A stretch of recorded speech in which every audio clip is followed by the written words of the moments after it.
Welcome to Sleepy Love Tales, soothing romance for a restful night. If these stories help you unwind, be sure to subscribe. For now, close your eyes and let's begin tonight's story, An Education in Humility. The symposium had begun an hour before Marcus Hale took the stage, and already the room had begun to quiet in that particular way. Not the silence of boredom, but of held breath. He had that effect. 11 years of national recognition, 4 published monographs on moral philosophy, and a debate career that had made graduate students across 3 continents feel simultaneously elevated and destroyed. He moved through academic spaces the way certain storms move through open country. You did not argue with his presence, you simply made room.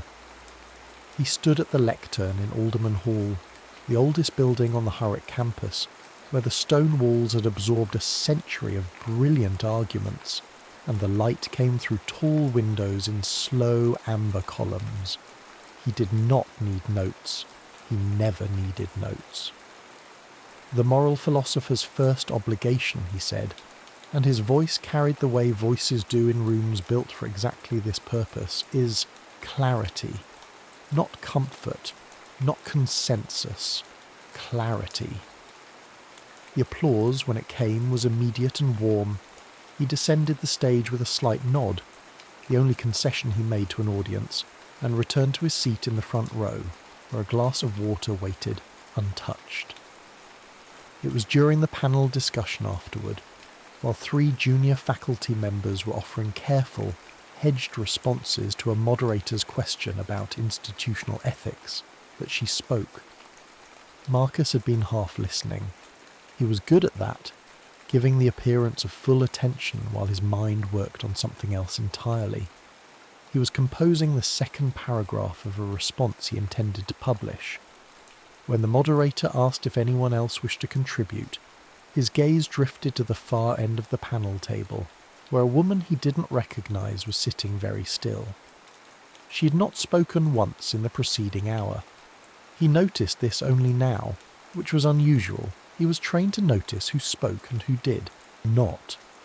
She was perhaps 35, with dark hair pulled back without ceremony, and she wore a plain charcoal blazer over a white shirt. Nothing about her demanded attention, and yet something had kept her quiet in a way that was not timidity. It was restraint. Dr. Hale's argument is compelling on its own terms, she said. Her voice was lower than he expected and unhurried, but I wonder if we might ask a question it doesn't address. The moderator, a cautious woman who had spent the last hour managing the conversation like a thermostat, inclined her head. When a moral argument wins, when it is, as Dr. Hale says, clear, who bears the cost of that clarity? The room did not go silent so much as it recalibrated. Marcus turned his head slightly. Not the philosopher who makes it, she continued. Not the institution that endorses it. Someone else, someone downstream. Someone for whom the clarity is not a triumph but a verdict. She did not look at him as she said this. She looked at the moderator, at the audience, at the broad shape of the argument itself, as though she were addressing something larger than any single person in the room. The question I would put to any ethical framework, she said, is not whether it is right. It is whether it has accounted for what it costs to be right. Marcus felt something shift, not in the room, but in himself. A small displacement, like a book sliding an inch on a shelf. He had heard challenges before, hundreds of them. They came at him from every angle, and he had learned over years of practice to meet each one with a precision that left no opening. But this was not a challenge. It was a question, and questions, he understood with sudden uncomfortable clarity, were something different. He smiled, the careful, controlled smile he wore in seminar rooms, and said nothing. Her name was Jessica Gray. He learned this afterward from a colleague who mentioned her in passing, a philosophy postdoctoral fellow working on a dissertation about institutional harm. She had lost someone. The colleague said this casually as context, as though it explained the shape of her thinking. Marcus filed it away without judgment. He did not seek her out. He didn't need to. The university's rhythm brought them together with the inevitability of water finding its level. First, a co-taught seminar on applied ethics, assigned by the department chair, who had apparently thought it would be productive to pair a senior lecturer's breadth with a junior researcher's depth. Marcus agreed without comment. He had taught with difficult people before. He assumed she would be difficult in the predictable way, earnest, slightly combative, looking to prove herself against his reputation. He was wrong about that.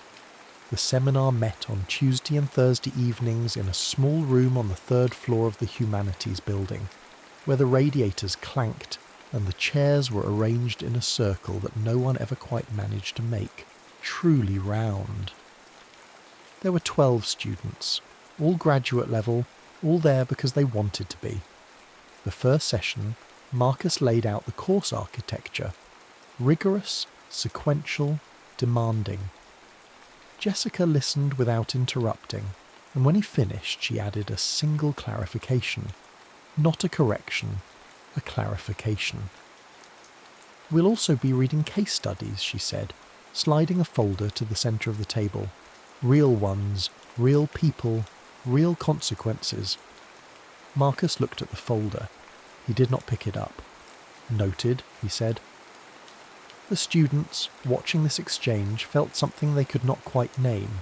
A charge in the air, like the atmosphere before weather. It was not attraction at first. Or rather, it was not only attraction, and to call it that would have been to diminish it. It was something more like recognition. The slow, unsettling process of finding someone whose mind operated on a frequency you had not known you were tuning to. They argued. God, they argued, not the performative sparring of colleagues who enjoy each other's company, but the real thing. Sustained, serious, sometimes uncomfortable engagement with ideas that mattered. Marcus would construct an argument in class with the precision of a watchmaker, laying each premise in place with care and confidence. Jessica would let him finish. Then she would not dismantle it. She would reframe it, showing him, quietly and without theatrics, that the question he had answered was not quite the question that needed answering. He did not enjoy this. He enjoyed it enormously. After the 4th session, they stayed behind when the students had gone. The building was nearly empty. The radiator ticked and sighed.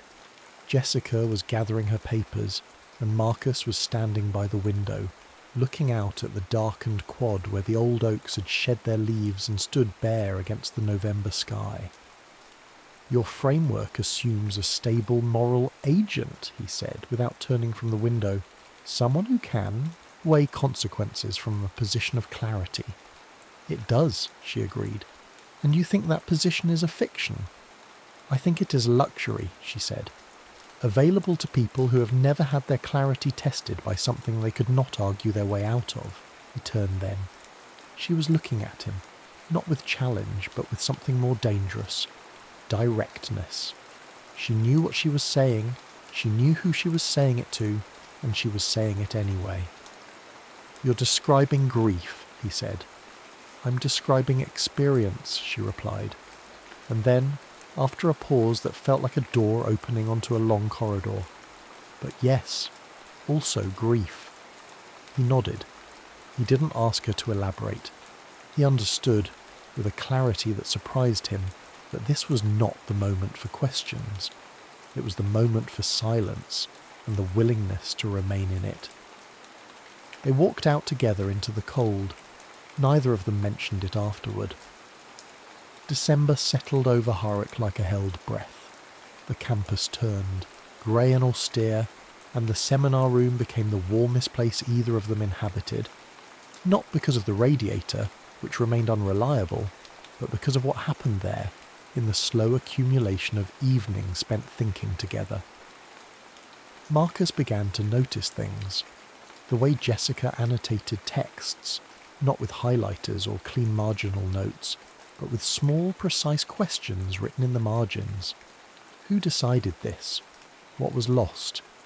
The way she listened in conversation, not waiting for her turn to speak, but genuinely absorbing what was said, turning it over, examining it from angles the speaker had not considered. The way she held her coffee cup with both hands, not for warmth, but as though it anchored her. He noticed these things, and he recognized what the noticing meant, and he set it aside. There were rules, not written ones. He had never cared much for written rules, but structural ones. She was junior, he was senior. The power differential was real, and he was not. A man who ignored real things.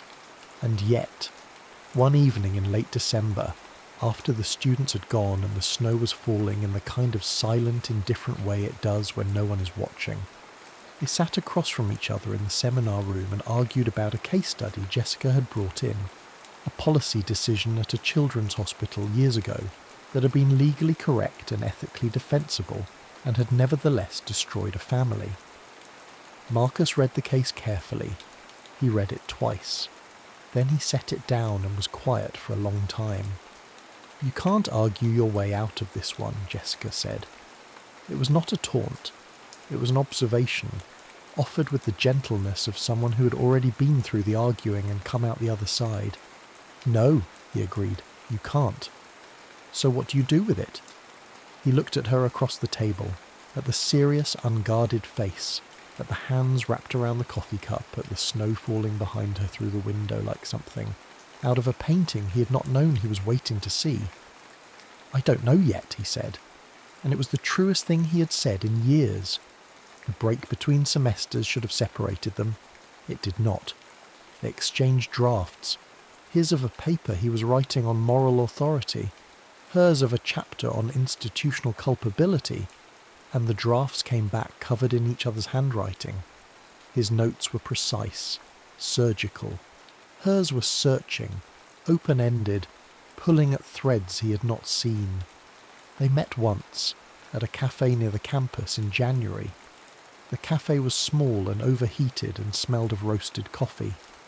They sat at a corner table and talked for 3 hours about the nature of moral courage, and somewhere in the second hour Marcus realized that he had not thought about his reputation once. This frightened him more than anything else had.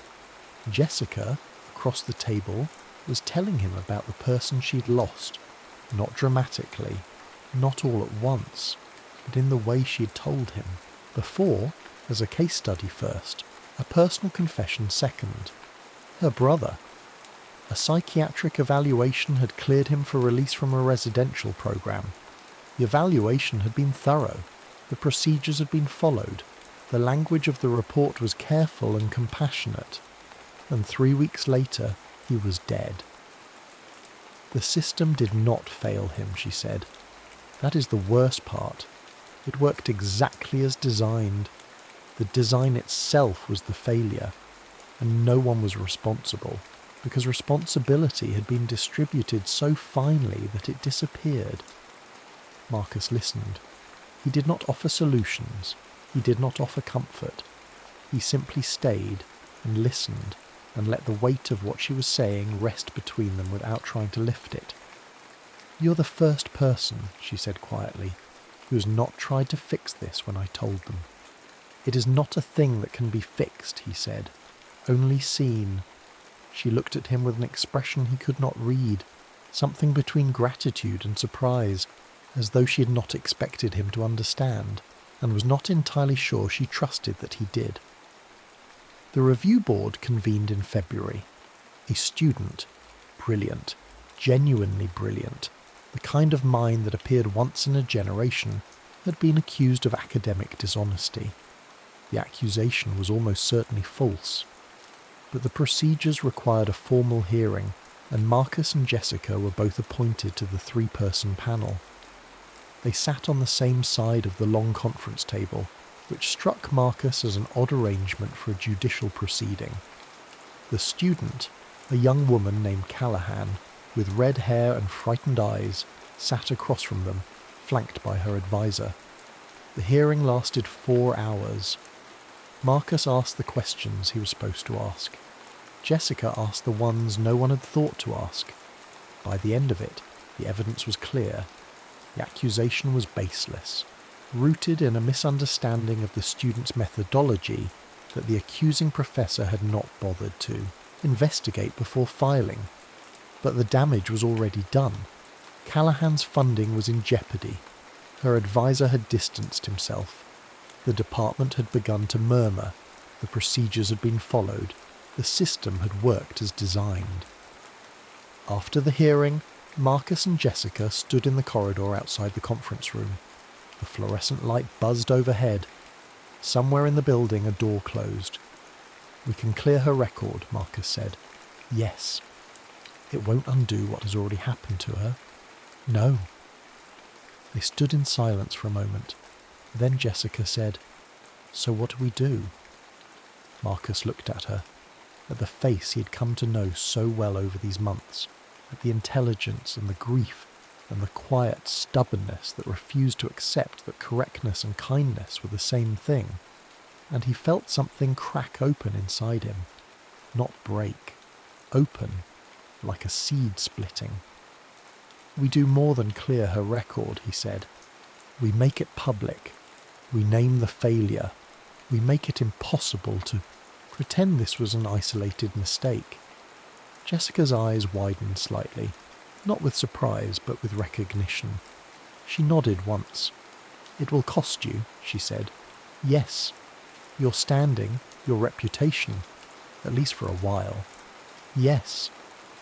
She studied him for a long moment, as though she were seeing him for the first time, or rather, seeing what had been there all along, beneath the precision and the certainty and the careful, burnished armour of his public self. "Why?" she asked. And he could have given her a philosophical answer.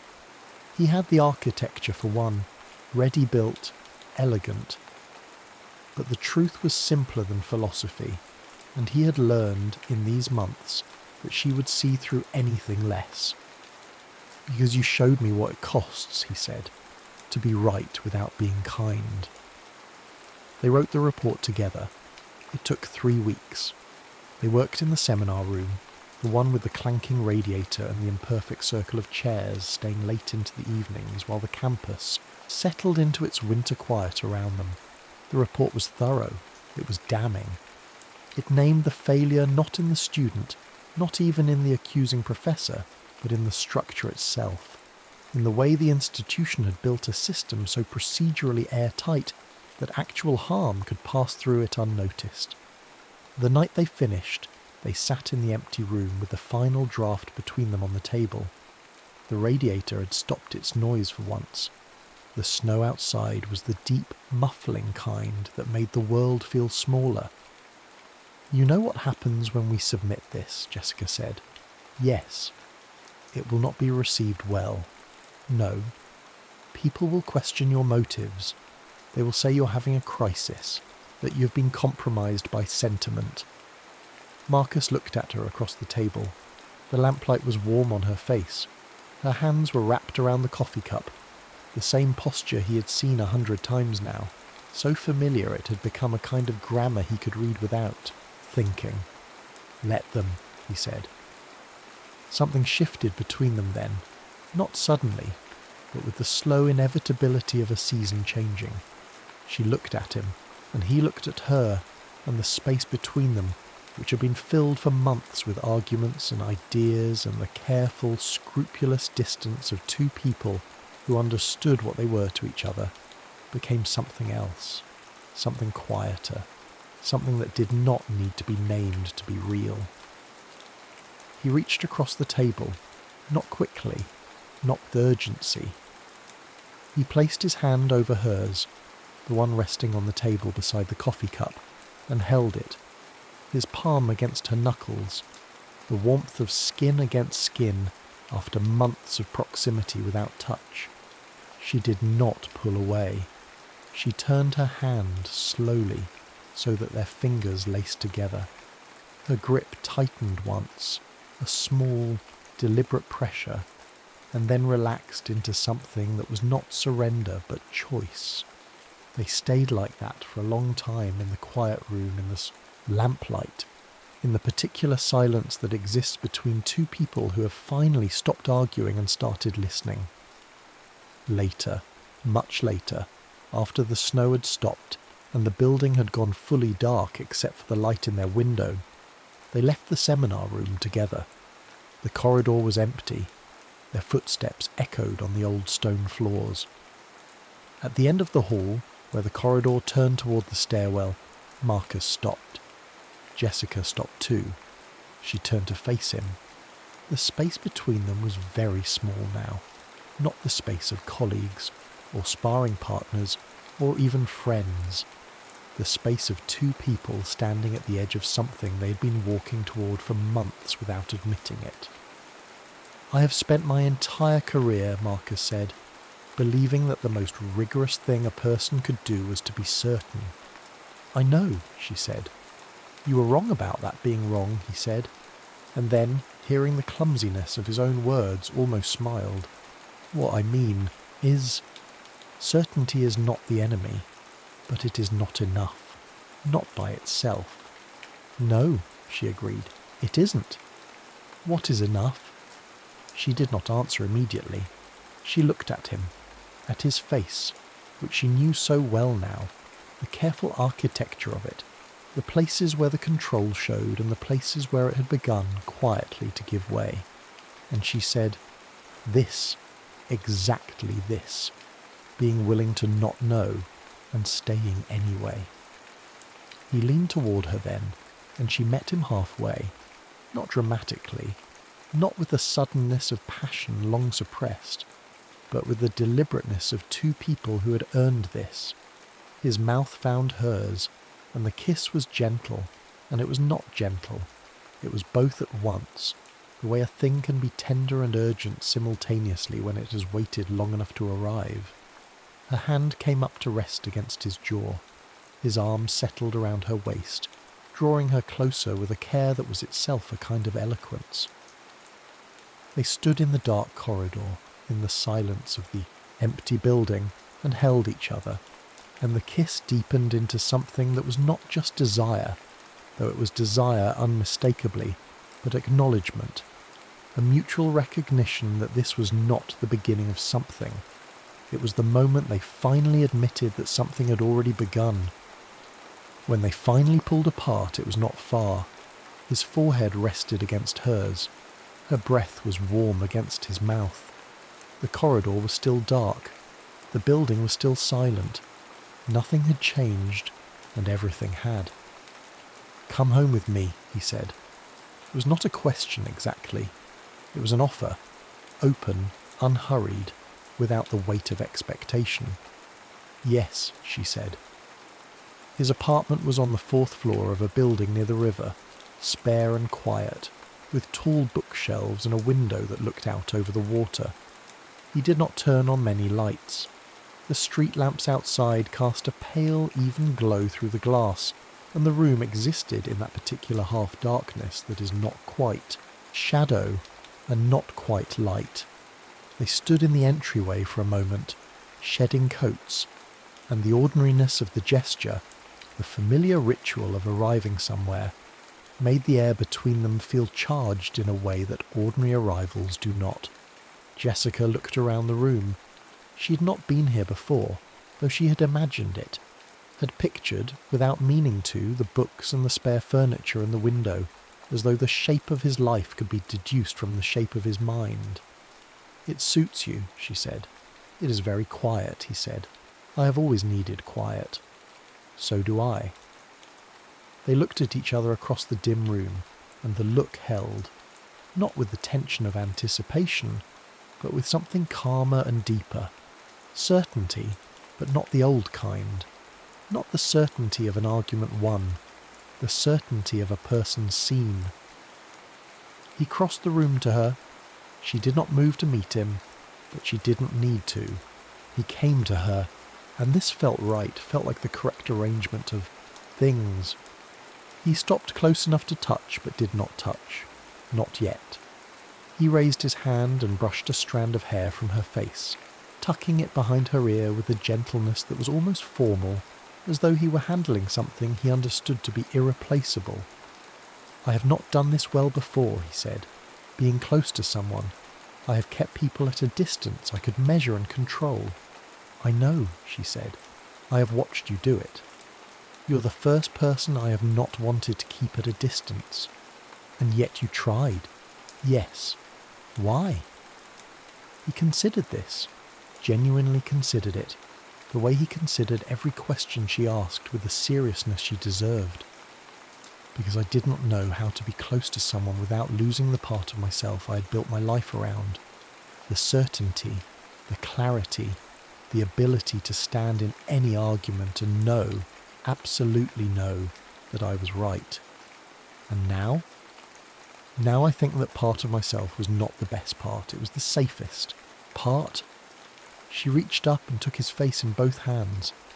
The gesture was not delicate, it was frank, almost fierce, the way a person holds something they have fought to understand.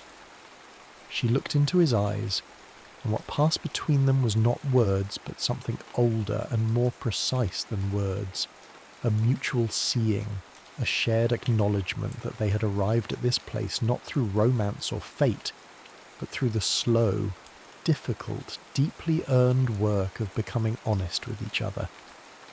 Then she kissed him. This kiss was different from the one in the corridor. It was not tentative. It was not exploratory. It was the kiss of someone who had decided, fully, consciously, without reservation, to be present. Her mouth was warm and certain against his, and her hands slid from his face to the back of his neck, drawing him closer with a directness that was entirely her. He responded in kind. His hands found her waist, her ribs, the curve of her back beneath the blazer, and he held her with a tenderness that surprised even him, as though he were discovering in the act of touching her that his hands were capable of something other than precision. They moved together through the quiet apartment, unhurried, finding each other in the half-dark with a care that felt almost reverent. He helped her out of her blazer. She loosened his tie, the only concession to formality he wore, and let it fall. Each layer removed was not an exposure but an offering. This is what is underneath. This is the real thing. When they reached the bedroom, the streetlight fell across the bed in a single pale stripe. They stood at the edge of it, facing each other, and for a moment neither of them moved. The silence was not awkward. It was full of everything they had said and not said, argued and not argued, felt and refused to feel, over the long months of circling each other in seminar rooms and corridors, and the shared intellectual space where their minds had first touched. Jessica reached for the hem of her shirt and lifted it slowly over her head. She did not look away from him. The gesture was not seductive. It was brave. It was the same bravery she brought to every argument, every case study, every quiet insistence that the world be seen as it was rather than as it was convenient to believe it was. Marcus watched her. He watched the way he had learned to watch her, with full attention, without the protective filter of analysis. He saw her, and what he saw was not vulnerability. It was strength of a kind he had spent his whole career failing to recognize. The strength of a person who had been broken by the world and had not become harder, but had become instead, more precisely, herself. He closed the distance between them. His hands moved across her skin with a slowness that was deliberate, not teasing, but honouring. Each touch was a question, and each of her responses was an answer, and the conversation they carried out this way was as rigorous and as honest as anything they had ever said to each other in words. They fell together onto the bed, and what followed was not the collision of bodies, but the meeting of two people who had spent months learning each other's minds, and were now, finally, learning the rest.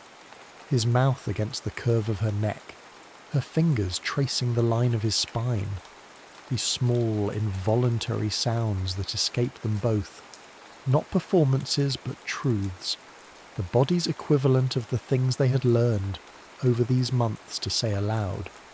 He paused at one point with his hand resting on the side of her face, and looked at her in the dim light.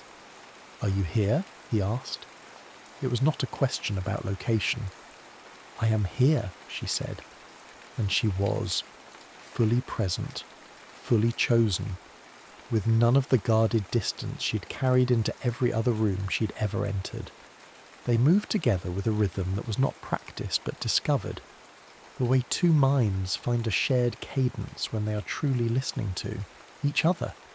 There was urgency in it, yes, the urgency of two people who had waited a long time to stop pretending, but there was also patience, a willingness to be slow, to notice, to feel the weight of another person's body as something precious rather than something to be managed.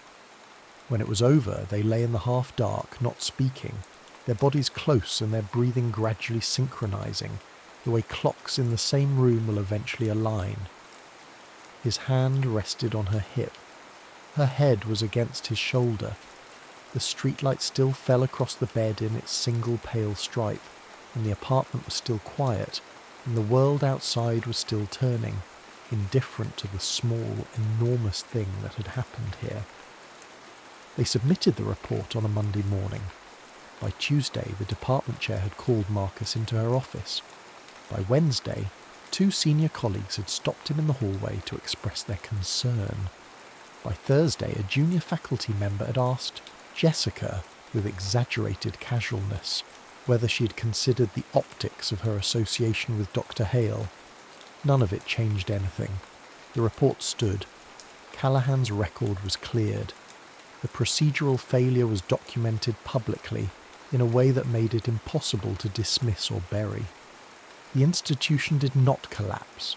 Institutions never do. But it shifted fractionally in the direction of something more honest. Marcus's reputation suffered for a time. He expected this. What he did not expect was how little it mattered, how the loss of something he had spent his entire career building turned out to feel not like devastation, but like relief, as though he had been carrying a weight he had mistaken for strength and had only discovered its heaviness by setting it down. Spring came slowly to Harwick. The oaks on the quad began to bud. The seminar room, which had been their shared space all winter, felt different now. Not smaller, but more intimate, the way a place feels when it has witnessed something that cannot be unseen. They were sitting there on a Saturday afternoon in April, the last of the semester's work spread between them on the table, when Jessica closed her laptop and looked at him. "We should talk about what happens next," she said. "Yes," he agreed. "I have a fellowship offer at another institution." He nodded. He had expected this. She was brilliant, and the world knew it, and the world had ways of drawing brilliant people toward its edges. "It is a good opportunity," he said. "It is. You should take it." "I know." They sat with this for a while, the way they had learned to sit with difficult things, without rushing toward resolution. The room was warm. The light through the windows was the particular gold of early spring, and it fell across the table and across Jessica's hands, which were resting, as they always did, around a cup of coffee. "This is not the end of something," she said after a long silence. "No," he said, "it is not. It is the beginning of something harder. Yes, and better." She smiled. A real smile, rare and unguarded, the kind he'd seen only a handful of times. She reached across the table and took his hand, the way he had done that the first night in the corridor, with the same deliberate pressure. His fingers closed around hers. Outside, the oaks were putting out their first green leaves, and the campus was waking from its long winter, and somewhere in the building a radiator was beginning once again to clank. They sat together in the quiet room holding hands and said nothing, and it was enough.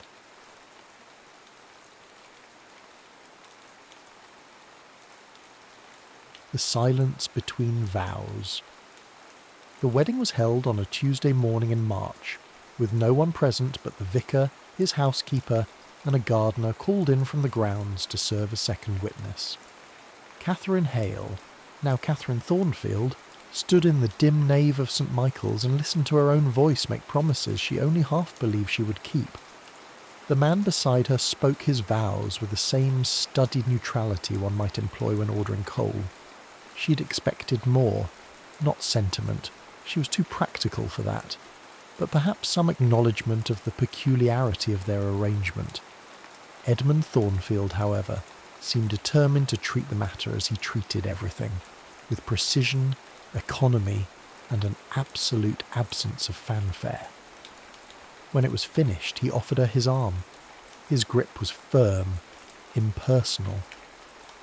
They walked together into the pale spring light, and Catherine understood that this was how it would be.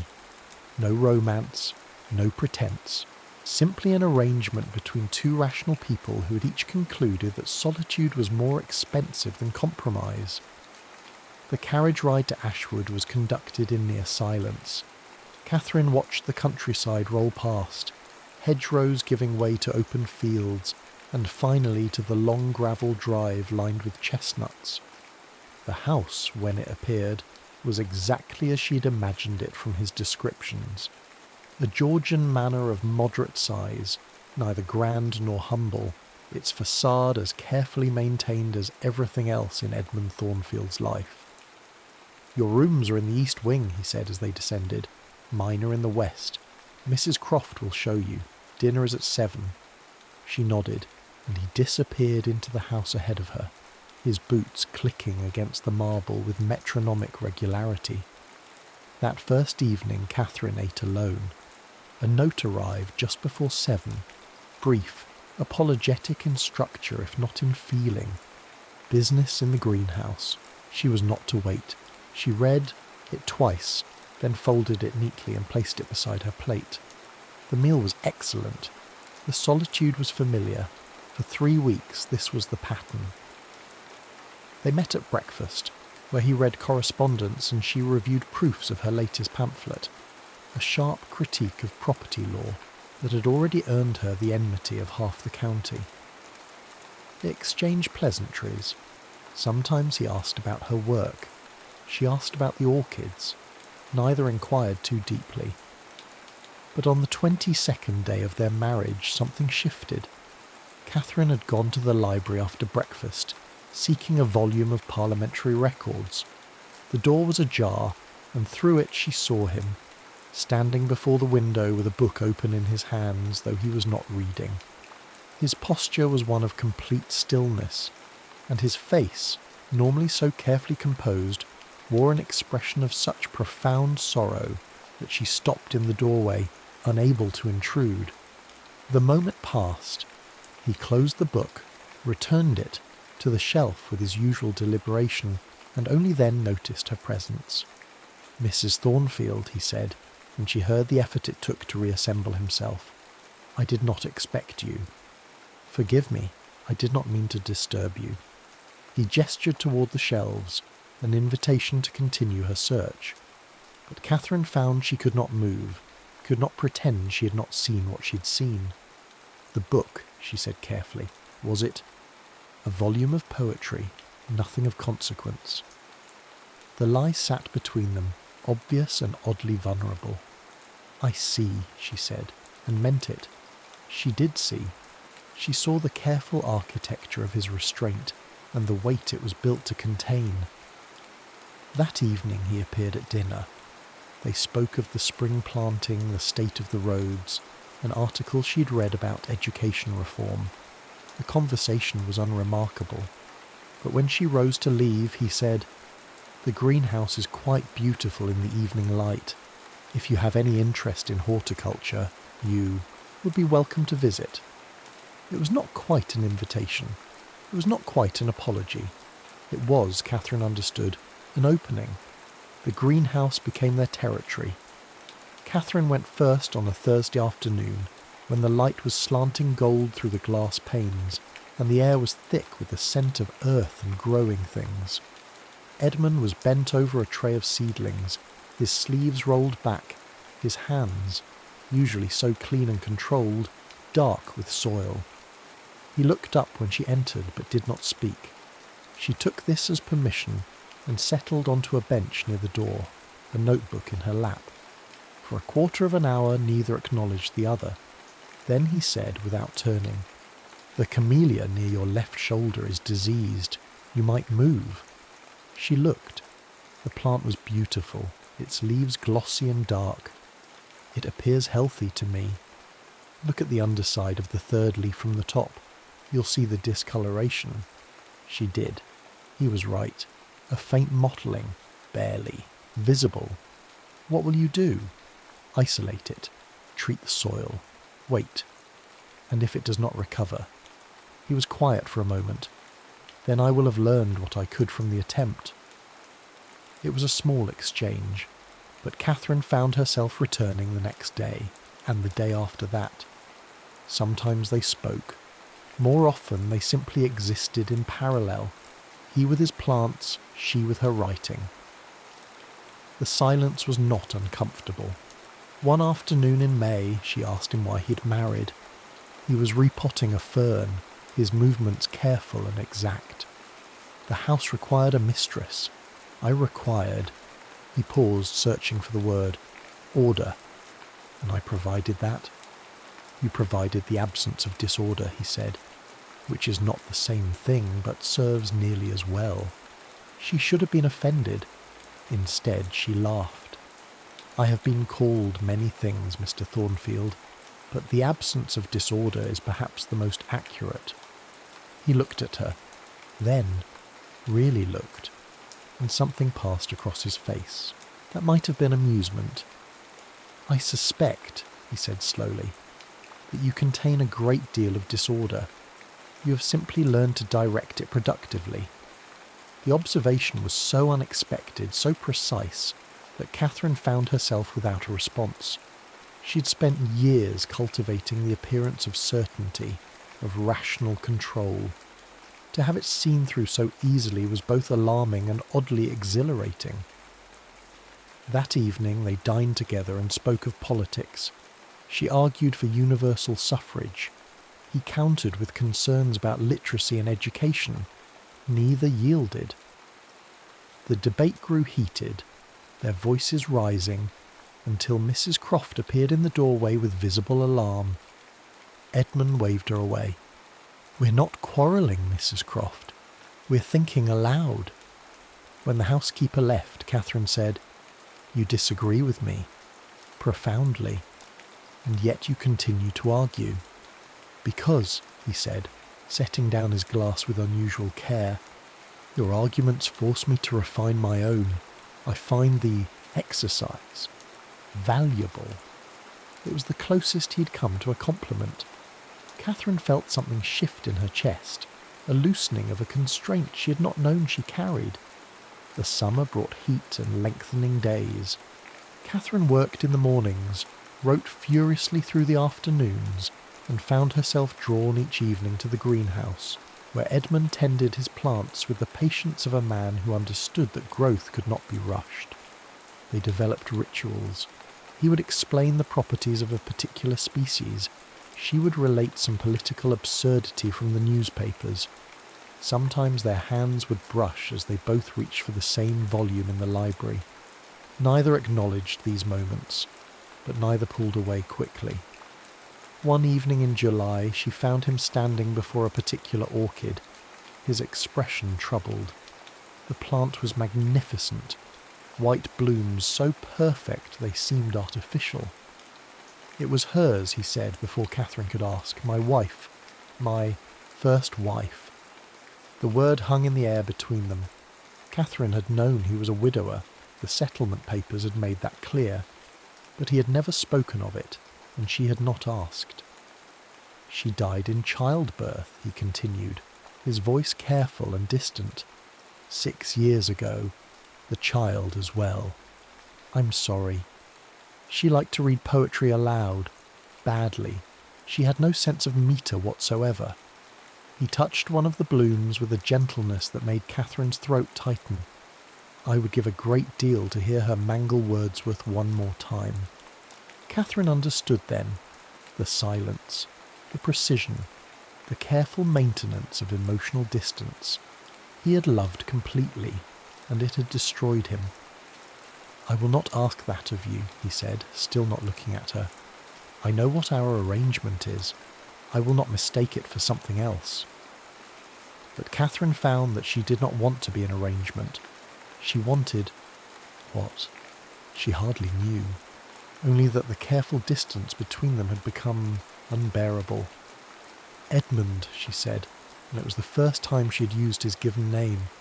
He turned. Their eyes met. The moment stretched, taut and trembling. Then he stepped back, and the spell broke. "Forgive me," he said. "I should not have burdened you with this." "It is not a burden. Good evening, Catherine." He left her standing among the orchids, her heart beating hard against her ribs, knowing that something had changed irrevocably. The autumn brought frost and the inevitable scandal. Catherine's latest pamphlet, a scathing indictment of inheritance law, had been printed and distributed before Edmund knew of its existence.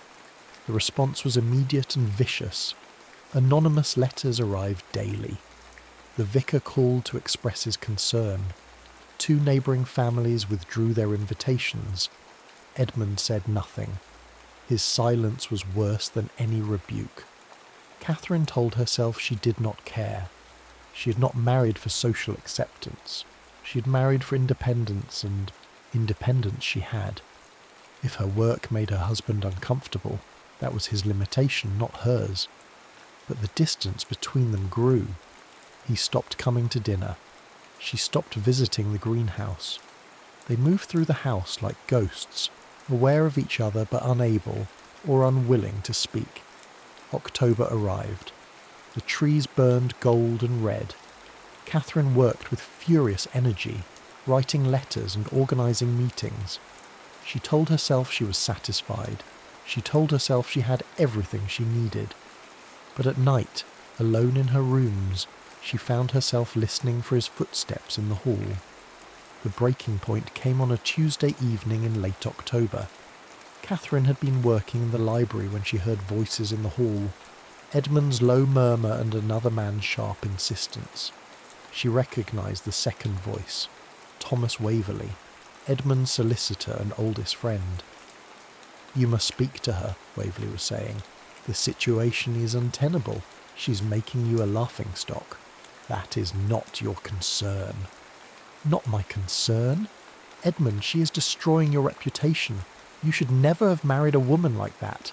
Opinionated, unwomanly, she..." Enough.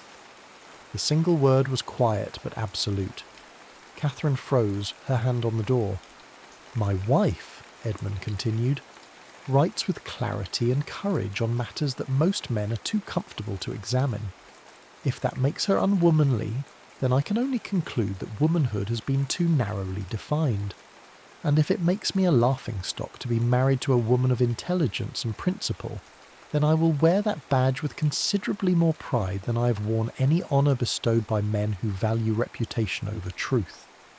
There was a long pause, then Waverley. "I see. Forgive me. I had not realised. Good evening, Thomas." Catherine heard the front door close, then silence. She stood in the library, her heart pounding, and understood with sudden clarity that she had been a fool. His silence had not been disapproval. It had been respect. He had given her the freedom to write as she chose, to argue as she believed, and had asked nothing in return except that she allow him the same privacy he afforded her. And she, in her fear of being controlled, had mistaken his restraint for coldness.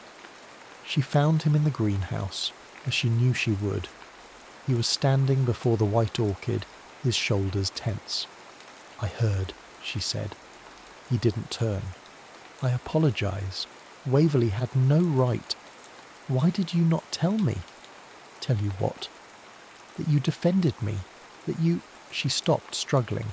"That you believed in what I do." Now he did turn. His face was carefully blank. Would it have mattered? "Yes," she said, and the word came out fiercer than she intended. Yes, it would have mattered.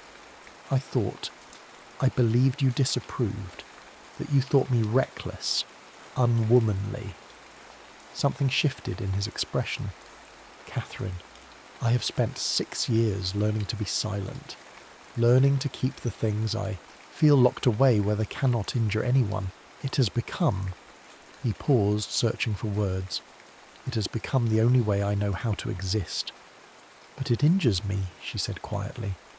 Your silence injures me, because I cannot read your mind, Edmund. I can only guess, and I have been guessing wrong. He closed his eyes. When he opened them again, they were dark with something that might have been pain or might have been hope. What do you want from me? The truth, she said. Just the truth. The truth, Edmund said slowly, is that I married you because I believed we could coexist without complication. 2 people, each with their own pursuits, sharing a household and nothing more. Catherine felt something twist in her chest, but she held his gaze. The truth, he continued, is that within a month I realised I had been catastrophically wrong. You were not uncomplicated. You were infuriating and brilliant and entirely too observant. You asked questions I did not want to answer. You argued positions I knew to be right and made me doubt them anyway. You sat in my greenhouse and wrote words that would change minds, and I found myself watching you instead of my plants. He took a step closer. The air between them seemed to hum. The truth is that I am terrified, because I loved once completely and lost everything, and I swore I would not love again. But Catherine, his voice broke slightly, I find that vows made in grief are easier to speak than to keep. She could not breathe, could not think, could only stand there, trembling, as he closed the remaining distance between them. I have been silent, he said, because I did not trust myself to speak. Because once I began, I feared I would not be able to stop, that I would tell you everything, that I would say it, she whispered. His hand came up to cup her face, his touch gentle and sure. That I love you, that I have loved you since the day you told me my argument about land reform was internally inconsistent and then proceeded to dismantle it point by point. That I love your mind and your courage and the way you refuse to be anything other than exactly who you are. Catherine felt tears on her cheeks and did not care. I thought you married me for order. I married you for order, he agreed. I fell in love with you because you are magnificent chaos barely contained. She laughed, a broken sound, and then his mouth was on hers. The kiss was not gentle. It was 6 months of restraint breaking apart all at once, desperation and relief, and something deeper than either. His hands tangled in her hair. She pulled him closer, needing the solid reality of him, the proof that this was real. When they finally broke apart, both breathing hard, he pressed his forehead to hers. I should have told you, he said, months ago. I should have... Edmund. Yes? Stop talking. She kissed him again, and this time there was no hesitation, no careful restraint, only the two of them, finally honest, finally free. His hands moved to her waist, steadying her, claiming her. The greenhouse was warm around them, the air thick with the scent of earth and blooming things, and Catherine felt as though she were coming apart and being remade all at once. Catherine, he breathed against her mouth, and the way he said her name, rough with want, tender with wonder, made something inside her dissolve entirely. She pulled back just enough to meet his eyes. They were dark, pupils blown wide, and she saw in them the same desperate need that was coursing through her own veins. Take me inside, she said. Please. He needed no further invitation. His hand found hers, their fingers lacing together with an urgency that belied the careful distance they had maintained for so long. They moved through the darkened house like conspirators, past the library and the drawing room, up the stairs to the west wing where his chambers lay. The door closed behind them with a soft click. For a moment they simply stood there in the lamplight, facing each other. Catherine felt a flutter of nervousness. Not fear, but the profound awareness that this was a threshold from which there would be no return. "Are you certain?" Edmund asked, his voice low. Even now, even with desire written plainly across his face, he was giving her the choice. "I have never been more certain of anything," she said, and reached for the buttons at her collar. His hands covered hers, stilling them.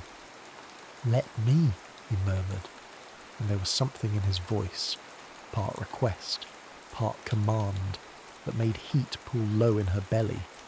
She let her hands fall away, watched as he undid each button with maddening slowness, his fingers steady despite the tension thrumming through him.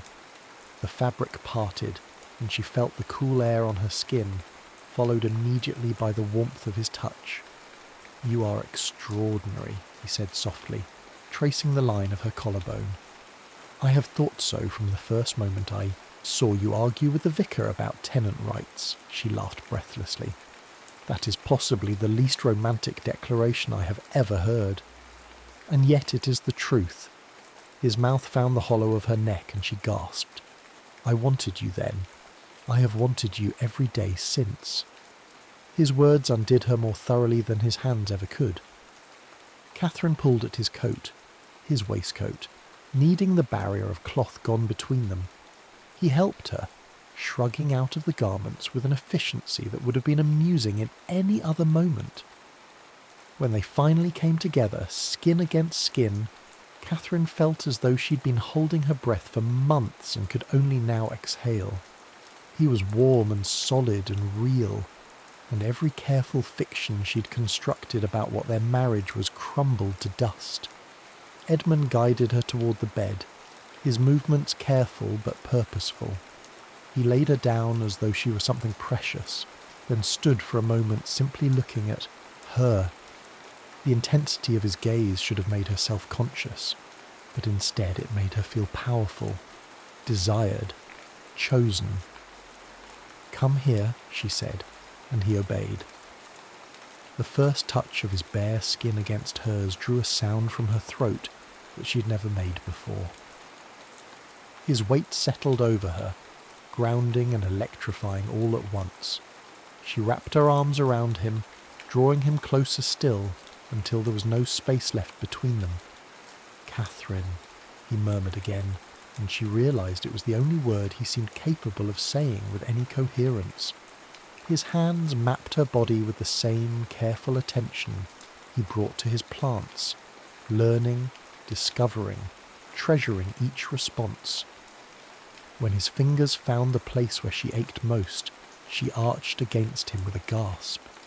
The sensation was overwhelming, pleasure so acute it bordered on pain.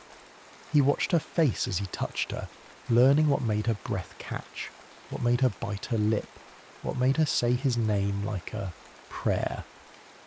"Please," she managed, though she was not entirely certain what she was begging for. He understood anyway. His mouth found hers as he positioned himself above her, and when he finally entered her, they both went still. The feeling was foreign and familiar all at once, a joining that felt less like possession and more like completion. There was a moment of adjustment, her body accepting his, and then he began to move, slowly at first, with the same patience he brought to everything. But Catherine found she had no patience left. She lifted her hips to meet his, urging him deeper, faster, until the careful control he prized so highly began to fray. "Catherine!" Her name became a litany, a benediction, a surrender. She felt the tension coiling tighter and tighter within her, pleasure building to an impossible peak. His rhythm grew less measured, more desperate, and she gloried in the knowledge that she had brought him to this, had made him lose the careful restraint that defined him. "Look at me," he commanded, his voice rough. She opened her eyes and found his gaze locked on hers, dark and fierce and utterly present. "I want to see you." The intimacy of it, being seen, truly seen, in this moment of complete vulnerability, was what finally undid her. The pleasure crested and broke, washing through her in waves that left her trembling and gasping his name. She felt him follow moments later, his body shuddering against hers, his face buried in the curve of her neck. For a long moment neither of them moved. Catherine could feel the rapid beat of his heart against her chest, matching the frantic rhythm of her own. His breath was warm on her skin. The weight of him was perfect. Slowly, carefully, he shifted to lie beside her, gathering her against him. His hand traced idle patterns on her shoulder, and she realized with a small shock that he was trembling. "Edmund?" She turned to look at him, concerned. His eyes were bright with unshed tears. "Forgive me," he said quietly. "I had forgotten." He paused, struggling. "I had forgotten what it was to feel this much." Catherine's throat tightened. She touched his face, her thumb brushing away the single tear that had escaped. "There is nothing to forgive," she whispered. "Nothing at all." He caught her hand and pressed a kiss to her palm. "I love you," he said again, and this time the words came easily. "God help me, Catherine. I love you so much it terrifies me." "Then we shall be terrified together," she said, and kissed him softly. "Because I love you too, and I find I have no interest in safety anymore." They lay together in the warm darkness, limbs tangled, barriers finally and irrevocably breached. Outside, the wind moved through the trees. The greenhouse stood silent, its ordered rows bearing witness to the truth Edmund had known all along, that some growth cannot be controlled, only tended, and that love, once rooted, will bloom in its own time. Later, much later, they lay, together in his bed, the moonlight spilling through the windows in silver streams. Catherine's head rested on his chest, and she could hear the steady beat of his heart beneath her ear. "I was afraid," she said quietly. "All my life I have argued because it was safer than being vulnerable, easier to fight than to admit I wanted." She stopped. "Wanted what?" His fingers traced slow patterns on her shoulder. "To be chosen. Not for my utility or my silence, but for who I am. All of it. The arguments and the pamphlets and the stubborn refusal to be anything other than myself." He tipped her face up to his. In the moonlight his expression was tender. "Then you were chosen, Catherine. Entirely, irrevocably, with all your magnificent, infuriating, essential self." She kissed him, soft and slow, a promise in the gesture. "And you," she said against his mouth, "are you chosen as well?" "By you?" His smile was slow and real. "Always." Winter settled over Ashwood with unexpected gentleness. Catherine continued to write, and her words continued to provoke. But now, when the inevitable criticism arrived, Edmund read each letter aloud over breakfast, dissecting the arguments with the same precision he applied to botanical taxonomy. Together they composed responses, his measured, hers incendiary, the final version some negotiated middle ground that pleased neither but satisfied both. They didn't become a conventional couple.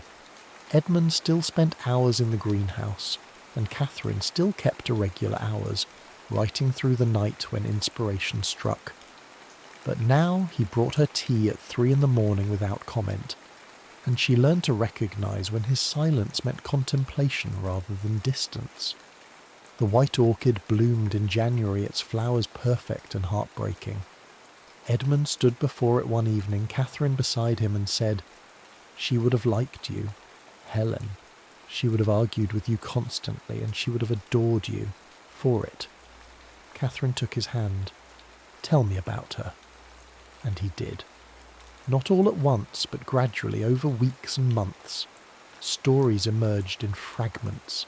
Helen's terrible singing voice, her habit of leaving books face down on every surface, the way she cried at weddings but never at funerals. Catherine listened and did not feel threatened, because she understood now. Edmund's capacity to love had not been exhausted. It had simply been waiting for permission to begin again. Spring arrived, and with it, the first signs of new growth in the greenhouse. Edmund was propagating a particularly difficult hybrid when Catherine appeared with a letter in hand. "I've been invited to speak," she said, "in London, at a symposium on legal reform." He looked up, soil on his hands, pride clear in his expression. "When?" "May. 3 weeks in total, possibly 4. Then we should leave in April. You'll need time to prepare, and I have always wanted to show you the botanical gardens at Kew." Catherine blinked. "We?" He set down his trowel and came to her, taking her face in his hands despite the dirt. "Did you imagine I would let you go alone? Catherine, I intend to sit in the front row and watch you dismantle every comfortable assumption in that room. And then I intend to take you to dinner and tell you how magnificent you were." She laughed, sudden and bright. "You'll be bored senseless." "Impossible. I find you endlessly fascinating even when you're wrong." "I am never wrong." "You were wrong about the camellia. You thought it was healthy." That was observation, not argument. Entirely different category of error. He kissed her, stopping the debate before it could properly begin. When he pulled back, he was smiling, that rare, genuine smile that still made her chest tighten. "I love you," he said simply. The words still felt new, still carried weight, but Catherine no longer feared them. "I love you too," she said, "even though you're impossible." "We're both impossible," he corrected. "It is perhaps our greatest compatibility." That evening, as the light faded to dusk, they worked side by side in the greenhouse. Catherine was proofreading her speech, and Edmund was tending to the new hybrid. The silence between them was comfortable, familiar, full of the 1,000 small intimacies they had built together. Outside, the world continued its complicated turning. There would be more scandals, more arguments, more difficult seasons. But here, in this moment, there was only peace. The silence between vows, Catherine thought, was not emptiness. It was the space where love grew quietly, rooted deep, learning patience, and bloom it would, in its own time, in its own way, irrevocably. The end.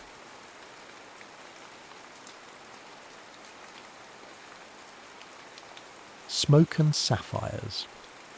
Rain pelted the glass roof of the Parisian auction house, where high society mingled in tailored suits and glimmering gowns. The item of the night, the coveted blue siren sapphire, was rumoured to be worth more than a king's ransom. Its origin was steeped in myth. Sailors once believed the gem called out like a siren song to drag men beneath the waves. Tonight, it was perched on a rotating pedestal under bulletproof glass, surrounded by an aura of impossible desirability.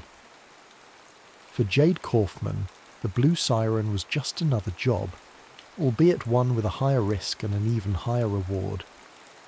27 years old, resourceful, and infamous in the underground for her flawless thefts, she prided herself on leaving no trace behind except rumours. Growing up in the foster system had taught her not to expect loyalty or kindness, but it had also forged her into someone with unbreakable survival instincts. She moved like a shadow across the rafters, invisible to the partygoers below. Though she wore a form-fitting black jumpsuit that allowed for maximum flexibility, she felt the weight of the hidden compartments carrying her tools, glass cutters, specialised wires, and lock-picking devices. She had a plan for each step of this heist, but plans could always go wrong. The stakes, more than she liked to admit. The auctioneer's gavel fell with a resounding crack, announcing the final sale. 50 million euros.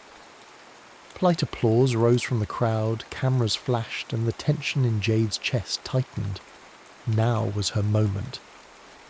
She exhaled slowly, counting heartbeats, and rappelled down a near-invisible cable toward a section of the glass roof that was briefly out of view of the security cameras. Once on a narrow ledge, she inserted a small disc that scrambled the alarm system for precisely 30 seconds. The hush of the device felt like a countdown in her mind. 30 seconds to cut through the glass, descend, snatch the sapphire and vanish. She executed each move with a precision that came from years of practice. The glass cutter made a near-silent hiss, and a perfect circle fell into her gloved hand. Another breath, and she dropped onto the pedestal's platform. The vaulted ceilings and the swirling lights created a surreal glow around the blue siren. Jade's heart pounded in her throat as she lifted the gem from its cushion. For a millisecond, the large sapphire shimmered in the palm of her hand, its facets catching every glare of gold from the overhead chandeliers. 15 seconds left. She braced herself, replaced the gem's stand with a weighted dummy to keep the sensor from triggering, and latched onto her cable. She soared upward gracefully, adrenaline singing through her veins. She'd done it again, or so she thought. The instant she cleared the roof, an alarm shrieked through the building. An edge of panic touched her as she darted across the dark rooftop, hooking up a rappelling line to the next structure. Something was off. Her scramble device wasn't supposed to fail so suddenly. She reached the alley, the sapphire tight in her grip. The plan had been to pass the gem to her contact, a fence known simply as Rodin, a man with a reputation for under-the-radar dealings. He waited near a sleek black car, a grin slashing his face. "Jade, you truly never disappoint," he said in a low murmur, taking the gem from her. His voice quivered in that excited, greedy way she'd heard countless times. "Payment's in the bag." She unzipped the small satchel he handed her. Her stomach twisted when she noticed it was empty except for a single bullet rolling at the bottom like a cruel joke. "I'm sorry about this," Rodin whispered, voice trembling with guilt or maybe fear. She whirled around to see more men stepping from the shadows, men she recognized from hush-hush rumours in the black market gem trade. Their suits were immaculate. Their eyes were cold. One of them stepped forward. "Mr. Castellano wants to see you." The name Castellano rang like thunder in her mind. The Castellano cartel dominated the illegal gemstone circuit across continents. The rumour was that Adrian Ash Castellano was the new kingpin after a messy, bloody power struggle within his own family. He was known for his iron grip, for incinerating enemies in terrifying ways. Jade's heart thundered like a war drum. Rodin had set her up for them. Before she could think, arms seized her, pinning her body. She lashed out, elbowing one of the men in the face. A burst of satisfying pain shot up her arm, and the man cursed, stumbling back with a bleeding nose. But there were too many of them. 4, 5, maybe more. A cloth drenched in something acrid was clamped over her mouth. She tried to scream, but everything blurred.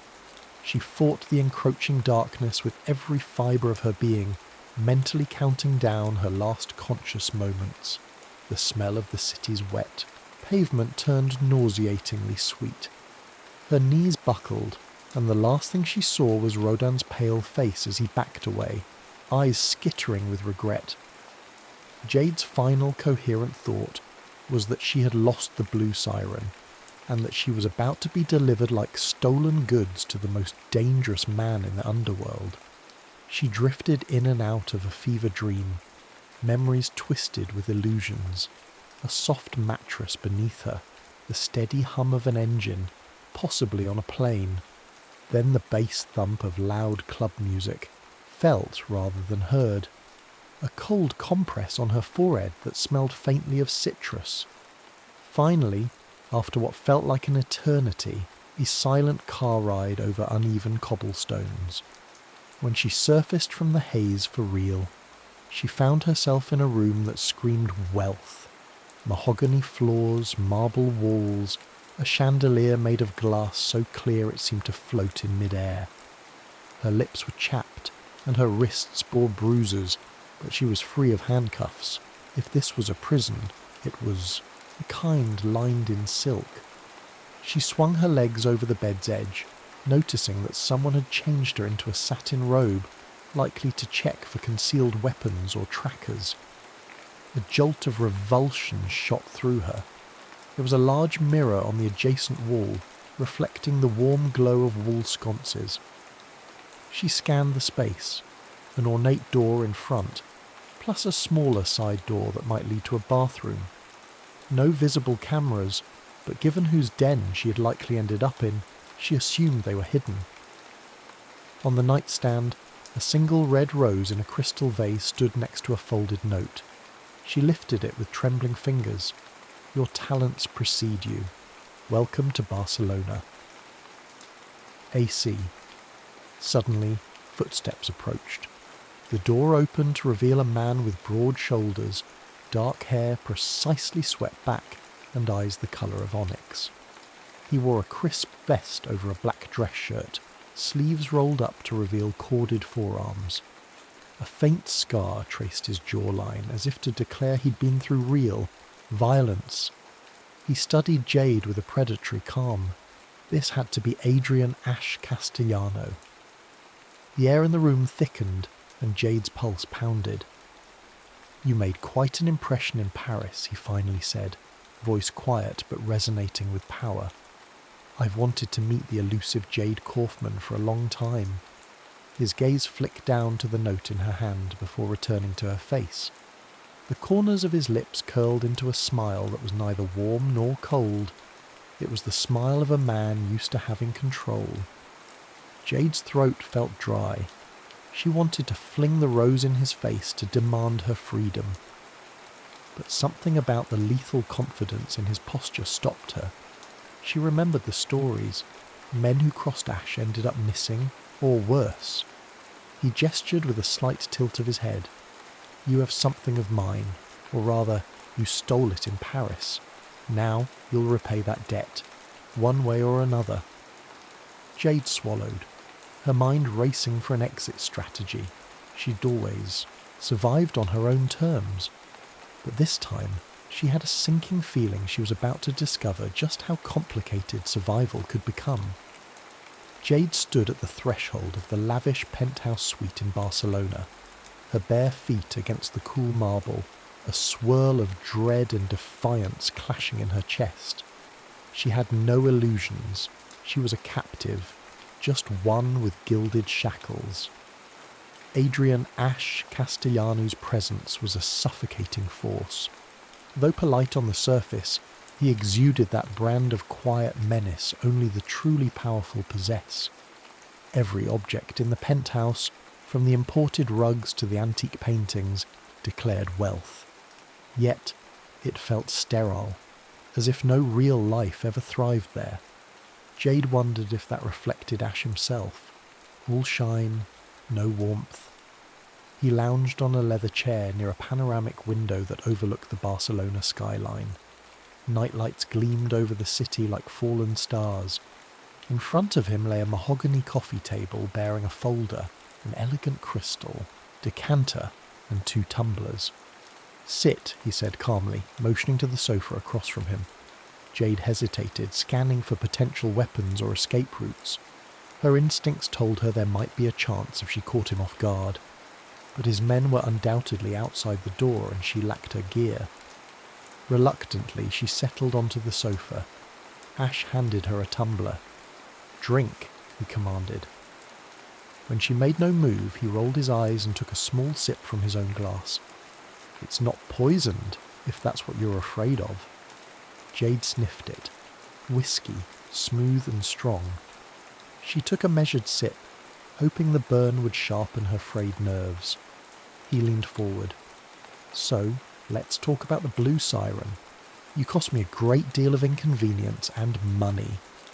"You don't strike me as the type to worry about loose change," Jade replied, her tone biting. She wanted to provoke him, to see cracks in his composure. A flicker of amusement lit his gaze. Bravado. Admirable, if not misguided. "I knew you would try for the sapphire in Paris. That's why I had Rodain in place. She set her glass down. Then you know I'm worth more to you alive than dead. So what's your plan? Ransom? Torture for kicks? Or do you fancy turning me into your personal cat burglar? Ash's jaw tightened, but his voice remained calm. You're perceptive, Miss Kaufman.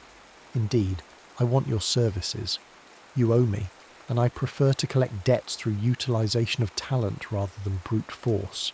If you refuse, I'll deliver you to a less forgiving party, Interpol or certain other individuals who'd relish your downfall. Alternatively, you can work off your debt stealing for me. She hated the chill of his words, more so because they were true. She doubted there was a safe corner of the world where she could run now that Ash Castellano had her in his sights. What if I say no? She challenged. He shrugged, a gesture too casual.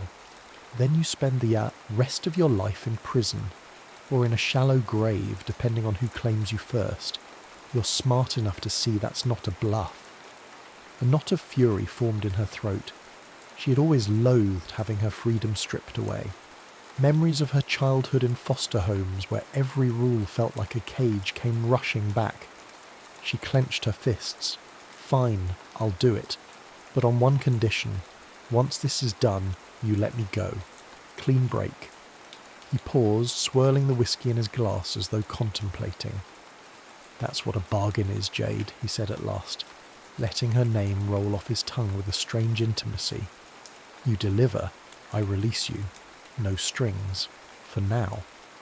Over the next few days, Jade explored the penthouse's halls, each corridor leading to opulent rooms decorated with priceless art. The windows, however, were bulletproof and impossible to open from inside. Security cameras were discreetly embedded in corners. At intervals she saw well-dressed guards who politely averted their eyes, but she could sense their readiness to pounce. A private tailor arrived with racks of designer clothing just her size. Jade scowled, feeling like a doll being dressed for display. She selected only practical items: black trousers, form-fitting tops, boots that wouldn't hinder her movement if she decided to make a run for it. She hadn't seen Ash much. Rumour had it he was dealing with fallout from a smuggling ring gone sour. But on the third day, he summoned her to a penthouse library. Jade stepped inside cautiously. Shelves of leather-bound books rose to the ceiling, and a single massive window offered a breathtaking view of the city. Ash stood behind a carved wooden desk, pressing a phone to his ear. A silver laptop was open, showing an array of security feeds, warehouses perhaps, or secret vaults. He ended the call abruptly upon her entrance, then gestured for her to come closer. I have your first assignment, he said, sliding, a folder across the desk. She flipped it open. Photographs and blueprints revealed a grand mansion in Amsterdam with a vault rumoured to contain a rare emerald pendant. A note at the bottom read, Owner under watch by Interpol. Proceed with extreme caution. Jade's adrenaline spiked. He continued, My buyer wants that emerald. Your partner for this job will be Valentina Yates, my second in command. Do as she says. She's thorough. Jade's eyes narrowed. I don't do well with partners. Neither do I, Ash replied, his voice tinged with bitterness. But you'll cooperate if you value your continued existence. Before she could retort, he nodded to a side door. Valentina Yates strode in, a tall, raven-haired woman with a gaze so cold it could crack glass. She wore a tailored suit, exuding an aura of no-nonsense efficiency. Ready, Kaufman? Valentina asked without preamble. Her tone was clipped, her posture ex-military. Jade matched her stare. If it means getting out of this penthouse, absolutely. They departed at dusk via a private jet from Barcelona's El Prat airport. Valentina barely spoke, lost in her laptop. Jade used the time to memorize the mansion's layout. She noted security cameras, potential infiltration points, and an intricate plan to bypass motion detectors. The air hummed with an unspoken tension. Jade suspected Valentina disapproved of her, maybe even resented that Ash had singled Jade out. But Valentina's loyalty to Ash seemed unbreakable, which made Jade wary. Hours later they arrived in Amsterdam's cold drizzle. A sleek black SUV whisked them away to a discreet hotel. Valentina gave Jade a final set of instructions. "We strike tomorrow night. Our insider at the mansion has arranged a window of opportunity lasting exactly 15 minutes. There'll be Interpol presence in the area, so keep your head down." Jade nodded. "And Ash? Where is he?" Valentina's expression hardened. "He's got his own matters to handle. Don't worry yourself about him. Focus on the job." Under the cover of darkness they approached the mansion, a palatial estate with manicured lawns, stone fountains and patrolling guards. Jade wore a black bodysuit under a dark hooded cloak. Valentina coordinated from a vantage point near the gate, scanning security frequencies. Once Jade scaled the high fence, her muscle memory took over.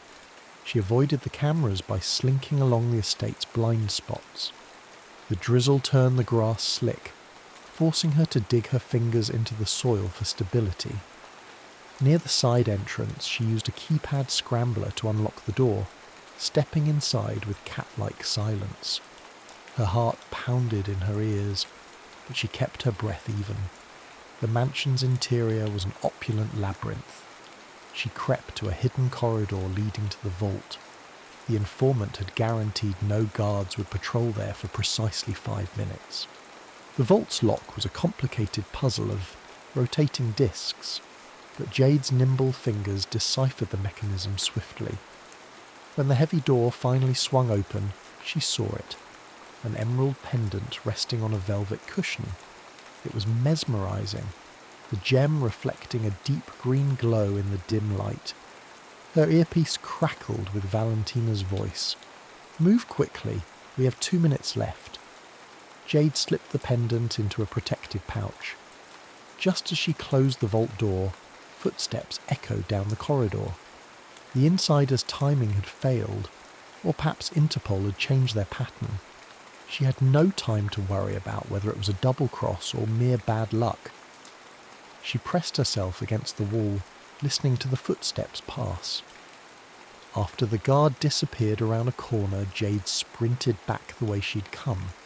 She nearly collided with a second guard rounding a corridor, forcing her to slide behind a potted plant. He paused, scanning the area, but moved on. Heart hammering, Jade made it outside and scurried across the lawn toward the fence. Once over, she darted into the cluster of hedges where Valentina was waiting, disguised as a groundskeeper. Valentina slid a glance at the emerald pouch. "Got it?" Jade held it up, panting. "Good, let's get out of here." Back at the hotel, Valentina examined the emerald pendant under a small flashlight. She nodded, satisfied. Ash will be pleased. They flew back to Barcelona that same night, exhaustion creeping into Jade's bones. She wondered if completing the job actually brought her closer to freedom, or just pulled her deeper into Ash's world. The next evening, Ash summoned her to his study. She entered, tossing the emerald to him with a forced casualness. He caught it mid-air. "Nicely done," he murmured, a hint of approval lighting his features. "You continue to impress." Jade folded her arms. "So, that's one job done. How many more before I'm free of this arrangement?" He set the emerald on his desk. "We'll see. Jade, trust is earned piece by piece. Rest for now. New instructions will follow." Before she could protest, he turned away, his posture dismissive. Jade left with her teeth clenched, hating how he played her like a chess piece. Yet an unsettling warmth flickered inside her. Had she seen a spark of admiration in his eyes? Or was it simply her imagination? Life in Ash Castellano's penthouse turned into an odd dance of tension and anticipation. Jade no longer felt like a caged animal. She had partial freedom to roam the estate, but only under the watchful eyes of discreet guards. She was part prisoner, part asset. And when Ash was near, she felt something else entirely. He invited her to high-stakes poker nights, where the world's elite and underworld met in a swirl of tuxedos, diamonds, and swirling cigar smoke. Jade, despite her distaste for such gatherings, recognized an opportunity to glean information about Ash, his operations, and a possible weakness to exploit. Yet, each time she studied him, she found his guard up, face unreadable except for fleeting moments of curiosity when their eyes met across the room. Late one evening, after a particularly tense game, Ash pulled Jade aside. He handed her a small velvet box. Inside was a sapphire pendant, darker in hue than the blue siren, but still mesmerizing. "For the fire in your eyes," he said, his voice low. Jade laughed bitterly, unsure whether he was mocking her or sincerely offering a gift. The tiny sapphire felt heavy with meaning. She hesitated. "Why?" she finally asked, eyes drifting to the gem in her hand. His lips curved into a half-smile. "Because I can." It was an answer that told her everything and nothing. The power dynamic was still in his favour. He might view her as a treasure he'd acquired. But there was a peculiar gentleness in his tone, as though he saw something in her that mirrored a part of himself. That night, she paced in her room, the sapphire pendant glinting, on the bed. She wanted to throw it out the window to demonstrate she couldn't be bought, but a deeper part of her ached. For years she'd kept the world at arm's length, relying only on her skill. Yet something in Ash's eyes, his loneliness perhaps, resonated with her own sense of isolation. While she wrestled with her thoughts, there came a soft knock on the door. Ash stepped inside without waiting for permission. He wore a black silk shirt, unbuttoned at the collar, and the tension in his posture hinted he was waging a silent war within himself. "I should have knocked properly," he said quietly, glancing around her room. Jade raised an eyebrow. "Surprised you bother with politeness now." He let out a soft chuckle. "You're free to kick me out." "Am I?" she asked, bitterness lacing her tone. A flicker of pain crossed his face, but he pressed on. "I want to show you something." He gestured toward the hallway, and curiosity, along with a desire to end, the suffocating tension, made her follow. They walked to his study. This time, instead of taking her behind the desk, he led her to a large painting on the wall, an abstract piece with violent streaks of red and black. He pressed a hidden latch, and the painting swung open, revealing a safe. Punching in a code, he opened it. Inside were documents, stacks of cash, and a single photograph that he took out carefully. It depicted two young boys with bright smiles, arms around each other, standing on a sunlit dock. "This was me and my brother Diego years ago," Ash said, his voice wavering slightly. "We were close once. Our father ran the family business, smuggling gems. Diego was older but reckless. We had dreams of taking the business legit, but things changed." He paused, gaze turning distant. "Diego betrayed us. He tried to align with a rival cartel, nearly had me and our father killed to seal the deal. I had no choice but to confront him. The confrontation escalated. Our father died in the crossfire. Diego fled. I never forgave him, or myself." Jade studied his face in the dim light, seeing the raw torment etched into his features. She'd expected a hardened criminal, not a man burdened by regret. "Why tell me this?" she asked softly. "Because you might understand," he replied, setting the photo back. "That feeling of always being alone, mistrusting everyone, including your own blood, and because you're not just a pawn in my game." His final words lingered, heated by an undertone of longing. It happened unexpectedly. Perhaps it was the weight of confessions, or the vulnerability Ash rarely displayed. But Jade found herself leaning closer. The tension between them ignited. He reached out, brushing a strand of her hair aside. She closed her eyes, inhaling the faint scent of his cologne, smoke and spice. His lips hovered near hers, and in that breath of uncertainty, she realized she wanted it. She wanted to feel alive in a way she'd never allowed herself. Their mouths met in a fierce, bruising kiss that tasted of desperation and pent-up desire. They stumbled against the desk, scattering papers. Jade poured years of anger and longing into that moment. Ash responded with an intensity that sent a shiver down her spine. This was more than a power play. It was two people drowning in the same darkness, clinging to each other for a taste of light. When they finally broke apart, gasping, Ash's forehead rested against hers. "You're the storm I never saw coming," he whispered. Jade opened her eyes, heart pounding. She saw fear in his, a fear of losing control, of caring too much. Before she could speak, the phone on his desk buzzed, shattering the quiet intimacy. Ash pulled away, breath ragged. He grabbed the phone. "Yes?" A flash of anger crossed his features. "What do you mean, we have a problem?" He muttered a curse, his gaze flicking to Jade with a mix of apology and frustration. "I have to handle this." Jade swallowed hard, stepping back. The moment had ended, but it left a crack in the walls she'd built around herself, and a fissure in his stoic persona. A week later, word reached them from Dubai. Diego Castellano, Ash's older brother, had resurfaced after years of staying hidden. The rumour was that he'd commandeered a rival cartel, forging alliances with extremist groups that valued precious gems as untraceable currency. The atmosphere in Ash's penthouse chilled overnight. Guards appeared at every corner. Valentina doubled security protocols. One evening, Jade was in the library, pretending to browse books while eavesdropping on a hushed conversation between Valentina and Ash.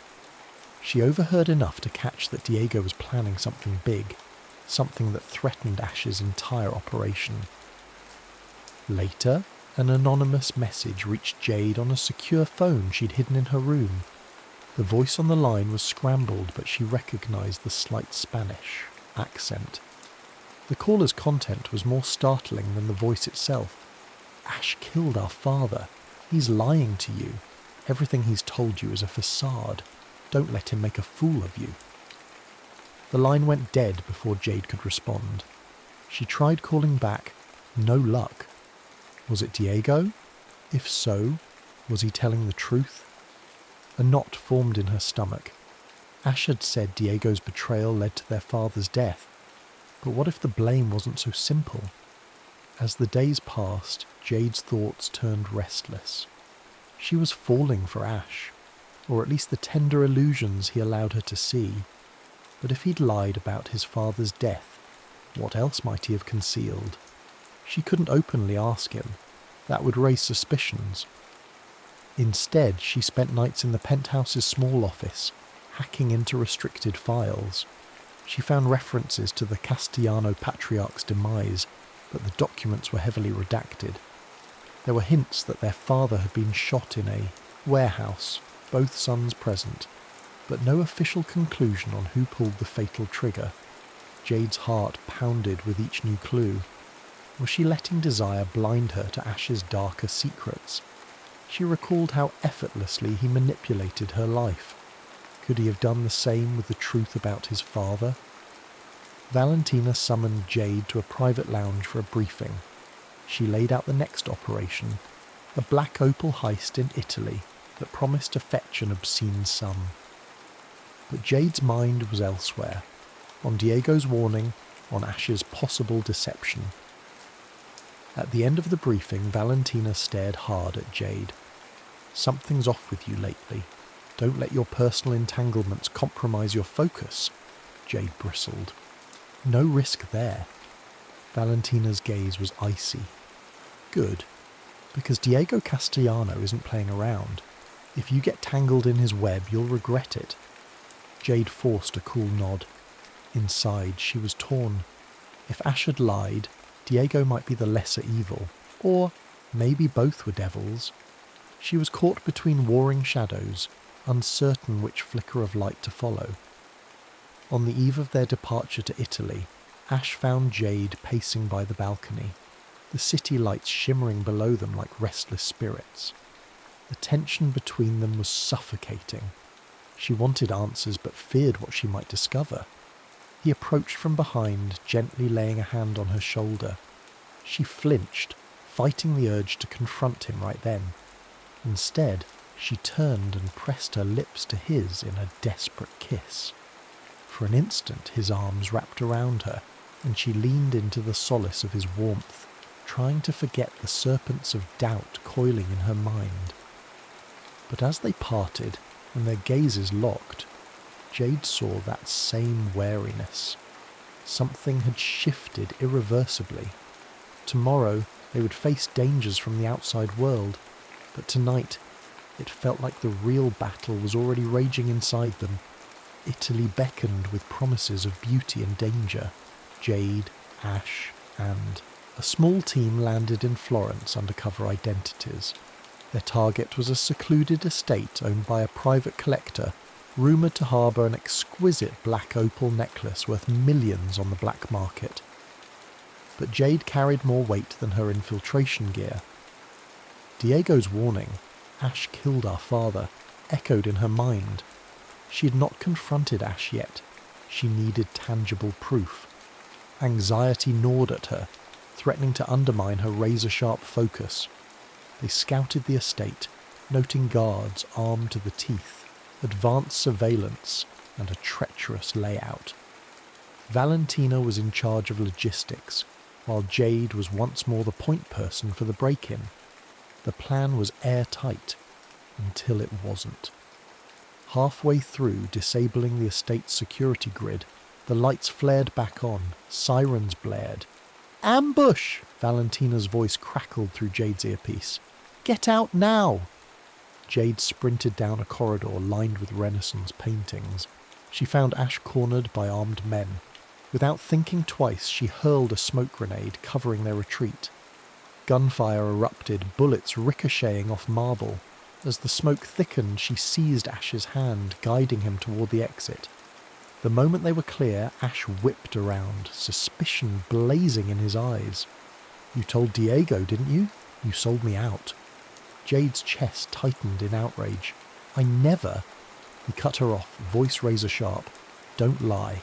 My father's memory might mean nothing to you, but I won't die in a trap orchestrated by my own blood." Something inside Jade snapped. "If you trusted me, you'd know I'd never do that. But you don't, do you?" She almost spat out the question about his father's death, but held back at the last second. The chaos surrounding them wouldn't allow for deep conversations or confessions. Valentina appeared, helping them fight off 2 more guards. The team evacuated into black SUVs, speeding through the Tuscan countryside until they reached a safe house. The heist was a complete failure. They'd barely escaped with their lives, and a few flesh wounds. Back at the safe house, tension sizzled like a live wire. Ash paced the floor, Valentina cleaned her pistol in brittle silence, and Jade fumed in a corner, her heart banging against her ribcage. Finally Jade rounded on Ash, fury fueling her words. "You accuse me of betrayal, but maybe you're the one who set this up. A test of loyalty, or something twisted to confirm your paranoia." Her voice cracked with pent-up frustration. Ash glared. "I lost men out there. Don't suggest this was a game." "Then maybe you're just incompetent," she fired back. Though regret stabbed her immediately.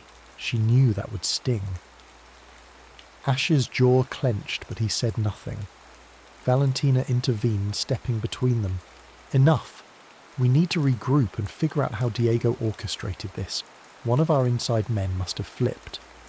Her gaze lingered on Jade, implying Jade might be that flipped asset. Jade scoffed in exasperation, whirling around to go to her room. She needed to get away before she said something she couldn't take back. That night, Jade made a decision. She couldn't continue drowning in half-truths and accusations. She needed to know the truth about Ash, about the father he might or might not have killed, and about Diego's real motivations. While the rest of the team was busy securing the perimeter, Jade slipped away. She found an unlocked car in the safe house garage and hotwired it. She realised she had no clear destination, only an overwhelming urge to be free from the swirl of lies. Driving down a moonlit road, she called a contact in Paris, someone who specialised in forging new identities. If she could confirm Ash's story and find a safe place, she'd decide her next step. Yet, she'd barely gotten a few miles when headlights flared behind her. A black motorcycle roared up, weaving dangerously close. Jade recognised the rider, Ash. He pulled up beside her window, motioning for her to pull over. Fear and anger clawed at her. She accelerated, hoping to outrun him, but he cut in front, forcing her to stop.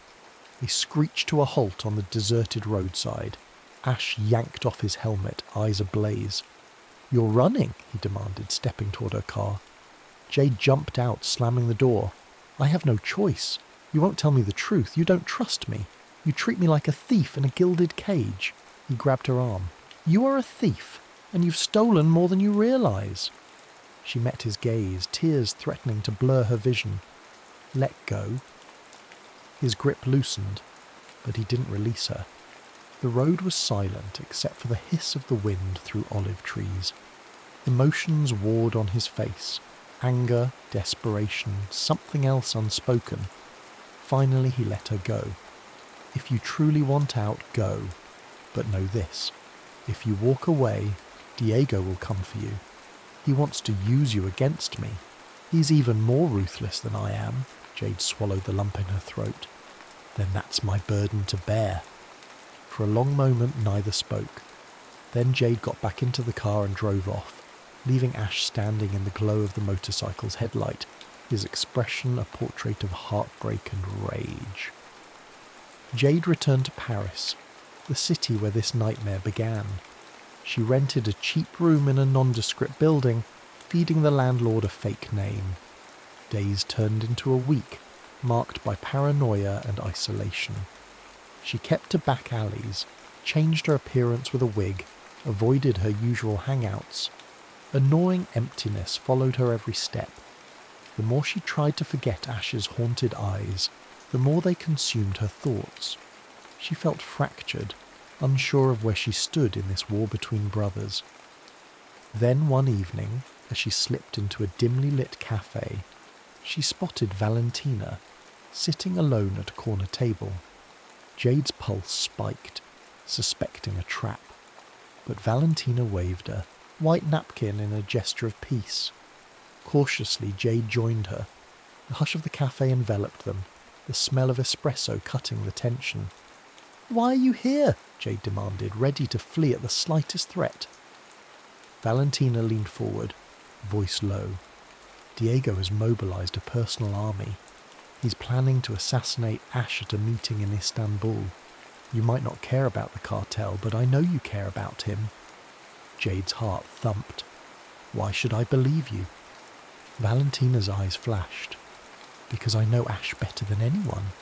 He made mistakes, yes, but he didn't kill his father. Diego's the one who set up the entire thing, possibly even pulled the trigger. Diego's men have been feeding you lies to turn you against Ash. I came because, despite everything, he still trusts you, and I don't want him dead." After Valentina left, Jade couldn't sleep. She roamed the Paris streets until dawn, mind roiling. If Valentina was telling the truth, Jade had been a pawn in Diego's revenge plot. The realization made her blood run cold. She pictured Ash, his guarded smiles, the vulnerability he'd shown, the way he'd risked everything to build an empire after losing his father and brother. A sharp pang of longing and regret speared through her. She might be the only one who could warn him in time, but returning to him meant trusting again, an act that felt alien and perilous. Yet, something stronger than fear pulsed in her veins. She wanted to protect the only man who'd ever dared to see through her hardened exterior. Whatever twisted form their connection took, it was real to her. As dusk fell the next day, Jade packed her gear. She made some calls, calling in old favours for travel documents. By midnight she was on a cargo plane bound for Istanbul, determined to reach Ash before Diego struck. All the while, she clung to the memory of that shared kiss in the study, the raw honesty in his eyes. If she was risking her life, it might as well be for the one person who made her feel alive. Istanbul's Grand Bazaar pulsed with life, a chaotic blend of colours and scents. Beneath its vibrant exterior, an underworld deal was about to happen. Ash Castellano stood in a secluded corner of a warehouse near the Bosphorus Strait, accompanied by a handful of loyal guards. He looked more tense than ever. Word on the street was that Diego had orchestrated this meeting to negotiate, but everyone knew it was a trap. Jade watched from the rafters, heart pounding. She'd arrived just in time to witness Diego's men slipping into position, rifles gleaming under fluorescent lights. A chill ran through her. She had to act now or Ash would be cut down in a hail of bullets. When the first shot rang out, Jade leaped into action, dropping from the rafters behind a stack of crates. She lobbed a flash grenade that disoriented Diego's men, then darted forward to where Ash took cover behind a steel pillar. He started to aim, his gun, until recognition flickered in his eyes. "Jade?" She gave a nod, breath ragged. "I'm sorry. I didn't know. Diego, he lied to me. I'm here to help." Emotions cascaded across his face. Shock, relief, anger, maybe even a hint of gratitude. But there was no time to talk. Diego himself strode into view, flanked by bodyguards. The older brother's face wore a triumphant sneer. "This ends now, Ash," he spat, levelling a pistol. "And this time, I won't miss." Gunfire erupted from every direction. Jade and Ash fought back to back, covering each other in a deadly dance of bullets and cunning. At one point, Jade rolled across the concrete floor to grab a fallen weapon, taking out 2 of Diego's men.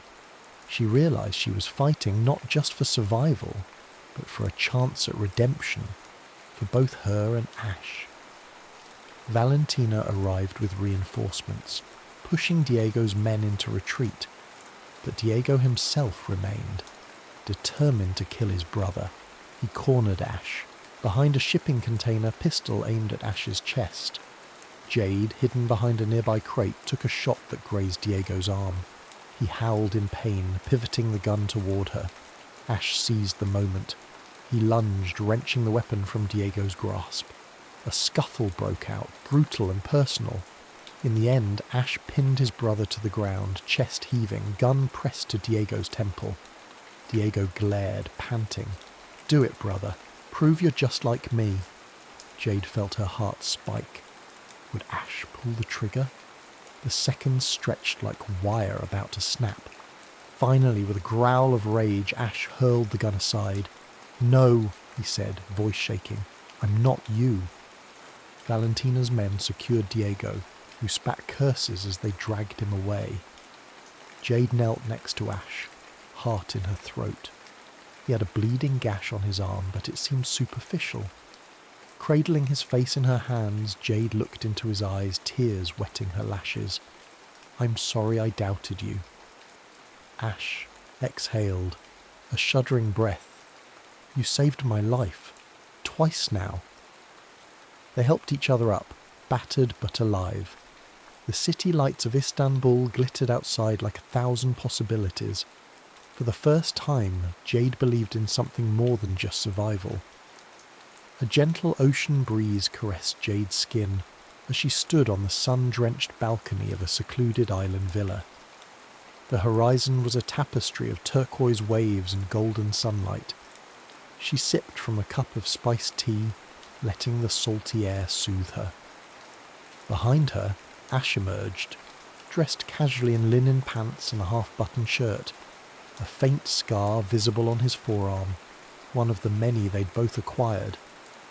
After the showdown in Istanbul, rumours spread that Adrian Ash Castellano and his infamous jewel thief accomplice had vanished, presumed dead or in hiding. the truth was more nuanced.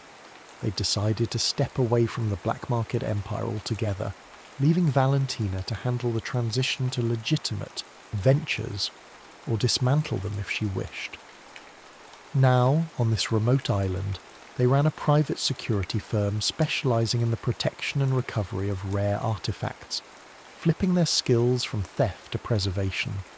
It felt like a surreal twist of fate, yet it also felt right. Jade's hand absently touched the ring on her finger. Its centrepiece, the blue siren sapphire, once a symbol of her captivity, now it sparkled as a testament to a shared destiny. The memory of their stormy path still brought flashes of pain and regret, but they found solace in building something honest side by side. From the open doorway, Ash smiled. "Ready for our next job? There's a lost manuscript in an auction house that needs protecting." She turned, a playful glint in her eye. "Let's go steal it before anyone else tries then. Old habits die hard after all." He chuckled, crossing the balcony to stand beside her. Their hands entwined, and for a moment the ghosts of their past receded, replaced by the pounding of the ocean against the shore and the simple warmth of each other's presence. No matter the shadows that lingered, they had found a form of freedom in the very thing that once bound them, trust in one another. Even if tomorrow brought fresh storms, tonight they stood together, hearts still beating in unison amidst the quiet hum of the surf.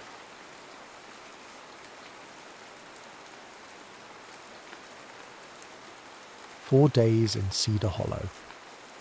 The landslide came at dawn, a wet thunder that severed Cedar Hollow from the county road and took the power lines with it.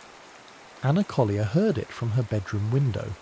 The groaning earth, the crack of pine, and knew before the lights flickered that the world had contracted to the size of the valley.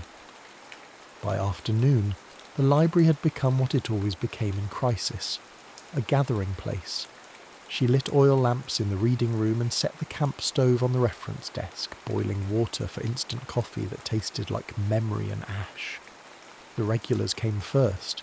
Mrs. Havering with her knitting, Tom Wilson with his portable radio, then the stranded travellers, then the curious, and then him.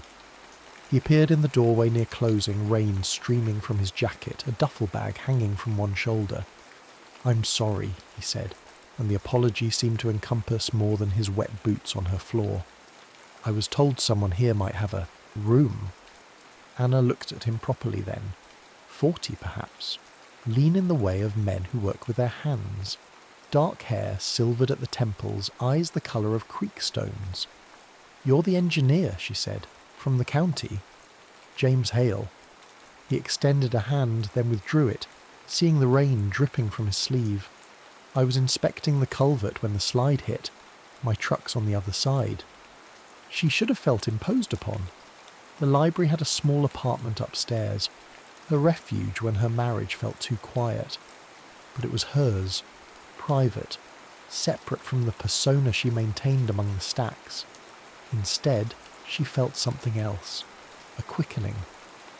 "I have space," she said, "but you'll have to tolerate books." His smile was brief, transformative. "I think I can manage." That first night they were strangers observing proprieties. She showed him the narrow room, the shared bathroom, the kitchenette with its 2-burner stove. He thanked her with the careful courtesy of someone aware, of imposing. They ate soup heated over the camp stove, speaking of practical things, the roads, the weather, the likelihood of power restoration. But beneath the mundane exchange, Anna felt herself observed. Not in the way her husband observed her, cataloguing tasks, noting efficiencies, but with genuine curiosity. James asked about the library's collection, its history, her work. He listened to her answers as though they mattered. When she asked about his own life, he deflected gently. "Infrastructure," he said with a self-deprecating shrug. "Bridges, drainage, things people only notice when they fail." "But you notice them always," she said. He met her eyes then, and something passed between them. recognition perhaps of kindred loneliness. "Yes," he said quietly, "I suppose I do." Later, alone in her room, Anna lay awake listening to the drum of rain on tin. She thought of her husband, David, in their house across town. He would be fine without her. He was always fine. There, marriage had become a series of parallel routines, affectionate but separate, like neighbouring gardens that never quite touched. She thought of the stranger sleeping one wall away, and felt a dangerous heat bloom in her chest. The second day brought sleet and necessity. Without power, the library's heating system was useless. James suggested combining their efforts, closing off the upper rooms, concentrating warmth in the reading room below. They worked together in companionable silence, hanging blankets over doorways, arranging chairs near the wood stove someone had donated decades ago. "Tell me about the books," he said, running his hand along a shelf of leather spines. "What do you love most?" Anna considered this. "The ones where people say true things," she said finally, "even when the truth is difficult." He pulled down a volume, Gaskell, she noted, and opened it at random. "I wanted to see the place where Margaret grew to what she is, even at the worst time of all, when I had no hope of ever calling her mine." He looked at her, like this. "Yes." Her voice came out softer than intended, "like that." They fell into a rhythm over the following hours. She catalogued water damage while he repaired what he could, tightening hinges, resealing a window frame, fixing the temperamental lock on the front door. Between tasks they talked, not the polite conversation of strangers, but the careful excavation of deeper truths. He told her about his marriage. "Sarah's brilliant," he said, admiring and sad. "We built a good life. But somewhere along the way we forgot to build it together. Now we're just efficient." Anna understood. "David and I are kind to each other," she offered. "But kindness isn't the same as seeing. I could disappear and he'd mourn the disruption more than the loss." "I doubt that's true." "Don't you?" She met his gaze. "When's the last time your wife asked what you were thinking rather than what you were doing?" His silence was answer. "Enough." That evening they prepared dinner together, pasta and canned sauce luxurious in the candlelit dimness. Anna found a dusty bottle of wine in the library's storage closet, left over from some long-ago fundraiser, and they drank from mismatched mugs, talking about first loves and lost dreams and the slow accretion of compromise that defined middle age. "I used to write," Anna confessed. "Stories, poetry, nothing published, but it mattered to me." "Why did you stop?" "Life. Marriage. The library needed me more than my notebooks did." She paused. "That's not quite true. I stopped because no one asked to read them. After a while, silence becomes its own answer." James set down his mug. "I'd like to read them, if you'd let me." The offer was simple, but it pierced something in her chest. When had anyone last wanted to know her that way? Not as wife, librarian, reliable presence, but as herself. "They're in storage," she said, not quite ready for that vulnerability. "But thank you for asking." Later, washing dishes side by side, their hands collided in the soapy water. They both froze. Anna felt the heat of his palm against hers, the calluses earned through labour, the gentleness of his grip. Neither moved to break the contact. "Anna," he said quietly. A warning or an invitation? She couldn't tell. She stepped back, heart hammering. "I should check the stove," she managed, fleeing to the reading room where the fire burned too hot and her face burned hotter still. News came on the third morning via Tom Wilson's radio. Power crews had reached the valley's edge. Roads would open within 48 hours, perhaps sooner. Anna should have felt relieved. Instead, she felt the walls closing in. James stood at the window, watching sleet become rain. "I should be glad," he said. "I have work waiting. Sarah's probably worried." "Have you called her?" "No signal, and—" He turned to face her. "I'm not sure what I'd say." The confession hung between them, dangerous, and electric. Anna knew she should deflect, return to safe territory, preserve the careful distance they'd maintained. Instead, she asked, "What would you want to say? That I've been happier these 3 days than I've been in years? That talking with you feels like remembering who I used to be? That I keep imagining—" He stopped himself. "I'm sorry. That's unfair to you." "Imagining what?" "Staying." The word fell like a stone. "Not going back. Building something different. With you." Anna's breath caught. The fantasy he'd articulated was her own, rendered sudden and real, and terrifying. "You don't mean that," she said, backing away. We're just... What?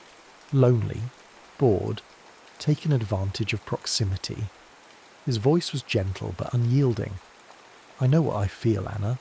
I've felt it since you handed me that first cup of terrible coffee." "Stop." The word came out sharp. "You can't say these things. We're married. We have lives. Lives we've been performing rather than living. That doesn't give us the right. I'm not talking about rights. I'm talking about truth." She turned away, gripping the back of a chair. "The truth is that feeling something doesn't make it permissible. Marriages are built on more than attraction."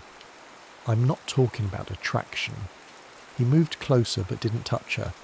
"I'm talking about recognition, about finding someone who sees you clearly and doesn't look away."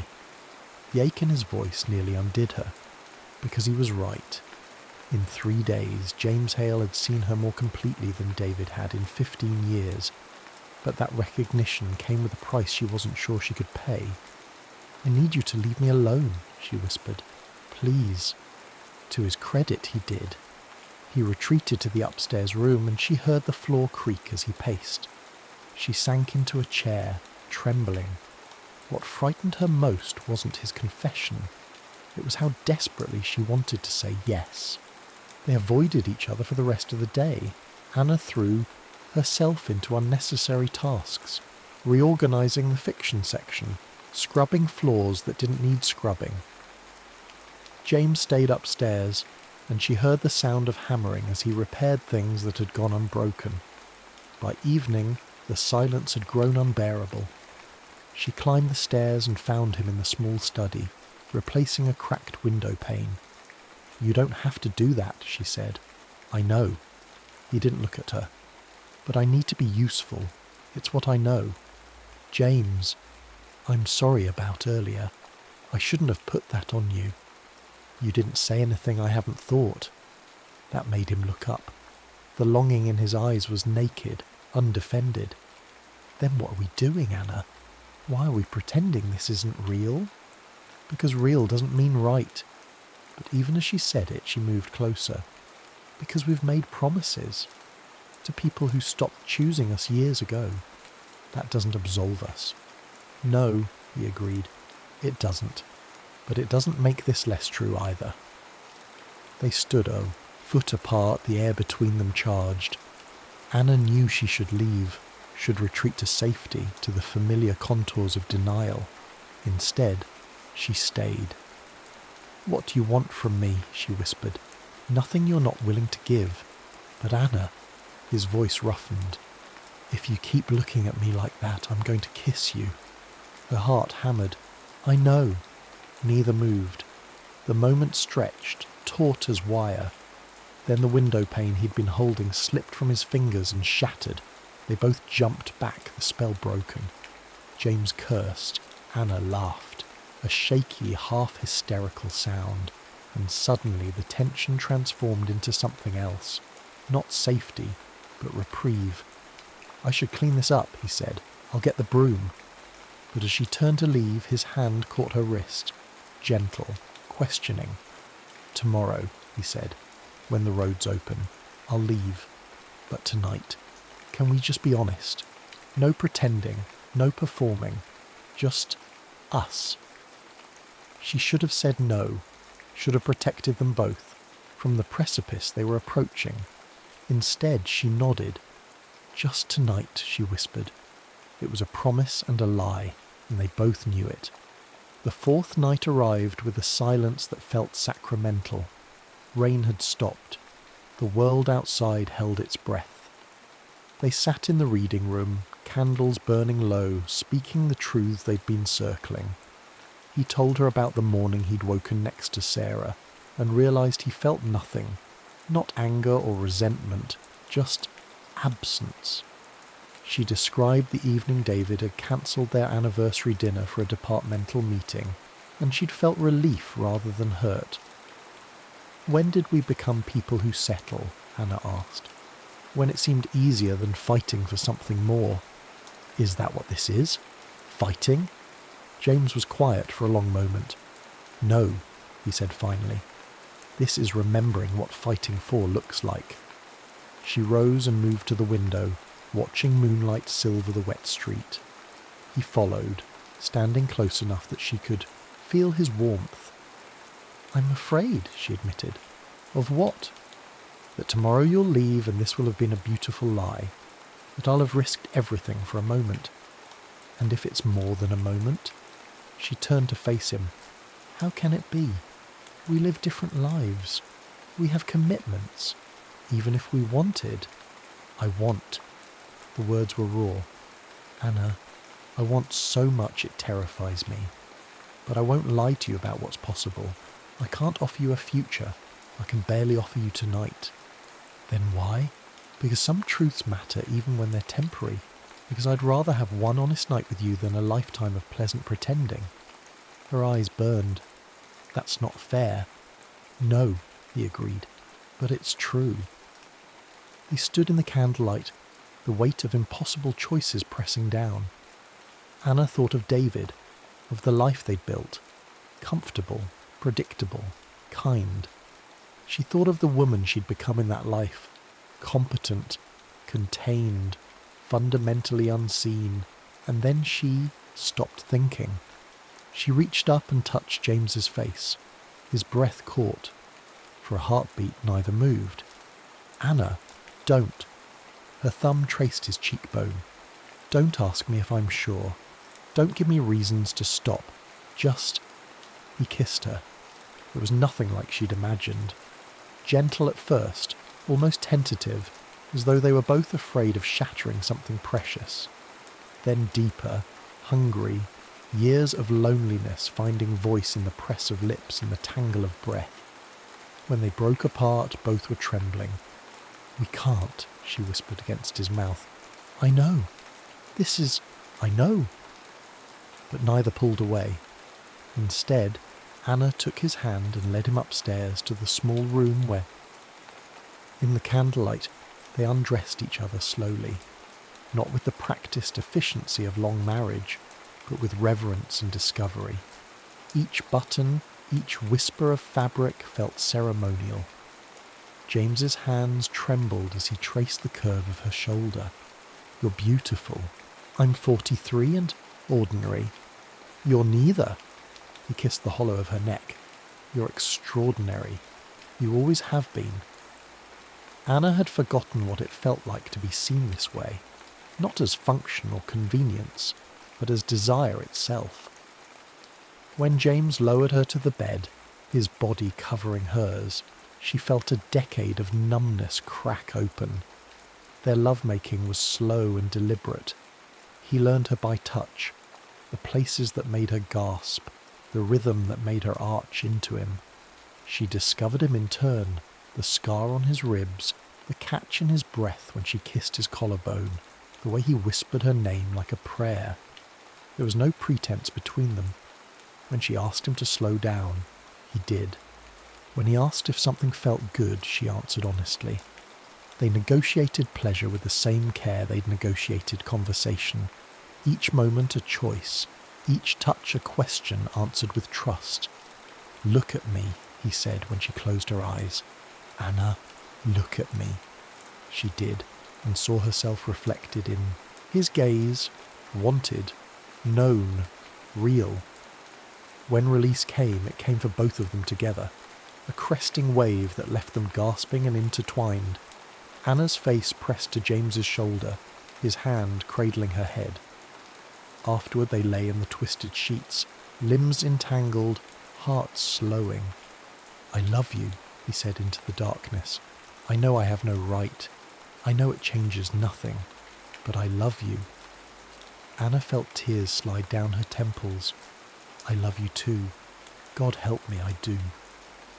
They held each other through the night, knowing morning would bring separation but unable to imagine being anywhere else. She'd slept alone so many nights and closed the door behind them. The power returned at dawn with an industrial hum that felt obscene. Anna woke to find James already dressed, his duffel packed, standing at the window. "Roads are open," he said without turning. "I checked the radio." She sat up, pulling the sheet around her. "So that's it. What else can it be?" But his voice cracked on the question. She rose and went to him, wrapping her arms around him from behind. For a moment he leaned into her touch. Then carefully he disentangled himself. "If I don't leave now," he said, "I won't leave at all. And we both know what that costs." Anna wanted to argue, wanted to say that love mattered more than vows made in youth to people they'd outgrown. But she thought of David, kind, dependable David, and knew she couldn't unmake 15 years on the strength of 4 days. "What happens now?" she asked. "We go back to our lives. We try to be better than we were. And this? Us?" James turned to face her, cupping her cheek in his palm. "This was real. Don't let anyone tell you otherwise. Not your husband, not your conscience, not the years that'll try to convince you it was just a storm-drunk fantasy. It was real, and it mattered. Will I see you again? I don't know. Maybe that's not the question. Then what is? Whether what we found here changes how we live there." Kissed her once more, long, aching, final, and then he was gone. Anna returned home that afternoon to find David making soup. He hugged her, asked if she was all right, told her he'd been worried. She answered carefully, honestly where she could. That night, lying beside her husband, she thought about James's question. Could 4 days change a lifetime? She didn't know yet. But the next morning, when David mentioned a faculty lecture he wanted to attend, Anna said, "I'd like to come with you." He looked surprised. "Really? I thought you found them boring." "I do, but I'd like to understand what matters to you." It was a small beginning. Perhaps it would lead nowhere. Perhaps the gap between them was too wide to bridge. But for the first time in years, she wanted to try. 3 weeks later, a package arrived at the library.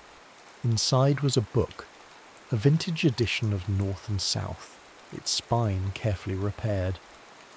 In the margin of chapter 19, penciled in a hand she recognized, were 7 words. Some lights are meant to be remembered.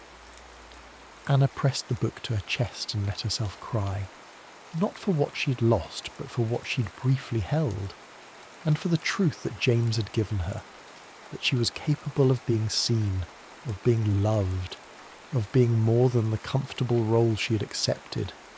She would carry that truth forward, not as license for abandonment, but as a standard by which to measure her life. And in the quiet of the library, surrounded by stories of people who'd said true things even when truth was difficult, Anna Collier began to write again. The end.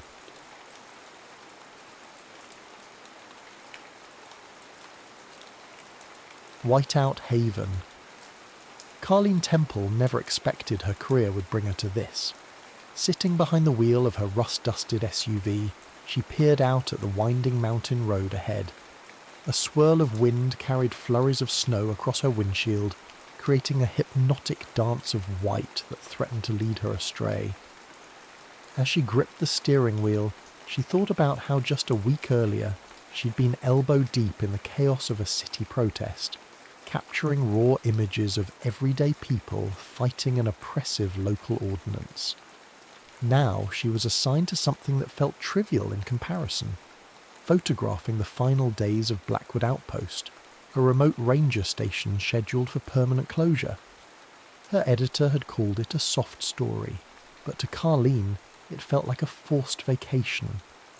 Carleen was known for capturing images of war zones, natural disasters, and crisis situations. Photographs that reveal the starkness of human endurance. The city magazine that Zine employed her, Photoscope, insisted she needed a break from the front lines.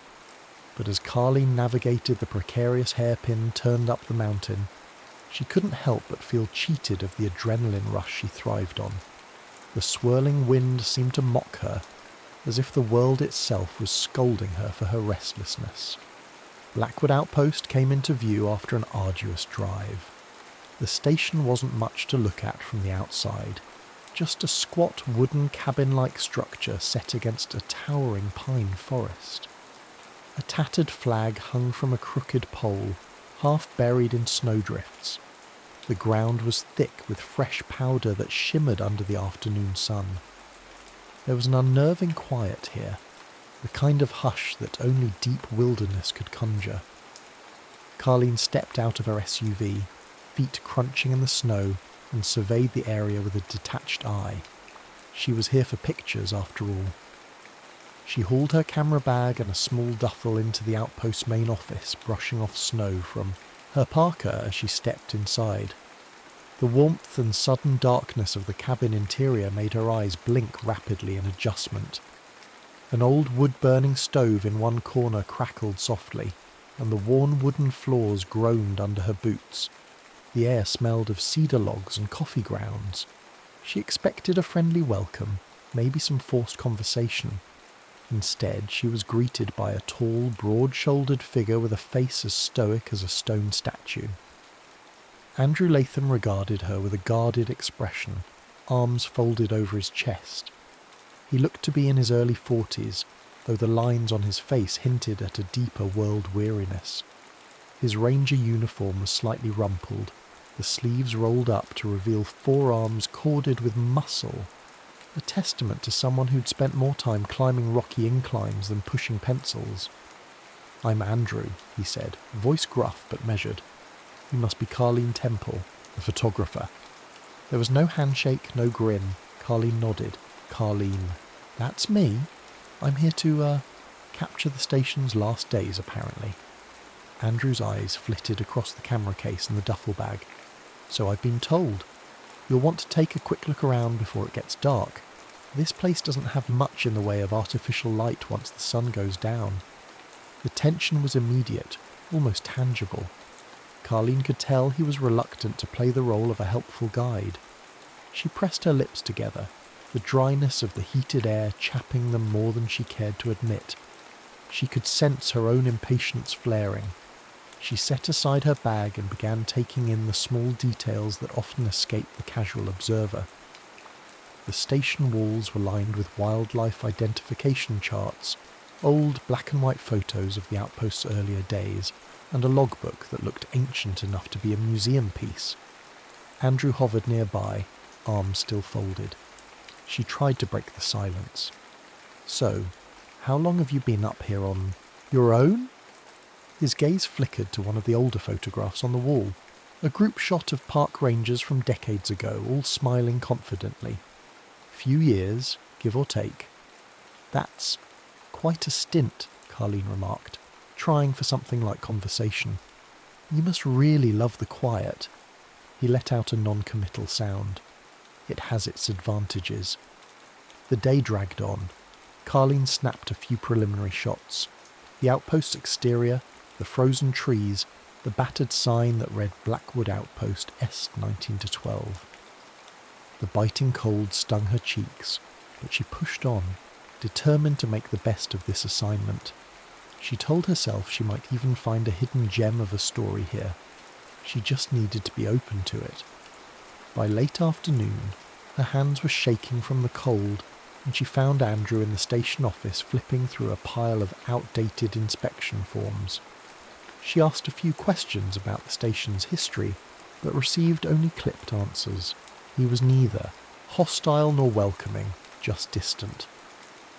With the sun dipping behind the mountains, Carleen decided she would head back down. Find lodging at a nearby town and return tomorrow. She was, after all, just passing through. Collect some atmospheric shots. Do a short piece on the closure. What more was there? Fate had other plans. As she stepped outside to load her gear, the wind intensified. The world went from gently drifting snow to a violent swirl of frost and ice in minutes. Visibility plummeted.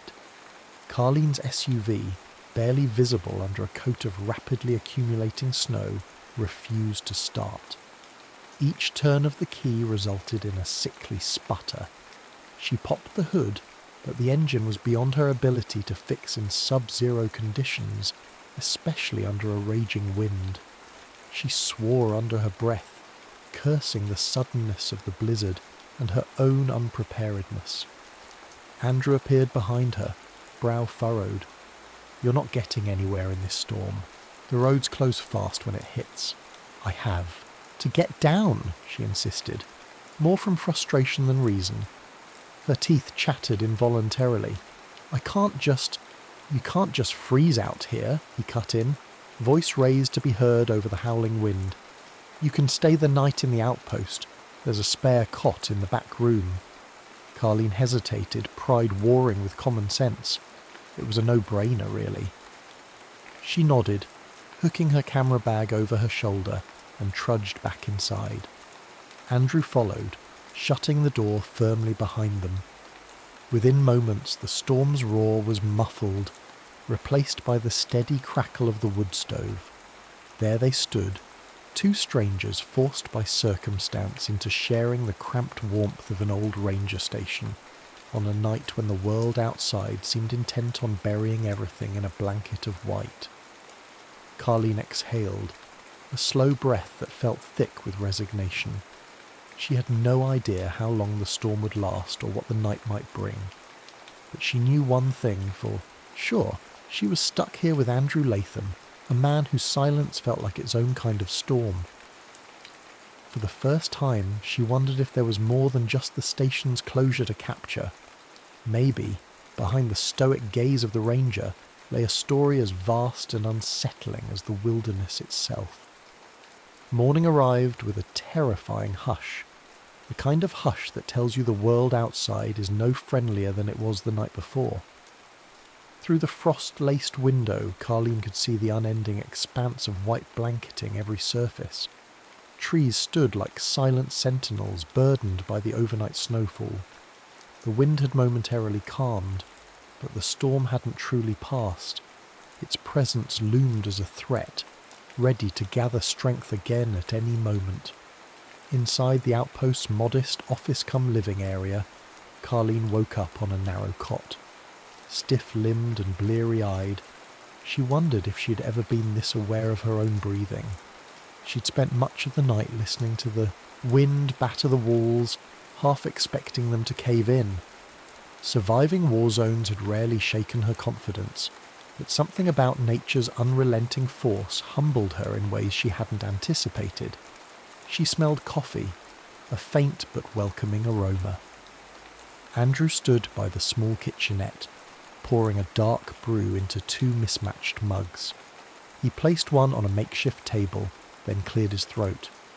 "It's not the fancy stuff, but it's hot." Carlene approached, hands outstretched towards the mug. "That's all I need right now." Her voice was low, gravelly from lack of sleep. They sipped in silence, the only sound the occasional crackling of logs in the stove.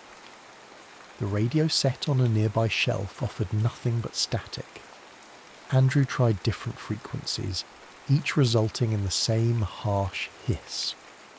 "So, the radio's not picking up any weather updates," he said finally, as if she needed more confirmation that they were stuck. "No telling how long we'll be cut off." Carlene nodded.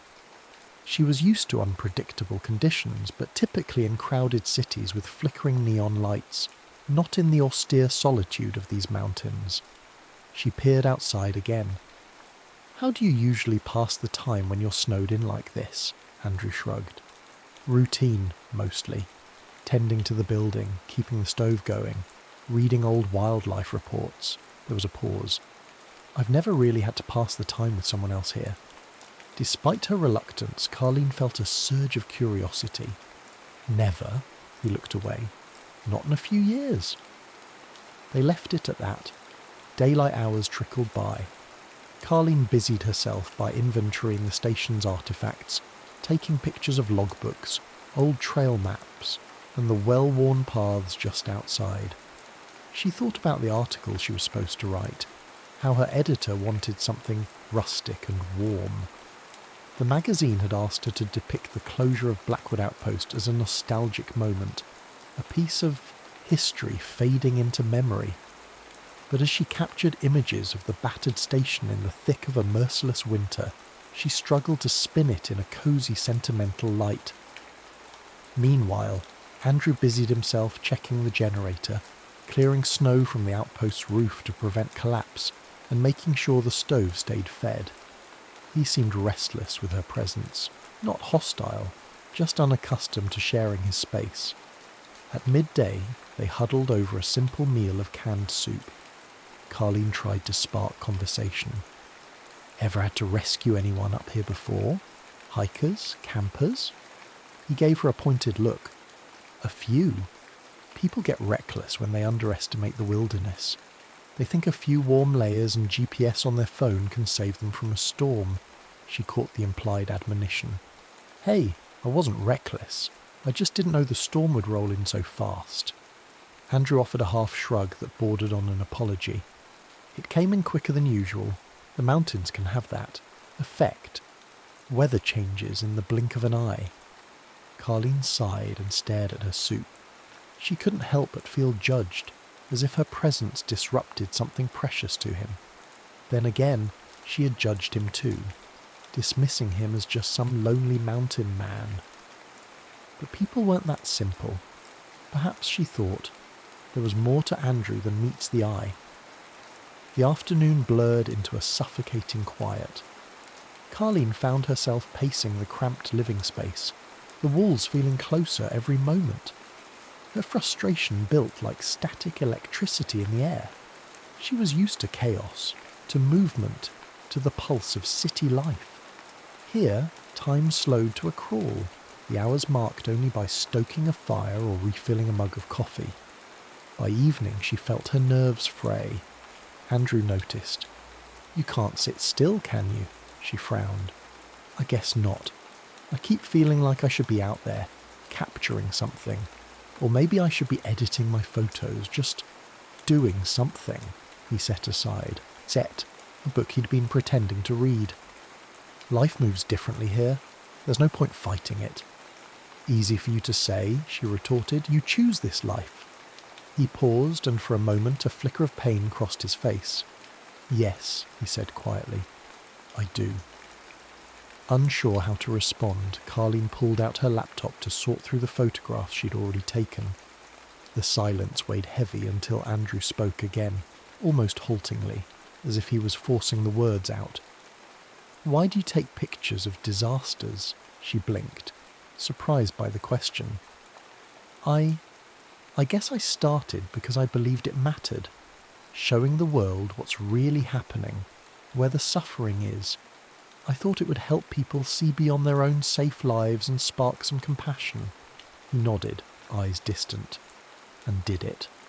"Sometimes," she said, her voice softer now, "but after so many war zones and riots and catastrophes, you start to wonder if you're making any real difference, or if you're just feeding a cycle of sensational news."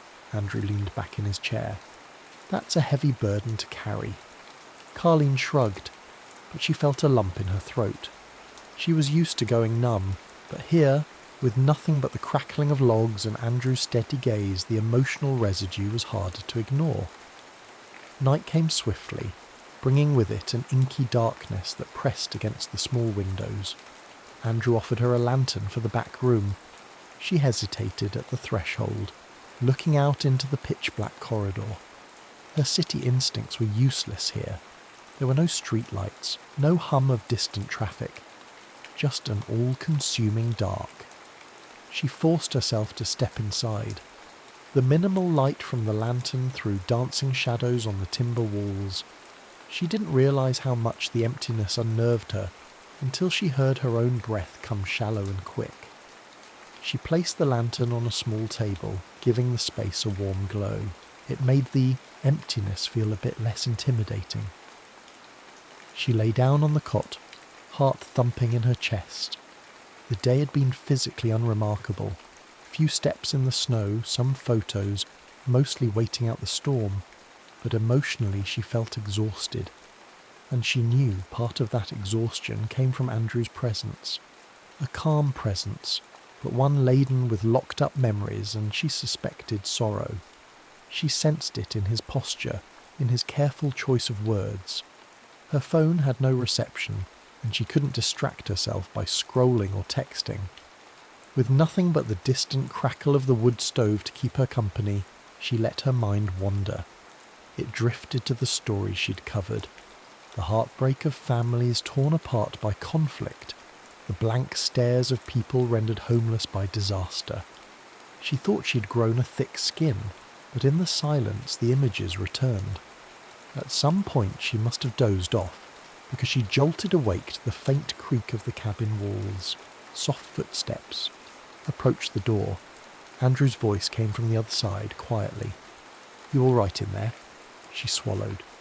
"Yeah, just not used to this kind of darkness." His silence suggested understanding. "If you need anything, I'll be in the office." "Thanks." It came out more grateful than she intended. He walked away, and she was alone once again. Except, somehow, she didn't feel entirely alone. The knowledge that someone else was under this roof, a man she barely knew, but who seemed to carry his own weight of life's tragedies, offered a strange kind of solace. Her eyes fluttered shut and she fell back into an uneasy sleep, lulled by the flicker of the lantern and the relentless hush of the snowfall outside. When dawn broke the next day, there was a lull in the storm. A pale sun hovered above the ridge, illuminating the world in a cold silver glow. Outside the outpost, thick snowdrifts stretched in every direction, but at least the furious wind had stilled for the moment. Carleen bundled up and stepped out gingerly. She needed air, space, something to push back against the claustrophobia that had settled in her bones. Andrew stood by the outpost's small porch, already shoveling a path to the propane shed.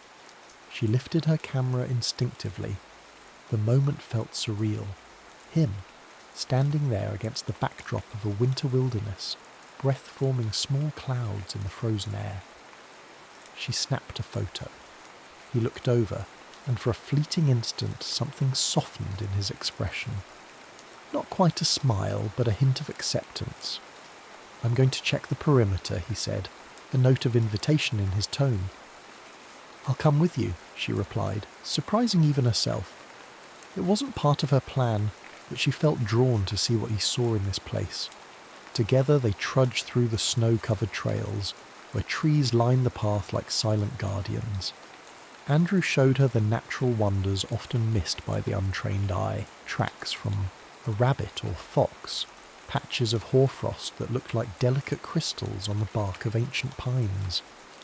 He pointed out a small, half-frozen creek that still gurgled beneath a thin sheet of ice. "This is all going to be gone soon," he remarked quietly, gesturing to the outpost behind them. "They're decommissioning the station, and after that no ranger will maintain these trails." Carleen knelt to capture a shot of the creek, the lens reflecting the ephemeral beauty of water under ice. "Seems a shame, it's so untouched," he nodded. "That's why it's important. Places like this remind us that we're not the centre of everything." She heard the underlying reverence in his voice. He wasn't just a ranger doing a job. This was personal. Andrew cared deeply about preserving the wilderness. She found herself intrigued by the idea of a man who would choose the solitude of these mountains over the comfort of city life. They returned to the outpost by noon, rosy-cheeked and surprisingly content. The mutual antagonism had lessened. Something like camaraderie was taking its place. Carleen felt it in the easy silence they shared. The simple togetherness of preparing lunch, instant noodles in chipped bowls, steam fogging the cold cabin air. That evening Andrew retrieved a bottle of whiskey from a battered cabinet. "Emergency stash," he said with a small grin that barely reached his eyes. "Figure this qualifies as an emergency. You up for a drink?" They sat near the stove, flames dancing on the logs, the heat pushing back the chill. The whiskey burned Carlene's throat, but it also loosened the tension in her shoulders. She found herself talking more than she intended, about her life in the city, her earliest experiences as a photographer, the hopes she once had about making a real impact with her images. Andrew listened intently, occasionally nodding, his gaze fixed on the fire. She appreciated his quiet form of attention. It wasn't the polite, half-hearted interest she'd grown accustomed to from casual acquaintances. It felt genuine. She ventured a question she'd been holding back. "So, you've been here alone for years. Don't you get lonely?" He shrugged. "Some days, but I guess I traded one kind of loneliness for another. The city never felt like home." He paused, looking into the amber liquid in his mug. "Sometimes, though, the silence can be deafening." "What made you stay?" His grip tightened around the mug. "I lost someone," he admitted, eyes downcast. "The details don't matter much, but after that people felt too close, too chaotic. The mountains were quiet. I needed quiet." She felt her chest tighten. "I'm sorry," she managed, her voice almost a whisper. He nodded, the firelight throwing shadows across his face. They fell into silence, but it was a different kind of silence than before. A shared understanding lay beneath it, a fragile thread that connected their separate pains. She didn't push for more details. She understood that some memories were too raw to expose fully to a stranger. Later that night, as they shared another measure of whiskey, Andrew cracked a small, unexpected joke about how city folks freak out at the sight of a single raccoon rummaging through garbage. Carlene laughed, truly laughed, for the first time in what felt like ages. The tension that had hung between them seemed to dissipate, replaced by a cautious warmth. She studied his face in the flickering light. He had the rugged features she'd initially assumed were part of the typical mountain man persona. Stubble shading a strong jaw, hair that needed a trim, calloused hands. But there was an understated grace in the way he moved, the way he listened. She wondered if, in another life, he might have been something else. An artist, perhaps, or a teacher. Someone who gave more of himself to the world. The warmth of the fire and the alcohol lulled them into a languid atmosphere. Carlene felt her eyelids grow heavy. She realized she was dangerously close to letting her guard down. Before the lines blurred too much, she stood up and murmured, "Good night." Andrew's gaze lingered on her as she retreated to the back room. She closed the door gently, feeling an inexplicable flutter in her stomach. It wasn't desire exactly, or maybe it was, but overshadowed by an intangible sense of shared vulnerability. She wondered if he felt it too. The next day brought a moment of unforeseen danger. Desperate to capture more scenic shots during a lull in the snowfall, Carlene wandered farther from the outpost than she should have. The terrain was deceptive, an endless white canvas where every drift looked like solid ground until you stepped into a hidden pocket. She found herself sinking knee-deep, then waist-deep in snow. Panic spiked as the wind picked up again, obliterating her footprints. She fumbled for her camera, not wanting to abandon it, but soon realized she had no sense of direction. Each attempt to climb out only buried her deeper. Fear twisted her stomach. She thought of shouting, but the wind devoured her voice. Then, through the haze of white, she saw Andrew approaching.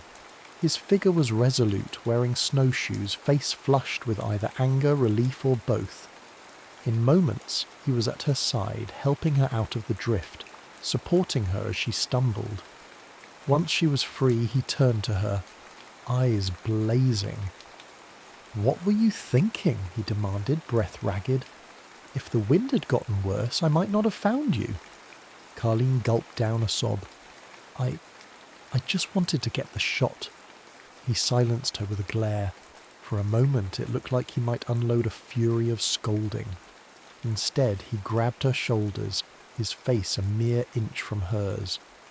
"Don't risk your life like that," he said hoarsely. "This place doesn't forgive mistakes." She felt adrenaline pulsing through, her veins mixing with relief and something else, some powerful emotional surge between them. His breath warmed her face, and for half a second she was certain he might kiss her. She even leaned forward, just a fraction, drawn by the tension in the air, but he turned away, jaw clenched. "Let's get back." His voice was tight, betraying more worry than anger. They trekked back in silence, both shaken. Once inside, Andrew lit the stove with a fierceness that betrayed how rattled he was. Carleen stood near the doorway, heart hammering. She didn't know whether to apologise or to confront him for the near-miss moment they'd just shared.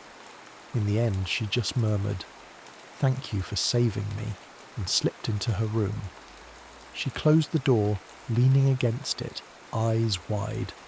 She was shaking, but it wasn't just from the cold. A part of her regretted that the moment ended the way it did.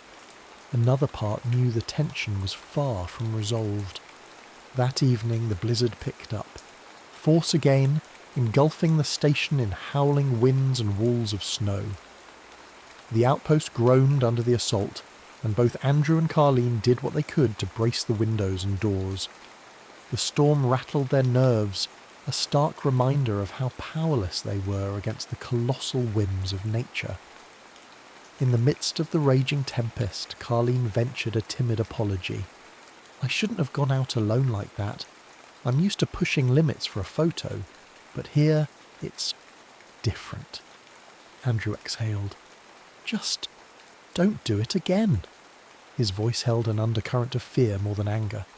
She nodded, grateful for the minimal scolding. As night fell, the generator sputtered, leaving only the glow of lanterns and flashlights. The wind was so fierce it seemed to scream through the cracks in the wooden walls. Carleen's heart pounded at every gust. She found Andrew in the office, pacing restlessly, and realised she'd never seen him look so on edge. "This storm is bad," he muttered. "Worse than I've seen in years." He gestured toward the radio. Still no signal. If something goes wrong. Carleen understood the unspoken dread. They were utterly isolated. If a roof beam gave way, or if either of them needed medical help, they were at the mercy of the mountain. Amid this tension, something in Carleen snapped. She hated feeling helpless. Memories from her photo assignments flooded back. The terror of being pinned down in a war zone, the anguish of photographing wounded civilians when she couldn't help them. Emotions swirled like the storm outside until she broke down in front of Andrew, tears glistening in the lantern light. "I'm sorry," she said in a trembling whisper. I'm tired of watching disasters happen and feeling like all I do is document them. I thought I'd come here and find something gentle for once, but even nature can be brutal." Andrew looked torn, sympathy warring with his own internal guard. Slowly, he placed a hand on her shoulder. "It's okay," he said, voice quiet. "You're human, Carleen. You don't have to hold it all together every minute." She let out a shaky breath. The cabin's dim light cast elongated shadows on the walls, turning the moment into something more intimate than she expected. She looked up at him, noticing the flicker of his eyelashes, the tension in his jaw, the lines that sorrow had etched into his brow. Before she knew it, her arms slipped around him, seeking warmth, seeking comfort. He stiffened for a heartbeat, then relaxed, folding her into an embrace that felt both awkward and profoundly comforting. She wasn't sure who moved first, but their lips hovered close enough that she caught the faint smell of whiskey on his breath. A crack of thunder-like wind split the air outside, jolting them from the threshold of a kiss. They broke apart, each rattled not just by the storm but by the intensity of the moment. In the ensuing silence, Andrew cleared his throat. "I need to check the roof," he mumbled, stepping away hastily. Carleen stood there, heart pounding, half dazed. She knew then that their fragile equilibrium was shattered. They'd crossed a boundary, though they hadn't followed through. The almost kiss lingered, electric and unresolved, like a cord left hanging in the air. Hours later, with the storm still raging, Andrew returned from his checks. Wet snow clung to his jacket and hair. Carleen handed him a towel. He murmured thanks and sat down on a battered wooden chair. His face was etched with fatigue. She watched him quietly, uncertain whether to speak of the near kiss or bury it. But that night had other revelations in store. As the storm rattled the door, Andrew began to talk, haltingly, as though dredging up words from a dark well. He spoke of his fiancée, Helen, who had shared his love of the outdoors. They'd been hiking in these very mountains when an unexpected avalanche swept through, a pass. He was ahead, and she was behind, out of sight. By the time he realised what had happened, it was too late. "I tried to dig her out," he said, voice thick with memory. "But you can't outrun an avalanche. It moves faster than you'd believe." He swallowed hard, eyes distant. "She died by the time search and rescue arrived. His voice cracked. "I couldn't save her." Carleen felt tears she didn't know she'd left. "Andrew," she began, words failing to encompass the enormity of his grief. He pushed on, as though needing to purge himself of the narrative. After that, the city felt unbearable. People offered their condolences. They tried to empathise, but no one could reach me. I just wanted quiet. So I came here. She reached for his hand, their fingers intertwining. "I'm so sorry." The phrase felt inadequate, but it was all she had. They sat like that for a while, sharing a moment of raw vulnerability that eclipsed any differences. They had. In that moment, the storm outside seemed to mirror the turmoil in their hearts, wild, relentless, and destructive. And yet, within the chaotic swirl, they found the faintest glimmer of solace in each other's presence. Eventually, Andrew withdrew his hand, gently but firmly. "We should get some rest," he said, voice laced with sorrow. "Who knows what tomorrow brings?" Carleen nodded. She stood, paused, then leaned down and pressed a light kiss to his temple. It was a tentative offering of comfort, not passion. Andrew closed his eyes, accepting the gesture. Then she moved away, leaving him alone with the storm and his memories. Morning dawned, cold and eerily still. The storm clouds had departed, leaving a pristine white world in their wake. Outside, the glistening snowdrifts were both beautiful and treacherous. Andrew managed to get the radio working well enough to hear a faint broadcast. Rescue crews were starting to clear the roads. They should be able to reach Blackwood Outpost within a day or two. Carleen found herself torn. Relief flickered. She could return to normal life soon. But a heavier emotion weighed in her chest. The realization that this strange interlude of forced closeness might be coming to an end. Would she go back to the city and pretend this connection never happened? Did Andrew even want her to stay? The day passed in an awkward dance around each other, both keenly aware of the unresolved tension. When the rescue crew finally radioed in, confirming they'd arrive the next morning, Carleen felt her stomach drop. Andrew's gaze flicked to her, and then away, as though bracing himself for a goodbye. That night, the air was thick with unspoken words. Over a meal of canned stew, they avoided direct eye contact. Carleen tried to lighten the mood. "You know, if I ever use these photos, I'll have to title them Whiteout Haven, or something equally dramatic." He huffed a soft laugh, but his eyes didn't smile. "It's fitting," he said. "This place can be a haven or a prison depending on what you bring with you." They washed up in silence, the domesticity of the task contrasting sharply with the emotional tide swirling between them. The moment they finished, Andrew announced he'd go check the perimeter once more.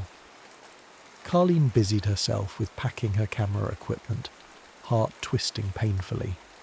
When he returned, he paused in the doorway. "Tomorrow, when the crew comes," he began, forcing each word out. "You can head down. There's a town about an hour away, if the roads are clear, where you can catch a bus or stay at a motel." She bit her lip. "Right," she managed, trying to hide her disappointment. "Makes sense." A beat of silence stretched. She wanted to say something, anything that might change the trajectory of this farewell, but the words were tangled in her throat. Andrew offered a tight nod and disappeared into the back room, leaving Carleen alone, in the flickering lamplight, wondering if she was about to walk away from something more profound than a fleeting attraction. Morning came with a flutter of helicopter blades overhead. The rescue team had cleared a narrow path along the main road, enough for an SUV to make it down the mountain. The men who arrived were efficient and brisk, their faces lined from the cold, but relieved to find Andrew and Carleen uninjured. They offered hot coffee and a direct route back to civilization. Carleen stood outside the outpost, gear packed, heart heavy. Andrew helped her load her bags into the rescue vehicle. Their eyes met, and 1,000 unspoken feelings hung between them. She wanted to reach for him, to say something that could shatter the distance forming again. But fear, of rejection, of clinging to something that might not be real, held her back. The drive down the mountain felt surreal. As the outpost faded from view, Carleen pressed her forehead to the icy window, watching the trees blur past. She felt like she was leaving behind a piece of herself. By the time they reached the nearest town, her mind was already spinning with how quickly life had resumed its usual pace. Cars honked, store lights blinked, and the hum of human activity surrounded her. She spent 2 nights in a small hotel trying to finish her article about Blackwood Outpost. Her editor had called, excited to see the pictures and praising her for surviving the storm. Carleen listened, numb. She opened her laptop and scrolled through the images. There was the outpost sign, half buried in snow, the aging logbooks, the view from a cliff on a rare clear day, and then the photographs of Andrew. In one shot he was turning away from the lens, a half frown on his lips. In another, he was silhouetted against the cabin's porch, exhaling a plume of breath into the cold air. She lingered on a close-up where the golden afternoon sun caught the lines in his face, revealing a quiet, profound sadness. Looking at those photographs, she realized she'd captured more than just a man or a place. She had captured the essence of an unspoken story, a wounded soul finding refuge in the wilderness. Her heart squeezed. It felt dishonest to write a fluffy piece about a nostalgic station closure without acknowledging the depth of what she'd experienced. That night she laid awake, the hotel's dim bedside lamp casting shadows on the walls. The city lights flickered through the window, and she realized she no longer found comfort in that neon glow. Instead, she craved the hush of snowfall, the crackle of a wood stove, the steady presence of a man who had let her glimpse his hidden sorrow. By dawn, her mind was made up. She packed her things, checked out, and ignored a half-dozen messages from her editor. She had a new plan. The road back to Blackwood Outpost was partially cleared, enough for her SUV to navigate slowly. Slush and ice made the drive treacherous, but determination fueled her. She arrived to find Andrew outside, loading a truck with boxes from the station. He was packing up exactly as she'd feared, preparing to leave the place he'd called home. For a moment she watched him in silence. Her heart pounded as she forced herself out of the car. He looked up, startled. His expression cycled from shock to guarded concern. "What are you doing here?" She swallowed. "I couldn't leave it like that." He set down the box he was holding. "Carleen, I'm closing this place. There's nothing left here." She stepped closer, pulling a single photograph from her coat pocket. She offered it to him. It was a print she'd made in the hotel's business centre at dawn. A shot of him standing at the edge of the forest, lost in thought. He gazed at it, throat bobbing. She saw him fighting some internal tide of emotion. "Why did you come back?" he asked, voice thick with caution and hope. "I don't know what comes next," she said, echoing words that had circled in her mind for days. "But I know I don't want to leave you behind." Her voice trembled, but she pressed on. "These last few days I've seen something here, something in you, that makes me believe there's more to life than just chasing the next big story." Andrew clenched the photo in his hands. "I'm no good at this," he admitted, voice raw. "Letting people in. Not since—" He trailed off, but she stepped forward, closing the distance. "I'm not asking you to be perfect. I'm asking you to let me in just enough so we can figure it out. Together." His eyes glistened, and for a long moment they stood on the snowy ground, the world around them utterly silent, waiting. Then, in one swift movement, he pulled her into his arms and kissed her. It wasn't a timid, half-formed thing this time. It was urgent, fueled by days of tension and unspoken longing. Carleen clung to him, feeling the solid press of his body, the warmth of his breath against her cheek, the beating of his heart. When they finally broke apart, his forehead rested on hers. He exhaled, a shuddering breath that carried relief and acceptance. "Stay," he whispered, voice cracking, "or let me go with you. Whatever you want. Just don't walk away again." Tears brimmed in Carleen's eyes, but they were tears of joy. "We'll figure it out." Months later, a different kind of hush envelops a small cabin tucked away in a pocket of the same mountain range, but not so remote that it's inaccessible. Carleen perches on a simple wooden porch, camera in hand, capturing the gentle drift of snowflakes.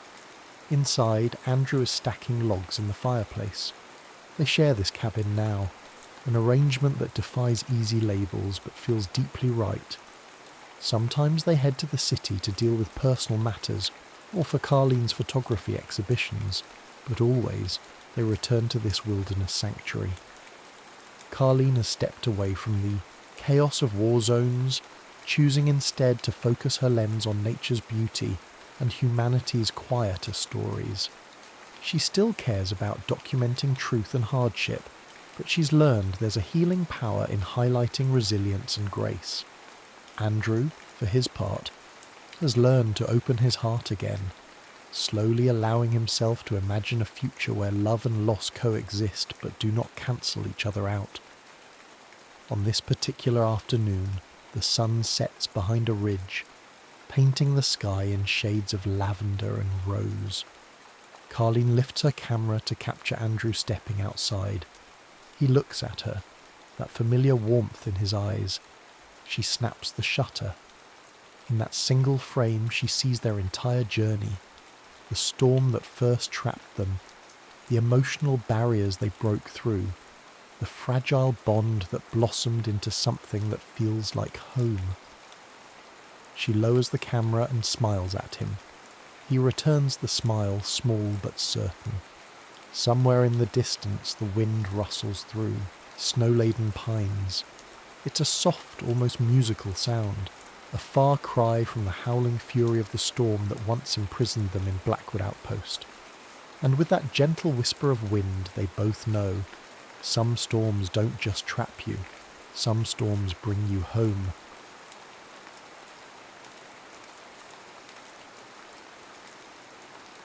Bitter moon, bright star.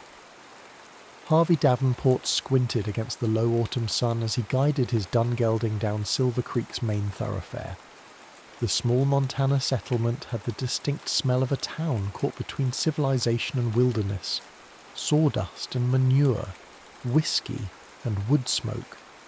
His back ached from 3 days in the saddle, tracking a man who'd ultimately proven not worth the trouble. The bounty for Carl Weber had barely covered expenses. 15 years of hunting men had taught Harvey one immutable truth. The price on a man's head rarely matched the cost of bringing him in. Mayor Julian Collier's telegram had been cryptic but promising. Urgent matter requiring discretion and experience. Compensation generous. Harvey had learned to read between the lines of such messages, usually a wealthy man wanting revenge without legal entanglements. The mayor's office occupied the upper floor of the general store, announced by a weather-worn sign. Harvey secured his horse and climbed the exterior staircase, boots leaving imprints in a thin layer of dust. Davenport, Collier greeted him, rising from behind a desk cluttered with papers. The mayor was a slight man with spectacles and thinning hair, the kind who'd never skinned a knuckle in a fight. Grateful you came so quickly, Harvey removed his hat but remained standing. Your telegram mentioned generous compensation. Indeed. $500 for 3 months' work. Harvey raised an eyebrow. That's steep for a small town. Who needs killing? The mayor blanched. Good heavens, no. I'm not hiring you to hunt anyone. I need protection. For yourself? For our new school teacher, Miss Florence Hart. Harvey stared at the man, certain he'd misheard. A school teacher? She arrived last week from Boston. Brilliant young woman, educated at Mount Holyoke Female Seminary. The mayor paused, looking uncomfortable.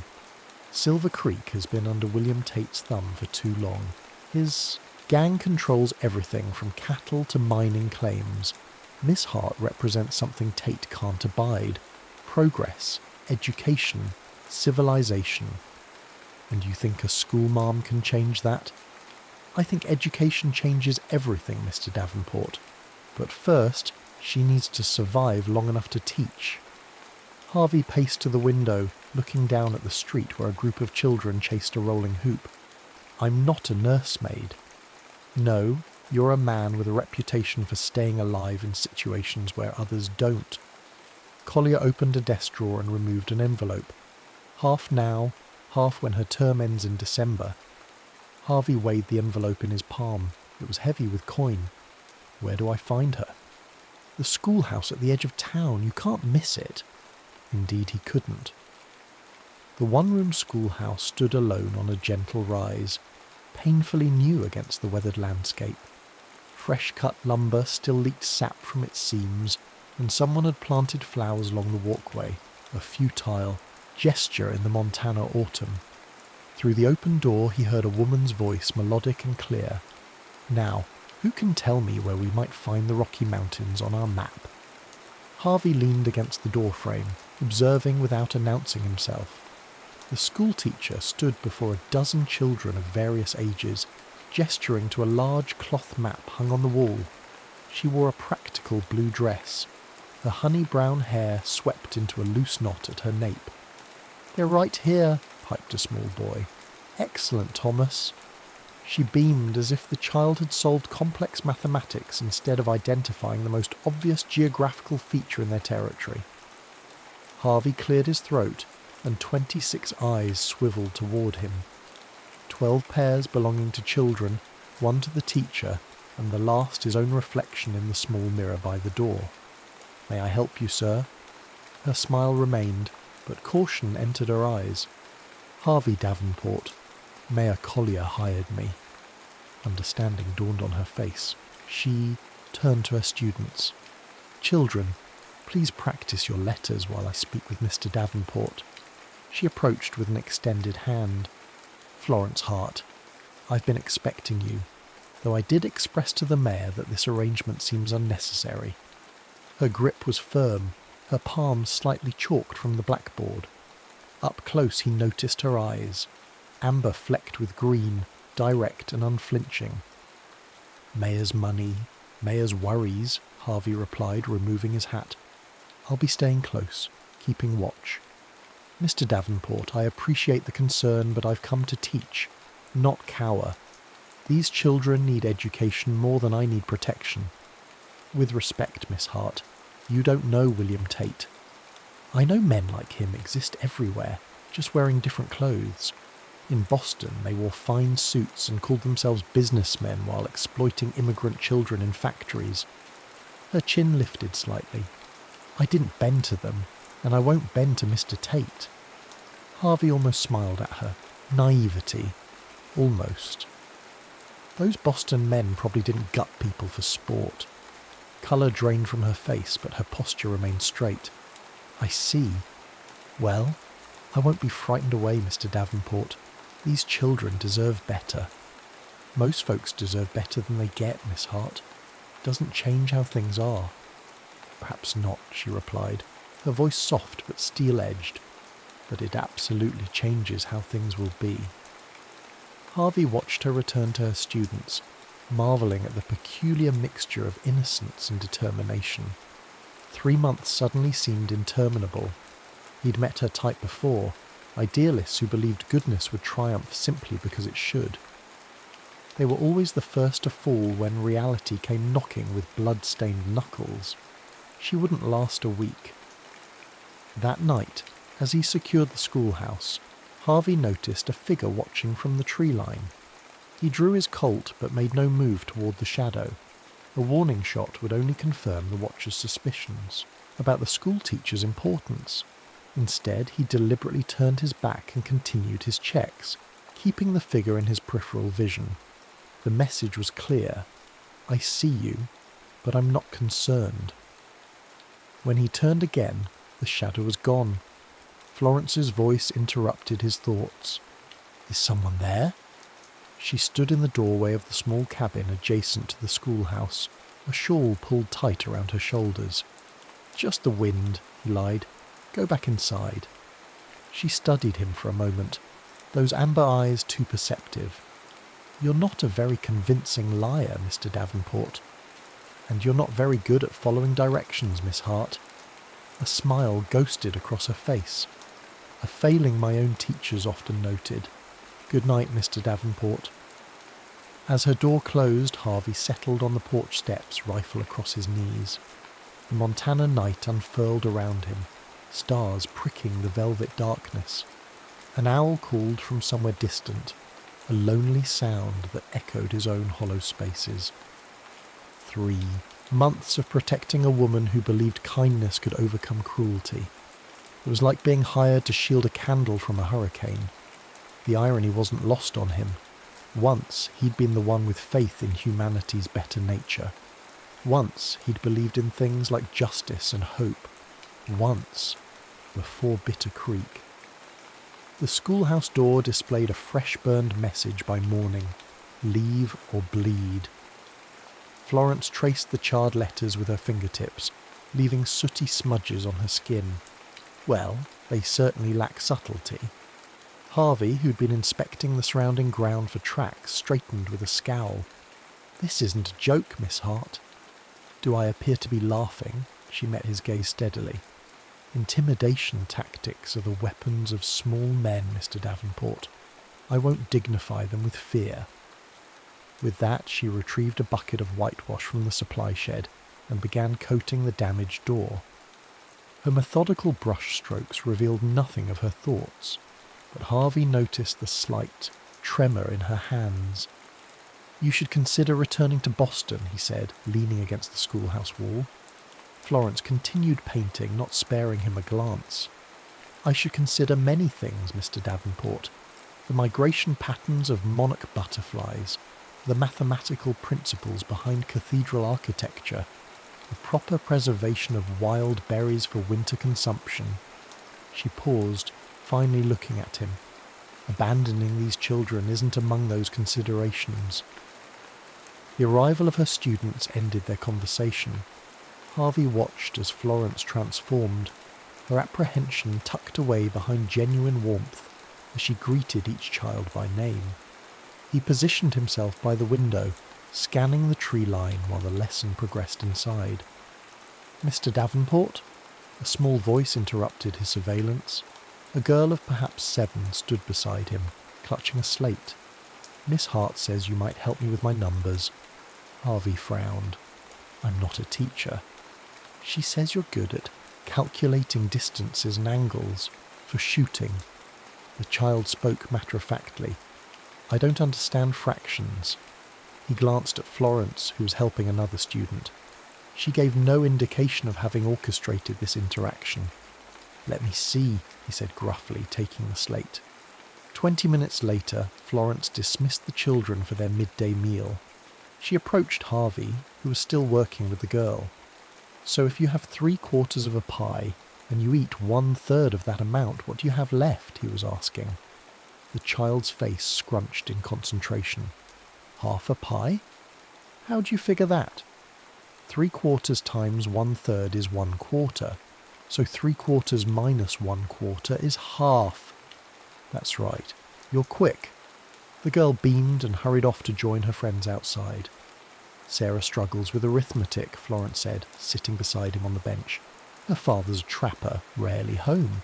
She helps her mother manage their supplies, so fractions are essential for her." Harvey grunted, uncomfortable with her approving gaze. "Shooting requires math. Nothing special about it." Florence gathered papers from a nearby desk. "You know, Mr. Davenport, for a man so determined to appear heartless, you have remarkable patience with children." "Children are different," he said after a moment. "They haven't had time to become monsters yet." "And adults have?" "Most." He stood, eager to escape her scrutiny. "I'm going to patrol the perimeter." Over the following weeks, an uneasy routine developed. Harvey kept watch while Florence taught. Occasionally, despite his resistance, he found himself drawn into lessons, explaining tracking methods for geography, demonstrating how to calculate a horse's travel distance for mathematics. The children, initially wary of his scarred face and taciturn manner, gradually began greeting him each morning. One boy even presented him with a whittled wooden horse, crudely carved but recognisable. "Mr. Davenport, might I ask a favour?" Florence approached him one afternoon as the children departed. "Depends on the favour." "I need to visit Miller's Crossing tomorrow. There's a shipment of books arriving by stage, and supplies I ordered for our harvest celebration." Harvey frowned. "Miller's Crossing is 15 miles. "Indeed, which is why I've arranged to borrow Mr. Peterson's wagon. We could depart after breakfast and return before dark." "We? Unless you plan to abandon your duties for the day," she challenged, a hint of mischief in her eyes. The journey began in awkward silence. Florence attempted conversation several times, only to receive grunts or one-word answers from Harvey. After an hour, she sighed dramatically. "This will be a tedious journey if you're determined to remain mute, Mr. Davenport." "Not much worth saying." "I disagree. For instance, you might tell me how a man with your education, and don't deny it. I've seen you correct grammar in the children's work when you thought I wasn't looking, became a bounty hunter." He glanced at her, surprised by her observation. "Life happens." A profoundly uninformative answer. She adjusted her bonnet against the strengthening wind. "Very well, I'll begin. I'm the youngest of 4 sisters. My father was a professor of literature who believed women deserved education equal to men's. My mother died when I was 12. I taught in Boston for 3 years before answering the advertisement for Silver Creek." When he remained silent, she continued undeterred. "I came west because I was suffocating in Boston drawing rooms, expected to marry a banker's son who thought women should discuss nothing more substantial than fabric patterns and menu planning." Her voice softened. "I wanted to build something meaningful. These children deserve futures beyond what their parents could imagine." Harvey felt a reluctant admiration for her conviction. Noble goals don't keep you alive when men like Tate decide you're inconvenient. "Perhaps, but fear of dying isn't the same as living." She studied him. "What are you afraid of, Mr. Davenport?" The question struck too close to truths he kept buried. Before he could form a response, the sky darkened ominously. "Storm's coming," he said, grateful for the diversion. "We should find shelter." They barely reached the abandoned Thornton homestead before the deluge began. The small cabin's roof leaked in 3 places, but its stone hearth remained sound. Harvey built a fire while Florence arranged their supplies away from the drips. "Will it pass quickly?" she asked, watching sheets of rain obscure the landscape. "No, it's settling in." He gestured to the western horizon, where dark clouds massed like an invading army. "We're staying the night." Her eyes widened. "That would be inappropriate. Drowning would be fatal. Take your pick." The storm intensified as evening approached. Wind howled through the cabin's gaps and thunder shook the timbers. They shared a simple meal of bread and jerky, the fire casting long shadows across the weathered walls. "Who were you before?" Florence asked suddenly, breaking their companionable silence. Harvey stared into the flames. "What makes you think I was someone else?" "The way you speak when you forget to be coarse. The Latin phrase you used when Thomas fell last week. The books I've seen you reading when you think no one is watching." He remained silent so long she thought he wouldn't answer. "I was a lawyer in St. Louis," he finally said. "Had a practice with my father-in-law." "You were married?" "Catherine, and a daughter, Emma." His voice roughened. "They died at Bitter Creek. Stagecoach robbery." Florence's hand moved involuntarily toward him but stopped short of touching. "I'm so sorry." 8 years ago, last spring, he prodded the fire, sending sparks upward. "I tracked the men responsible. That's how I started bounty hunting." "Did you find them?" "Eventually." The word hung between them, heavy with unspoken violence. "And did it help?" she asked softly. "Did vengeance ease your grief?" Harvey met her gaze, his eyes reflecting firelight and old pain. "No, but it gave me somewhere to put the rage. And now I exist. It's enough." He stood abruptly. "You should sleep. I'll keep watch." "There's room enough for both of us to rest," she offered, gesturing to the cabin's small space. "I don't sleep much anyway." Florence studied him for a long moment. "Do you even believe in anything anymore?" The question wasn't accusatory, but genuinely curious, which somehow made it harder to deflect. "I believe people show their true nature when tested," he answered finally. "I believe comfort breeds illusion, and suffering strips it away. That's a lonely philosophy. It's a realistic one." She shook her head. "Grief doesn't have to define you, Harvey. It can transform you, certainly, but the direction of that transformation remains your choice." It was the first time she'd used his given name, and the intimacy of it disturbed him more than her words. "Get some sleep, Miss Hart." Outside, the storm continued its assault, mirroring the turbulence he felt within. Florence's presence was becoming dangerous, not because she needed his protection, but because she made him question the walls he'd built around himself. The rain didn't let up until dawn, and they returned to Silver Creek by mid-afternoon. News of their overnight absence had preceded them, generating knowing looks from townspeople as they passed. "Reputation is a luxury I can't afford to lose," Florence murmured as they approached the schoolhouse. "The children's parents must trust me." "I'll speak to Reverend Kane," Harvey offered. "He can quell the gossip." She smiled gratefully. "Thank you." As she unlocked the schoolhouse door, Harvey noticed a folded paper nailed to the frame. He snatched it before she could see. "The teacher or the children? Your choice." The threat was clear. Tate was escalating. Harvey crumpled the note, his decision immediate. It was time to confront Tate directly. Florence Hart might be willing to risk herself for her principles, but he wouldn't let her risk the children. Some lessons came at too high a price. The Silver Creek saloon reeked of unwashed bodies and spilled whiskey. Harvey entered at dusk, scanning the crowded room for his target. William Tate held court at a corner table, a mountain of a man with a beard like iron filings and eyes that calculated profit from others' misfortune. Harvey approached without preamble, stopping just beyond arm's reach. "Tate." Conversation died as heads turned. Tate looked up lazily, a reptilian smile spreading beneath his moustache. "The schoolmarm's watchdog," he drawled. "Come to beg for scraps. Come to deliver a message," Harvey's voice carried in the sudden silence. "The teacher and the children are off limits." Tate leaned back, amusement dancing in his cold eyes. "Is that so? And what exactly are you offering in exchange for my generosity?" "Nothing. I'm telling you how it's going to be." A dangerous stillness settled over Tate.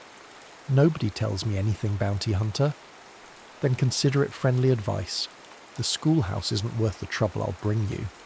Tate's men shifted, hands hovering near weapons.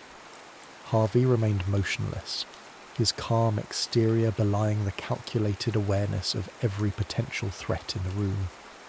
"You know," Tate said conversationally, "I heard an interesting rumour about that pretty teacher. Seems she spent a night alone with you at the old Thornton place." He smirked. "Perhaps she's not as virtuous as she pretends." Harvey's expression revealed nothing, but his voice dropped to a dangerous register. "Choose your next words with extreme care." Tate stood, towering over most men in the room. "Or what? You'll shoot me? In front of witnesses?"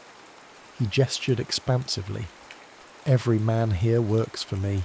You'd be dead before you cleared leather." "Probably," Harvey agreed, "but you'd still die first." Something in Harvey's eyes, the absolute certainty of a man who'd already calculated the cost and found it acceptable, gave Tate pause. 3 days, Tate finally said. "The teacher has 3 days to leave. After that," he shrugged. "Well, schoolhouses burn easily, children too." Harvey's hand moved faster than perception could track. Suddenly his knife pressed against Tate's jugular, drawing a bead of blood. "Listen carefully," Harvey whispered, his mouth close to Tate's ear. "I've killed men in 23 territories. I've hunted human beings like animals and ended them without losing sleep. If anything happens to Miss Hart or those children, anything at all, I will dedicate whatever remains of my life to finding new ways to make you suffer." He stepped back, sheathing his knife with fluid grace. "Sleep well, Tate." The saloon remained silent as he departed, the batwing doors swinging in his wake. Outside, Harvey exhaled slowly, adrenaline ebbing. He'd bought time, but also accelerated the inevitable confrontation. Tate wouldn't tolerate such a public challenge.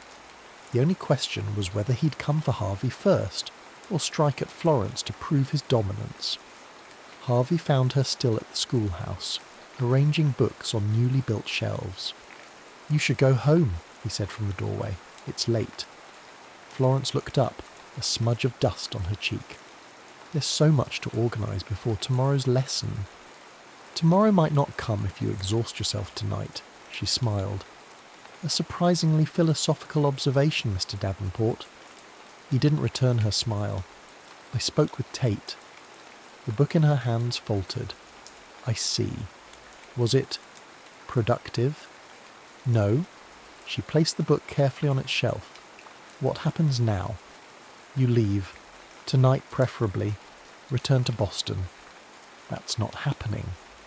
Harvey crossed the room in 3 strides, frustration breaking through his composure. "This isn't a negotiation, Florence."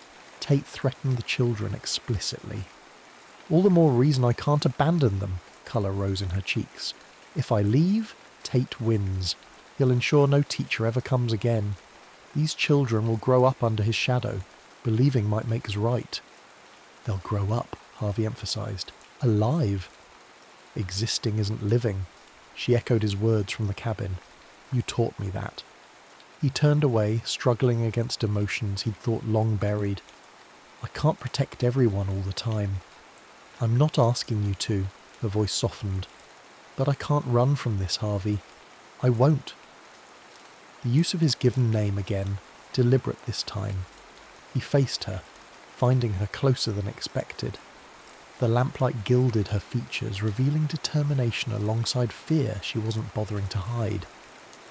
"You're the most stubborn woman I've ever met," he said, the accusation lacking heat.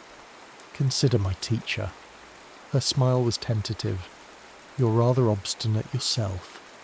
Something shifted between them, a recognition, a possibility. Her eyes dropped to his mouth, then back to his eyes, a question in them that stirred embers he'd thought long cold. Harvey stepped back abruptly. I'll keep watch outside tonight. Harvey? Good night, Miss Hart. He escaped into the darkness, his heart pounding with emotions he couldn't afford. Attachment was weakness. Weakness got people killed. The night passed without incident, but Harvey's vigilance didn't waver. By morning, exhaustion dragged at him, yet he escorted Florence to school as usual. Children arrived, lessons proceeded. Florence taught with her characteristic enthusiasm, though Harvey noted the frequent glances she cast toward the windows. Shortly after noon, a commotion outside drew their attention. Mayor Collier hurried up the path, his face ashen.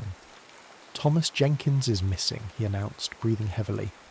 His mother says he never arrived at school this morning, Florence paled. But I marked him, absent. I assumed he was ill. His mother sent him with his lunch pail at 8 o'clock. Collier's eyes shifted to Harvey. She found this nailed to their door an hour ago. The note contained a single sentence. Education has its price. Tate, Harvey growled. Florence pressed a hand to her mouth. This is because of me. No, Harvey countered firmly. This is because Tate is a monster who uses children as pawns. Gather the other students and take them to the church. Stay with Reverend Kane until I return. Where are you going? Collier asked. To find Thomas. Florence caught his arm. Harvey, Tate wants you to come after him. It's a trap. I know. He gently removed her hand. But Thomas is still alive. Tate wants leverage, not a body. Let me come with you, she pleaded. I'm the one he wants to intimidate. Absolutely not. His tone brooked no argument.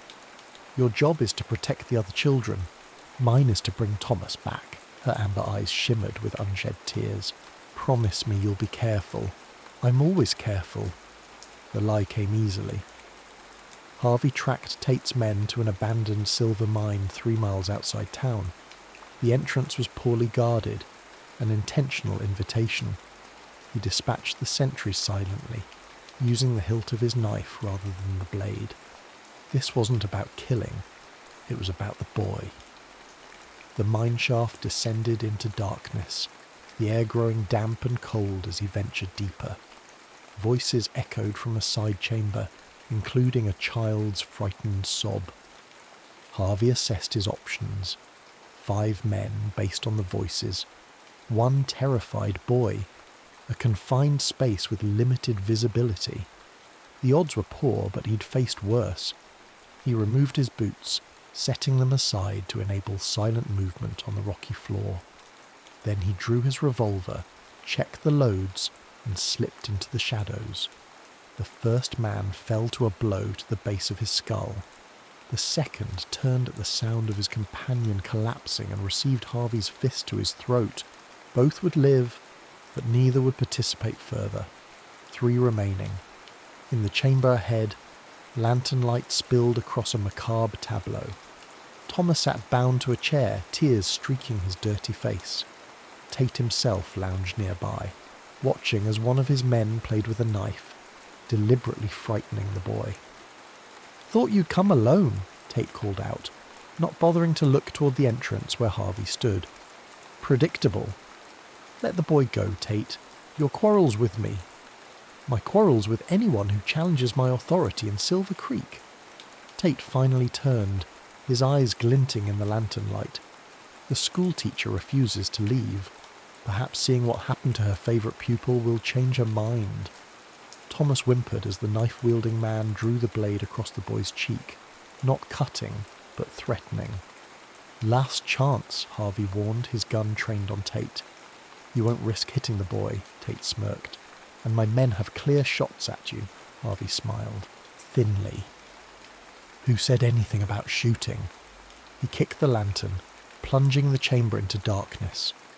Gunfire erupted immediately, bullets striking stone as Harvey dropped to the ground. He crawled forward, guided by Thomas's terrified cries, and reached the boy's chair. "It's Mr. Davenport," he whispered, cutting the ropes. "Stay down." A bullet grazed his shoulder as he shielded the child with his body. Harvey returned fire, aiming at the muzzle flashes.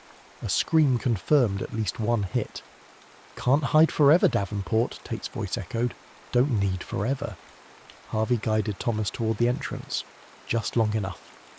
Another shot rang out. Pain exploded in Harvey's side as the bullet found flesh. He staggered but remained upright, pushing Thomas ahead of him. "Run," he commanded, turning back to cover their retreat. Harvey fired 3 rapid shots, forcing Tate and his remaining man into cover. Then he backed away, following Thomas up the shaft toward daylight. They nearly reached the entrance when Harvey stumbled, the blood loss taking its toll.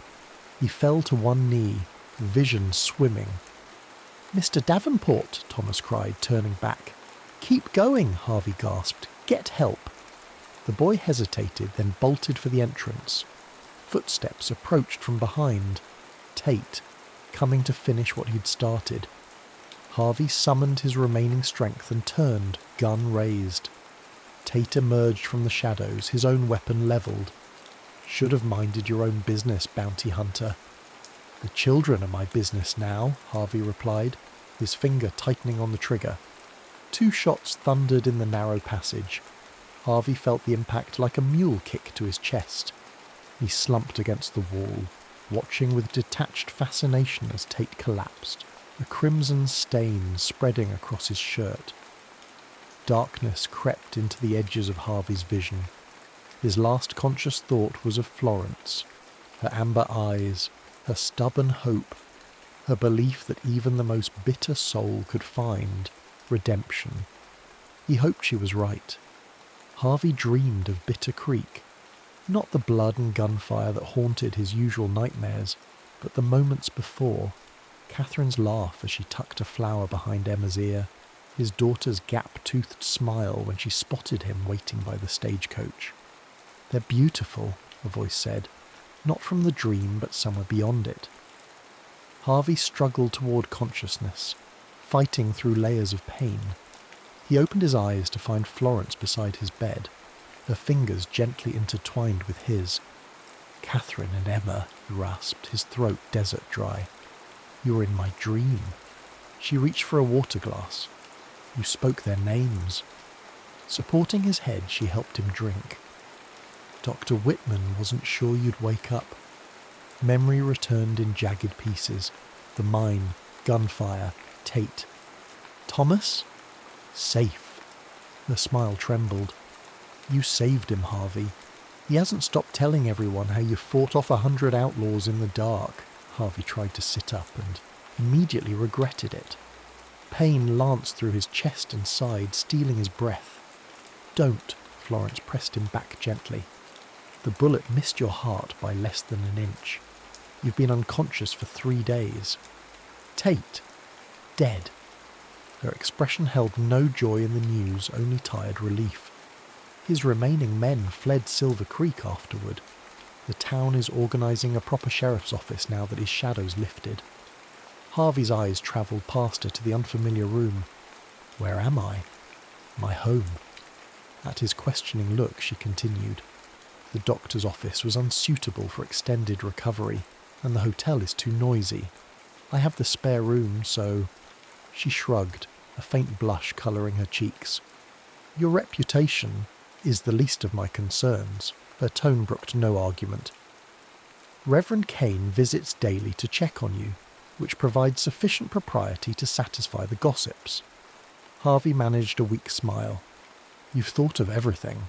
"Not everything," her expression grew serious.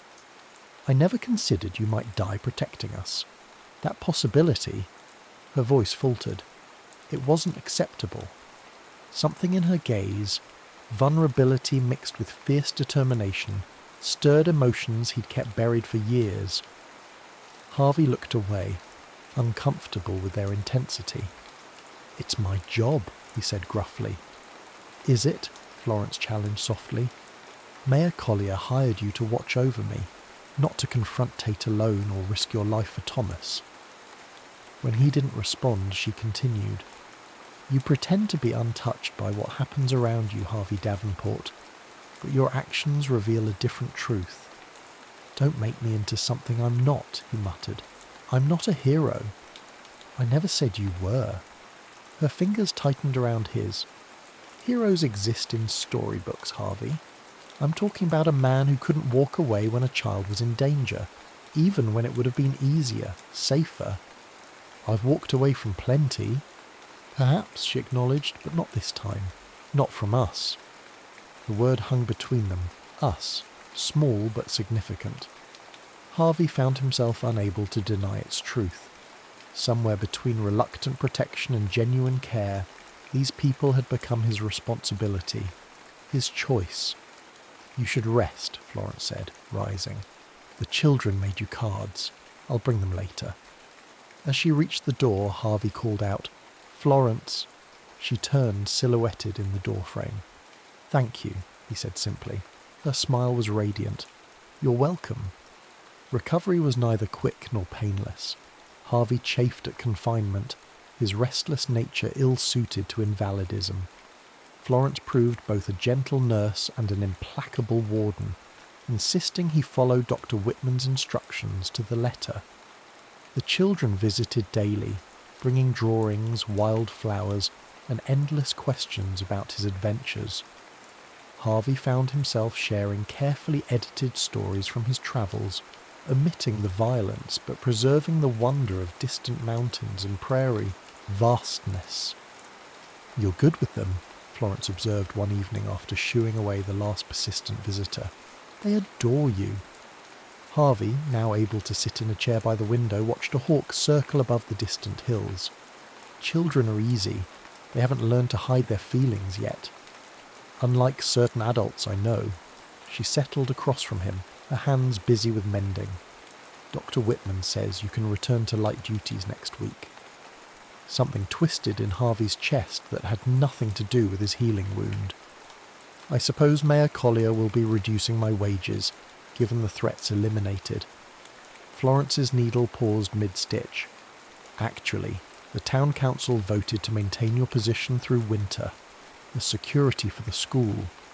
That seems unnecessary now. Perhaps. She resumed sewing, not meeting his eyes.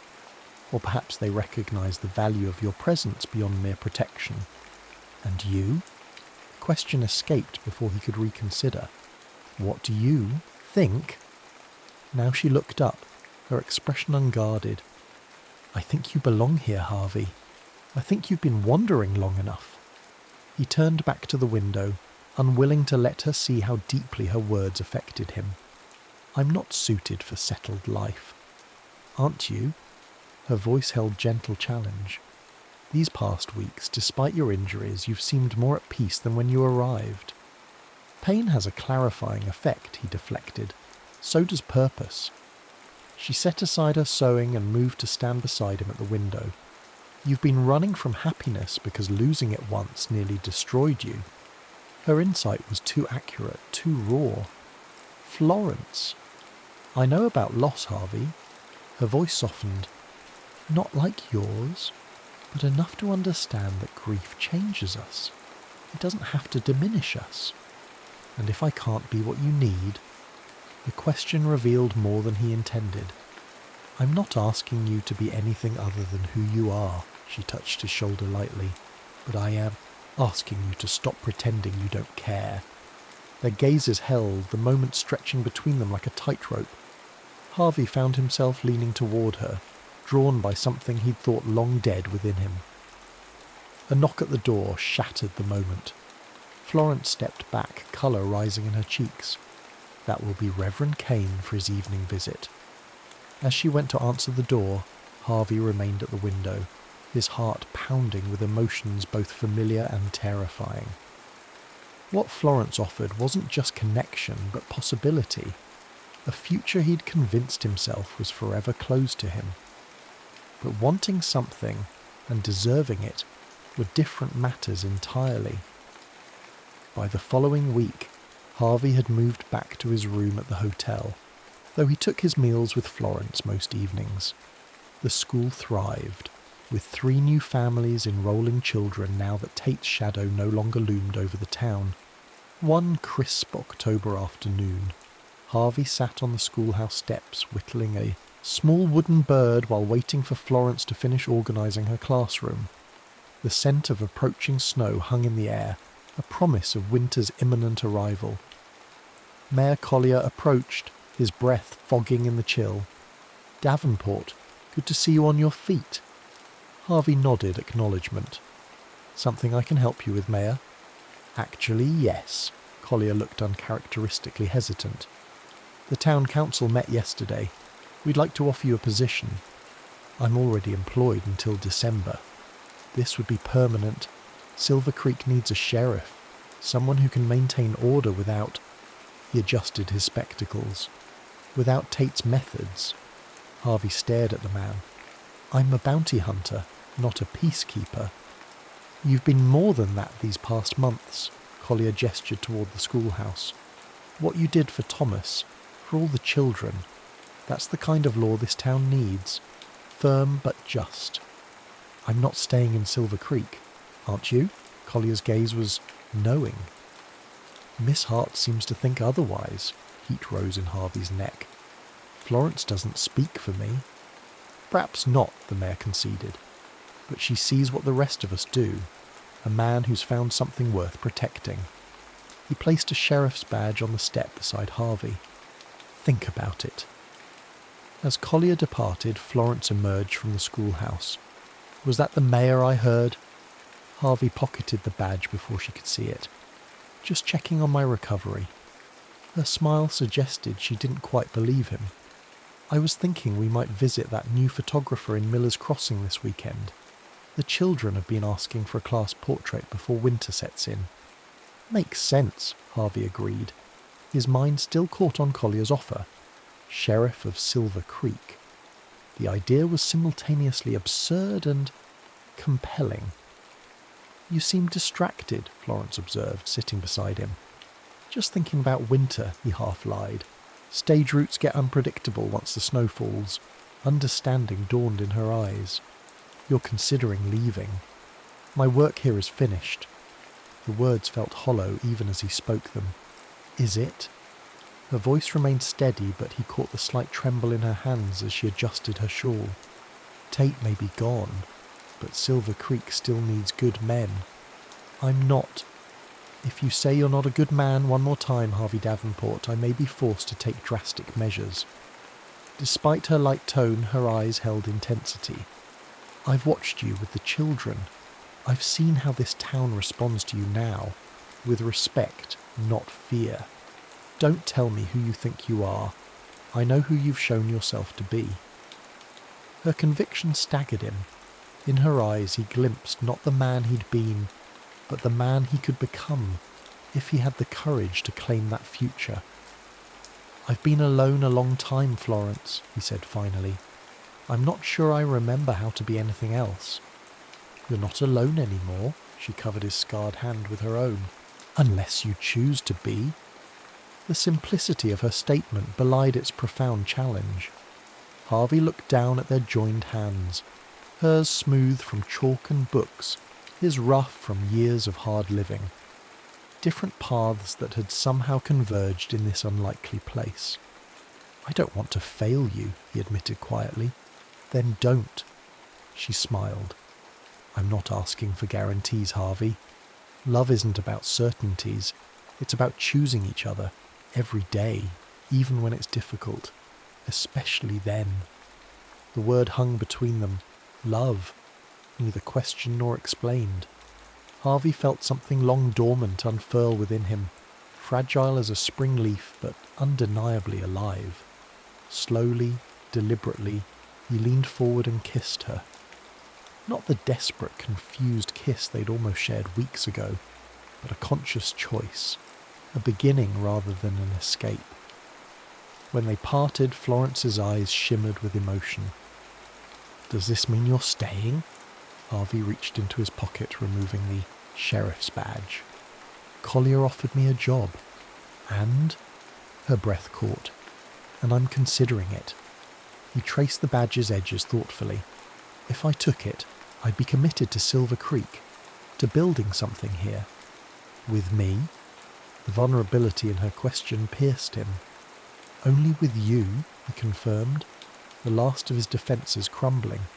I can't promise I'll be good at it, at any of it, but I want to try. Florence's smile rivaled the setting sun for brilliance. That's all anyone can ask, Harvey. She leaned against him, her head finding the hollow of his shoulder as if it belonged there. That's all I'm asking. They remained on the schoolhouse steps as twilight deepened around them, speaking quietly of practical matters, the sheriff's lodgings, winter preparations, the Christmas pageant Florence planned for her students. Ordinary conversations, everyday concerns, the building blocks of a shared life. For the first time in 8 years, Harvey allowed himself to imagine a future, beyond the next bounty, the next town, a future with roots and purpose, with love. He knew there would be challenges ahead. His nightmares wouldn't vanish overnight. His past would follow him even in this new beginning. But as Florence's hand remained steady in his, Harvey felt something he'd abandoned at Bitter Creek finally return. Hope. 1 year later, December 1886. Snow-blanketed Silver Creek in hushed white, transforming the frontier town into a scene from a Christmas card. Garlands of pine-decorated storefronts and lanterns cast golden pools across fresh-fallen snow as townsfolk hurried through the early evening darkness. In the newly expanded schoolhouse, excitement buzzed like electricity. Children in their Sunday best practiced songs and recitations, while parents arranged benches and hung paper stars from the rafters. The Christmas pageant, Florence's ambitious vision brought to life through weeks of preparation, would begin in less than an hour. Sheriff Harvey Davenport leaned against the back wall, watching the controlled chaos with amused tolerance. His silver badge caught the lamplight as he absently fingered the small box in his pocket for perhaps the 20th time that evening. "Nervous, Sheriff?" Reverend Kane asked, appearing beside him with 2 steaming cups. He offered one to Harvey. "Cider, Mrs. Peterson's special recipe." "Appreciate it." Harvey accepted the drink. "And I'm not nervous." The Reverend's knowing smile suggested otherwise. "Of course not. I imagine proposing marriage is routine for a man who's faced down outlaws." Harvey nearly choked on his cider. "Who told you?" "No one needed to tell me," Kane chuckled. "You've been carrying that ring box for 3 days, checking your pocket every few minutes like it might sprout legs and run away." Harvey sighed. Small towns and their observant residents would be the death of him. "I was waiting for the right moment." "After tonight's pageant would be ideal," Kane suggested, "when she's flush with success and surrounded by the community you've both helped build." He patted Harvey's shoulder. "She'll say yes, you know." Before Harvey could respond, a crash from the front of the room drew their attention. One of the larger paper stars had fallen, taking a garland down with it. Florence hurried to address the minor disaster, her green dress swirling around her ankles as she directed repairs with characteristic efficiency. She caught Harvey watching and flashed him a smile that still, after a year, sent heat through his chest. He raised his cup in silent salute, marvelling at how completely she'd transformed not just the school, but the entire town, and him most of all. The past year had brought changes neither could have predicted that autumn day on the schoolhouse steps. Harvey's transition from bounty hunter to sheriff had raised eyebrows initially, but his fair-minded approach to law enforcement gradually won respect. He worked with neighbouring towns to establish regular patrols, making the stage routes safer for travellers and commerce alike. Florence's school flourished, expanding to 2 rooms with the addition of Miss Collins, a young teacher from Denver who shared Florence's progressive ideas about education. Together they'd established Silver Creek's first lending library, operating from a corner of the general store until a proper building could be constructed. Their courtship had progressed with a blend of public propriety and private intensity that still made Harvey's collar feel tight when he thought about it. Florence, to his continual amazement, loved him, not despite his scars, both visible and hidden, but as an integral part of who he was. She never flinched from his darkest memories, never pretended his past hadn't shaped him. In return, he supported her ambitions without reservation, even when they challenged convention. When she proposed evening classes for adults who wished to improve their reading, Harvey was the first to volunteer his time. When she advocated for women's suffrage at a town meeting, he stood beside her, silently daring anyone to object. They balanced each other, her optimism tempering his pragmatism, his caution anchoring her idealism. They argued, certainly.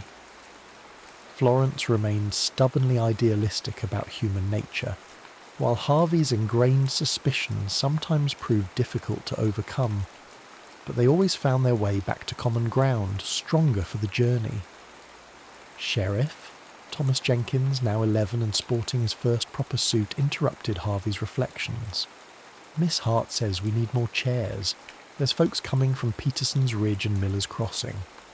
I'll handle it, Harvey assured him, handing his empty cup to Reverend Kane. Tell Miss Hart not to worry.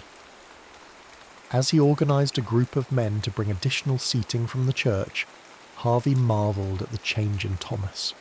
The terrified boy from the mine had grown into a confident young man who excelled in mathematics and talked of becoming an engineer. Harvey had begun teaching him to track and shoot, skills still necessary in Montana Territory, but Thomas's true passion was for building and design. He'd sketched plans for the schoolhouse expansion that had impressed even the professional carpenter brought in from Helena. Florence predicted Thomas would design bridges or buildings in Chicago someday, and Harvey didn't doubt it. The boy had a future limited only by opportunity, not circumstance. Exactly what Florence had envisioned for her students. By the time the pageant began, the schoolhouse overflowed with attendees. Harvey stood at the back, preferring to maintain a view of both the performance and the crowd. Old habits died hard, even in times of celebration.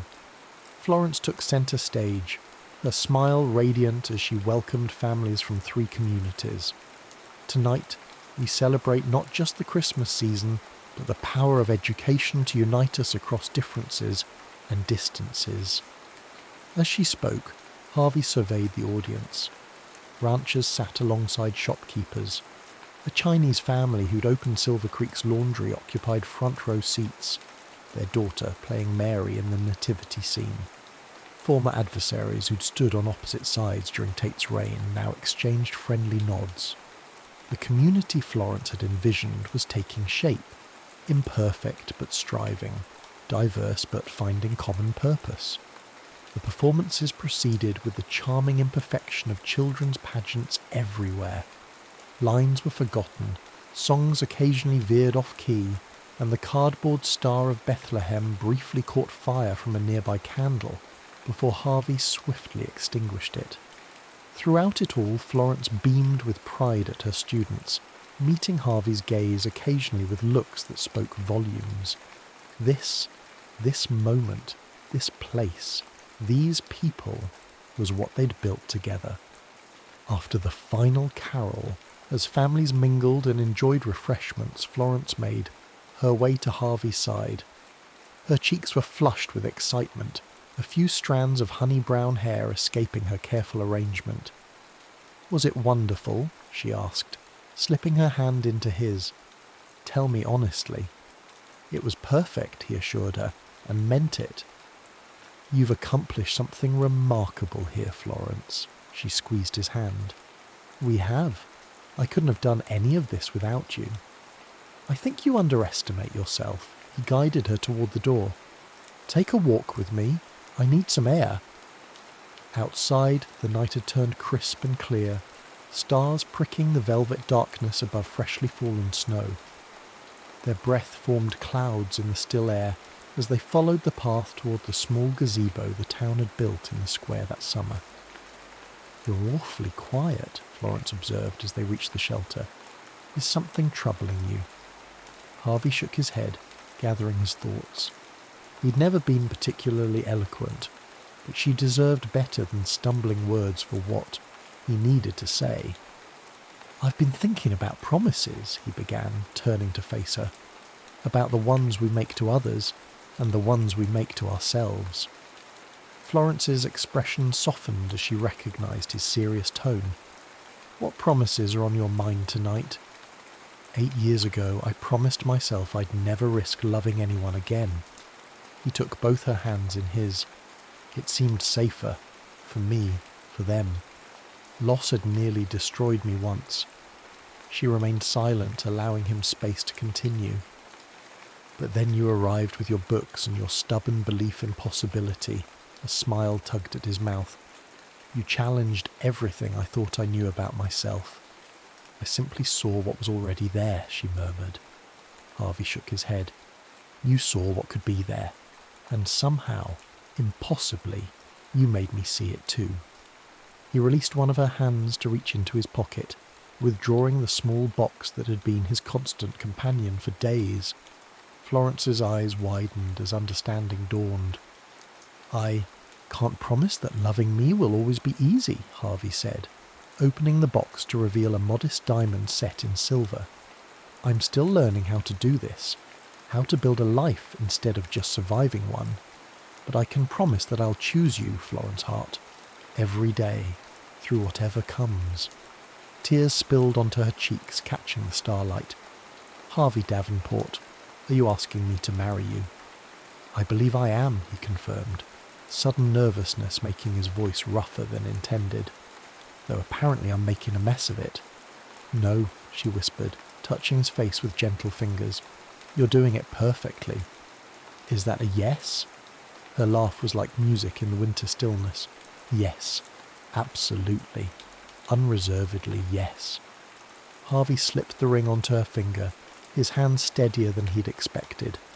Then he drew her close, sealing their promise with a kiss that spoke of journeys ended and journeys yet to begin. When they parted, Florence's eyes reflected both joy and mischief. "I suppose this means I'll have to become respectable Mrs. Davenport, the sheriff's wife." "Heaven forbid," Harvey replied with mock horror. "I fell in love with Florence Hart, the woman who stands her ground against any challenge. I expect her to continue causing the occasional uproar." "Only occasional?" She raised an eyebrow. "I have plans for a women's literary society that will positively scandalise Mrs. Peterson." Harvey laughed, the sound startling a nearby crow from its perch. "I wouldn't have it any other way." They walked back toward the schoolhouse, arm in arm beneath the winter stars. Behind them, their footprints marked a shared path across the snow. 2 trails converged into one, stretching toward the future they would build together. In the distance, Silver Creek's lights welcomed them home. Not the home Harvey had lost, but the one he'd found when he least expected it. Not the life he'd planned, but the one that had found him anyway. As they reached the schoolhouse, "Steps," Florence paused, looking up at him with quiet wonder. "Are you happy, Harvey? Truly?" He considered the question with the honesty they'd always shared. The grief of Bitter Creek would never fully leave him. Catherine and Emma would remain in his heart, cherished memories rather than open wounds. But alongside that old sorrow now lived joy, purpose and love, a fullness he'd thought forever beyond his reach. "Yes," he said simply, "I am." And in that moment, beneath a bright winter moon that no longer seemed bitter at all, Harvey Davenport knew it was the truest thing he'd ever said.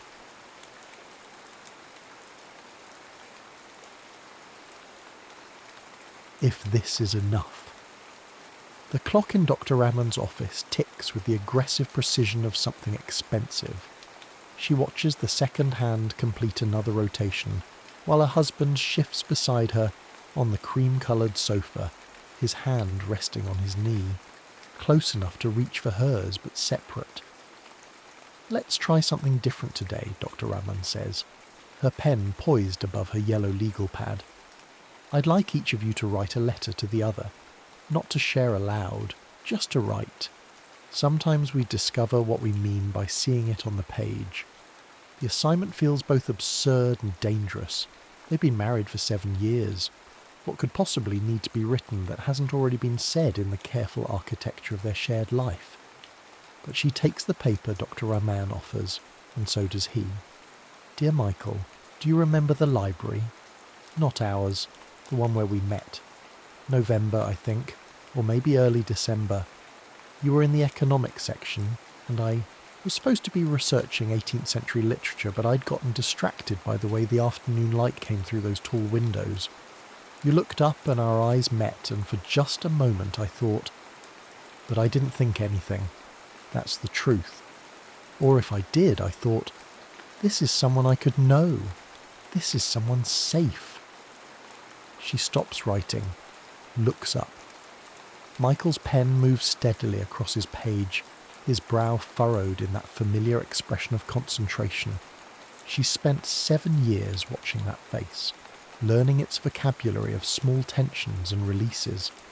The scholarship that brought her to that campus had felt like a lifeline, a way out of a childhood spent making do, making less seem like enough. She'd learned early that gratitude was its own form of currency, that if you were careful and quiet and didn't ask for too much, people would let you stay. Michael had been careful too, she realises now, methodical in his affection, building their relationship like one of his economic models, variables controlled, outcomes predicted, risk minimised. 5 more minutes, Dr. Rahman says gently. You proposed in that same library, do you remember? In the archives room where no one ever went. You said you'd been carrying the ring for 2 months, waiting for the perfect moment. But then you realised that we didn't need perfect. We needed real. I said yes immediately. I didn't hesitate. Why didn't I hesitate? She sets down her pen. That last line wasn't supposed to appear. She folds the paper quickly before Michael can see, before Dr. Rahman can ask her to share. Time, Dr. Rahman says. You can keep those, or share them later, if you choose. But I want you both to notice. How did it feel to write to each other rather than speak? Michael clears his throat. Easier, he says, and harder. She nods, still clutching her folded paper. That night, in their carefully curated bedroom, grey walls, white bedding, a single framed photograph from their honeymoon. In Montreal, she lies awake listening to Michael's breathing slow and deepen. The letter's in her purse downstairs in the kitchen where she left it. She should destroy it. Instead, she gets up quietly, goes downstairs in the dark and writes another. Dear Michael, what if careful isn't enough? What if all this time we've been so busy building something stable that we forgot to ask if it was what we actually wanted?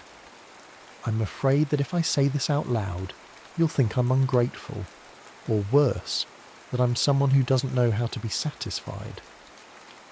My mother used to say that about women who left their marriages. She didn't know when she had it good. But here's what I can't stop thinking about. What if having it good isn't the same as having it right? What if I'm hungry for something I can't even name? She folds this letter too, puts it in the back of the drawer where she keeps old receipts and expired coupons and other small evidences of a life being lived within careful margins. Upstairs, Michael is still sleeping. She stands in the doorway and watches him. This good man, this kind man, this man who has never once raised his voice or forgotten an anniversary, or failed to notice when she's had a hard day. This man she married because he felt like safety. This man she's beginning to realise she's never fully desired. The thought stops her breath. She goes back downstairs, pulls out the letter, adds one more line. What if I told you that sometimes I dream about running? Not from you, never from you, just running, into something I can't see yet, something that might be waiting, if only I were brave enough to look. She puts the letter away and goes back to bed. Michael turns toward her in his sleep, his arm draping across her waist with the unconscious familiarity of 7 years of shared nights. She lies very still and thinks about the library, about that first moment, about how she'd told herself that what she felt wasn't disappointment but something more, mature, relief. Relief that she'd found someone who wouldn't ask her to be anything other than what she already was, someone who would never require her to run. The clock on the nightstand ticks through the dark hours. Outside, November rain begins to fall on their tidy neighbourhood with its tidy lawns and its tidy lives, and she lies there, awake and still, wondering if the problem with careful is that it never has to be brave. Dr. Raman assigns homework. Spend 30 minutes each day in conversation without solving anything. Just talk, she says. See what emerges when you're not trying to fix it. They choose evening walks. Their neighbourhood is designed for them. Young professionals with modest but growing ambitions. Trees planted at mathematically pleasing intervals. Sidewalks smooth enough for running strollers though they don't have children yet. Haven't decided if they want them. Or rather, haven't decided if they want the version of themselves that would have them. Tell me something I don't know, Michael says on the third walk. His hands are in his pockets. They're not holding hands these days, though neither has acknowledged the shift. She thinks for a long time. The air smells like chimney smoke and fallen leaves. Someone is cooking dinner. Garlic, butter, something rich. I'm not sure I know how to be happy, she says finally. He stops walking. What? I know how to be grateful. I know how to be satisfied. I know how to make a list of everything that's good and tell myself that's enough. But actual happiness, the kind where you're not checking to make sure it's still there, I don't know if I've ever felt that. Not sustained. Not without underneath it this feeling that it could all be taken away. Michael stands very still. A leaf falls between them.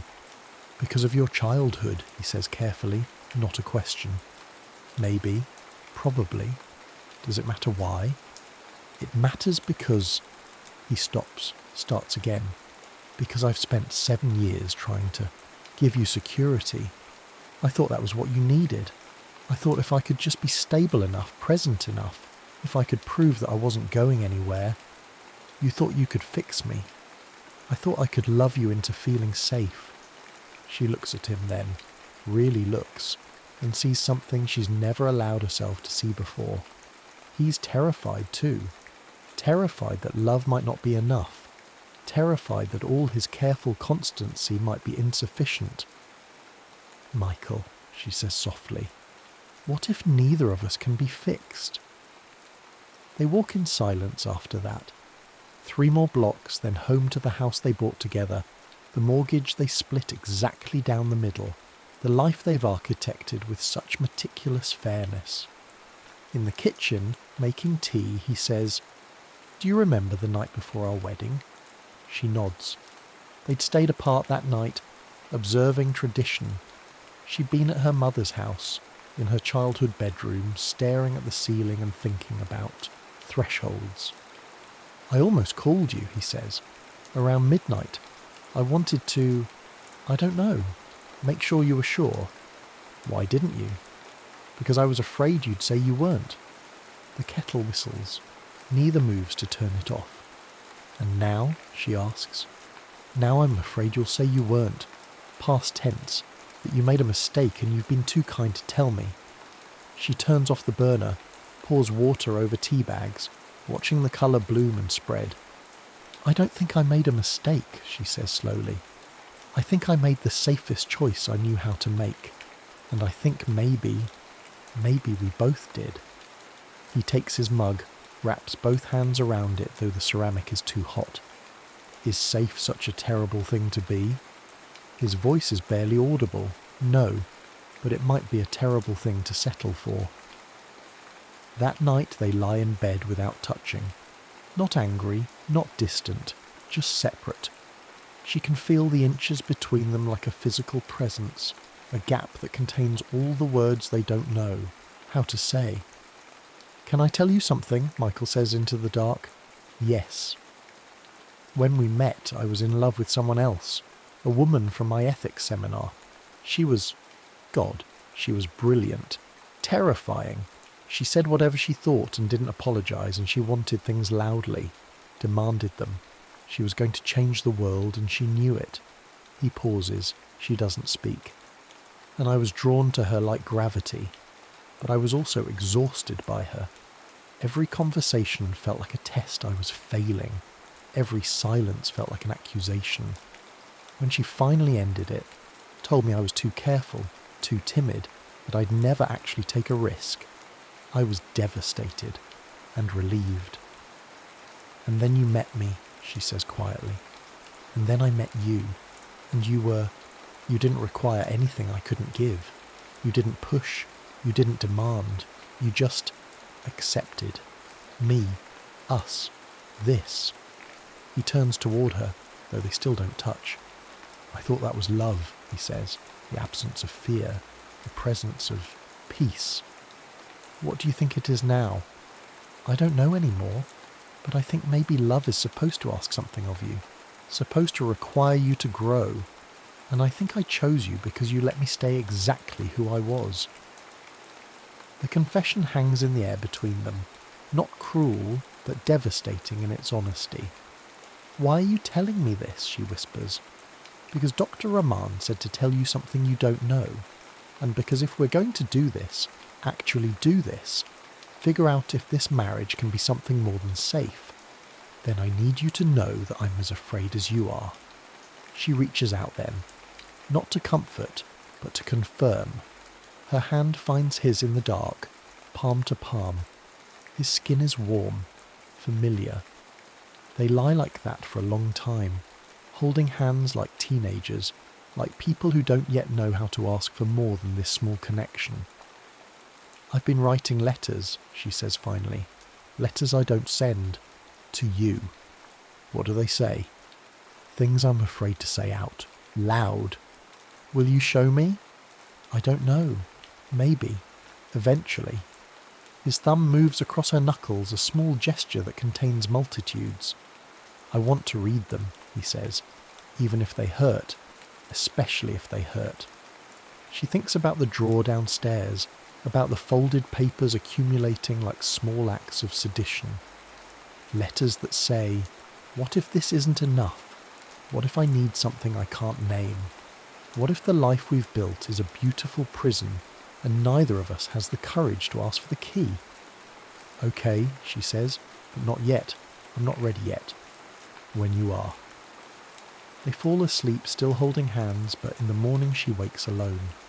Michael is already up, already dressed, already performing the morning routine that shapes their days. Coffee made, newspaper skimmed, emails checked. When she comes downstairs, he kisses her forehead, a habit so ingrained neither of them remembers when it started, and asks if she slept well. "Fine," she says, though she dreamed all night, of running. On their next walk, he asks her about desire. Not just, I don't mean sex, though that too, but what do you desire? If you could have anything, be anything, do anything. The question is so enormous she almost laughs. "I don't know. That's the problem. I don't know how to want things, not real things, not things that might require me to be selfish or difficult or demanding." "Try," he says. "Just try. What if there were no consequences? What if you couldn't fail? What if I wasn't here to disappoint?" They've stopped walking. They're standing under a streetlight that's flickering, some malfunction in its timing, so it keeps going dark and then bright again, dark and then bright. "I want," she says slowly, testing each word, "to feel necessary, not needed in the way that's about function, not about being useful or good or appropriate. I want to feel like my presence in the world makes some kind of essential difference, like I'm not just," she struggles for the word, "interchangeable." The light flickers. In the darkness she can barely see his face. "You've never felt that?" he asks. "With me?" "I felt cherished, protected, valued." She takes a breath. "But not necessary. Not like if I disappeared, there would be a hole in the shape of me. More like I've been a good solution to the problem of your loneliness." It's the most honest thing she's ever said to him, and she braces for his anger, his hurt, his defence. Instead, he says, "Yes, I think that's fair." The light comes back on. They look at each other. "I don't know how to love someone in the way you're describing," he says.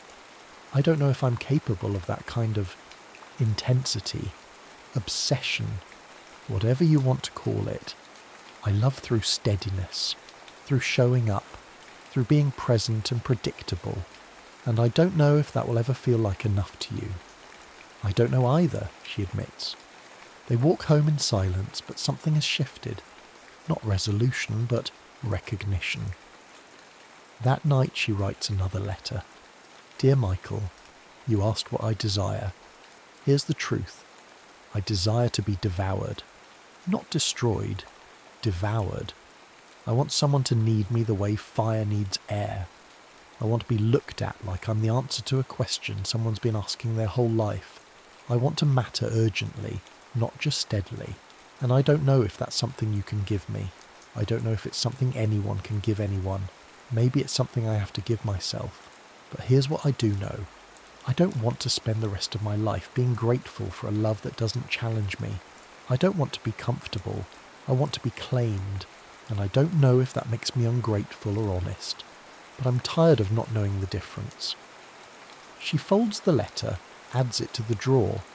Upstairs, Michael is already asleep. She stands in the doorway watching him. This good man, this careful man, and feels a tenderness so acute it's almost grief, because she loves him, and she's beginning to understand that love might not be enough. The letter is discovered on a Wednesday. She doesn't remember leaving it out. Must have been careless, distracted, must have forgotten to put it back in the drawer with the others.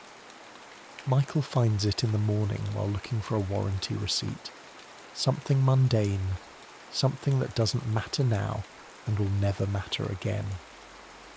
She's upstairs when she hears the silence change quality, the particular stillness of someone absorbing a blow. When she comes down, he's sitting at the kitchen table, the letter unfolded between his hands. He's not reading it anymore, just staring at it, like it might rearrange itself into something less damaging. "Michael," she says, but her voice has no power. He looks up. His face is very pale. "How many are there?" She doesn't pretend to misunderstand. 8, maybe 9. "All like this?" "Some, not all. Some are kinda." He makes a sound that might be a laugh, but isn't. "Kinda. Jesus." He puts his head in his hands. "I'm not sure which would be worse, if you'd been planning to show them to me or if you never were." She sits down across from him. The morning light is coming through the kitchen window, illuminating the breakfast dishes neither of them has cleared, the coffee growing cold in their mugs. Evidence of an ordinary morning about to calcify into the morning everything changed. "I wasn't planning anything," she says. "I was just trying to figure out what I felt, what I wanted. And what you wanted was to be devoured." He picks up the letter, quotes from it without looking. "I want someone to need me the way fire needs air. That's what you wrote. 3 weeks ago, according to the date. Yes. Did you mean it?" She wants to lie, wants to soften it, explain it away, tell him it was just words, just a confused moment, just the aftermath of too much therapy. Instead, she says, "Yes, I meant it." He leaves for work without saying goodbye. She hears the door close, the car start, the sound of him driving away. She sits at the kitchen table for a long time, the letter still lying there, her handwriting looking strange and accusatory in the morning light. She reads it again, tries to find the lie in it, the exaggeration, the unfair thing that would let her take it back. But it's all true. Every word. She wants to be necessary. She wants to matter urgently. She wants to be more than a good solution to someone's loneliness. And she doesn't know if Michael can give her that. Worse, she doesn't know if she has the right to ask. He doesn't come home that night. Sends a text around 6. Staying at David's. Need time to think. She walks through their house, their carefully assembled life, and sees it differently now. The furniture they chose together at IKEA, assembling it on Saturday afternoons with patient domesticity. The paint colours they debated, settling always on the safest choice, the one that wouldn't offend or challenge. The bookshelves organised by subject, then alphabetically, because Michael likes order and she likes the look of order even if she doesn't care about it intrinsically. Everything in this house is a compromise. Everything is reasonable. Nothing demands anything. She makes dinner for one, doesn't eat it. Pours a glass of wine, then a second. Sits on their sensible grey couch and stares at the wall. Around 9, the phone rings. It's Michael. "I read the others," he says without preamble. Her stomach drops. "How did you—" "The drawer under the warranties. I found them all. I've been at David's reading them." She closes her eyes. "Do you know what the worst part is?" His voice is very steady, very controlled. "Not that you're unhappy. I knew you were unhappy. Maybe not how much, but I knew. The worst part is that in 8 letters, you never once say that you love me. Michael, you say you respect me. You say you're grateful. You say I'm a good man, a kind man, a safe man. But you never say you love me. Did you notice that?" She hadn't. But now that he's said it, she can't unsay it. "I do love you," she whispers. "Do you? Or do you just appreciate me? Because those aren't the same thing, and I think we've been pretending they are for 7 years," she can't answer. "I need to ask you something," he says, "and I need you to be honest. Is there someone else?" "No. God, no. There's never been anyone else." "I don't mean physically. I mean in your head. In these letters. Are you writing to me, or are you writing to someone you wish I was?" The question lands like a blade. "I don't know," she says. The line is quiet for a long time. "I'll be at David's for a while," he says finally. "A week. Maybe more. You can stay in the house. It's half yours anyway. But I need—" His voice cracks.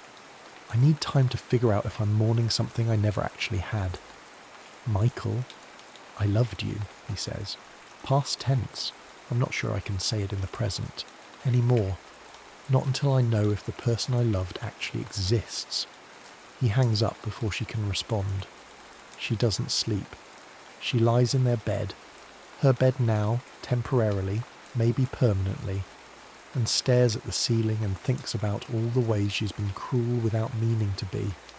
Because he's right. She never said she loved him. Not in the letters. Not in the raw, unguarded place where she was trying to be honest. She said she wanted to be devoured. She said she was hungry. She said she felt like she was living in a beautiful prison. But she never said, "I love you." And that's what makes this so hard. Around 3 in the morning she gets up and writes another letter. But this one she doesn't fold and hide.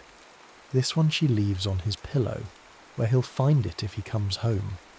When he comes home. If. "Dear Michael, you're right. I never said I loved you. I don't know why. Maybe because I was so busy trying to explain what was wrong that I forgot to name what was right.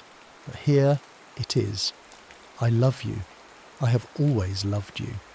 Even when I was writing those other letters, even when I was imagining running, even when I was cruel enough to call what we have a compromise. I love your steadiness. I love the way you fold laundry with the same careful attention you give to everything. I love that you've never once made me feel stupid or small. I love that you remember things. My mother's birthday, the name of my childhood dog, how I like my coffee. I love that you chose me, that you keep choosing me, even though I'm making it so hard. But here's the thing. I don't know if love is enough. And I'm terrified that saying that out loud makes me sound like a romantic child who thinks passion is more important than commitment. I don't think that. I know that what we have is rare and precious, and so many people never find even this much peace. But I'm also terrified that if I settle for peace, I'll spend the rest of my life wondering what I gave up to get it. You asked if there's someone else. There isn't. But maybe there's a version of myself I never became, and I can feel her watching me, asking why I chose safety over courage. I don't know how to reconcile these things. I don't know how to be both grateful and hungry, how to love you and still feel like I'm dying of thirst. All I know is that I'm sorry. For the hurt, for the confusion, for not being clear enough or brave enough to say this before I wrote it in letters I never meant for you to see. I love you, and I don't know if that's enough for either of us anymore. She leaves the letter and goes downstairs, makes coffee in the pre-dawn dark, watches the streetlights blink off as morning comes. Her phone buzzes. A text from Michael. I'm coming home tomorrow, not to decide anything, just to talk, okay? She types back, okay. Then she goes outside and sits on the front steps in her pyjamas and waits for the sun to rise on whatever comes next. Michael comes home on a Friday evening. She's made dinner. Nothing elaborate, just pasta and salad. The kind of meal they've shared 1,000 times. But her hands shake as she sets the table, and she has to try 3 times to open the wine. He looks tired when he walks in. Thinner maybe, or just worn. He puts his bag down by the door and stands there, neither of them sure of the protocol for this moment. Hi, she says. Hi. They sit at the kitchen table, the food between them like a neutral territory. For a while they just eat, or pretend to. She pushes pasta around her plate. He takes small, methodical bites, the way he does everything. Finally he sets down his fork. I read your last letter, he says. The one you left on the pillow. She nods. You said you don't know if love is enough, and I've been thinking about that all week. What does enough even mean? Enough for what? To stay married? To be happy? To justify the investment of 7 years? I don't know. I don't either, but I think... He stops, starts again. I think maybe we've been asking the wrong question. Maybe it's not whether love is enough. Maybe it's whether we're willing to let it be enough, even when it's not perfect, even when we're hungry for things we can't name. She feels something crack open in her chest. Michael, Wait, let me finish. He reaches across the table, takes her hand. His palm is warm, solid.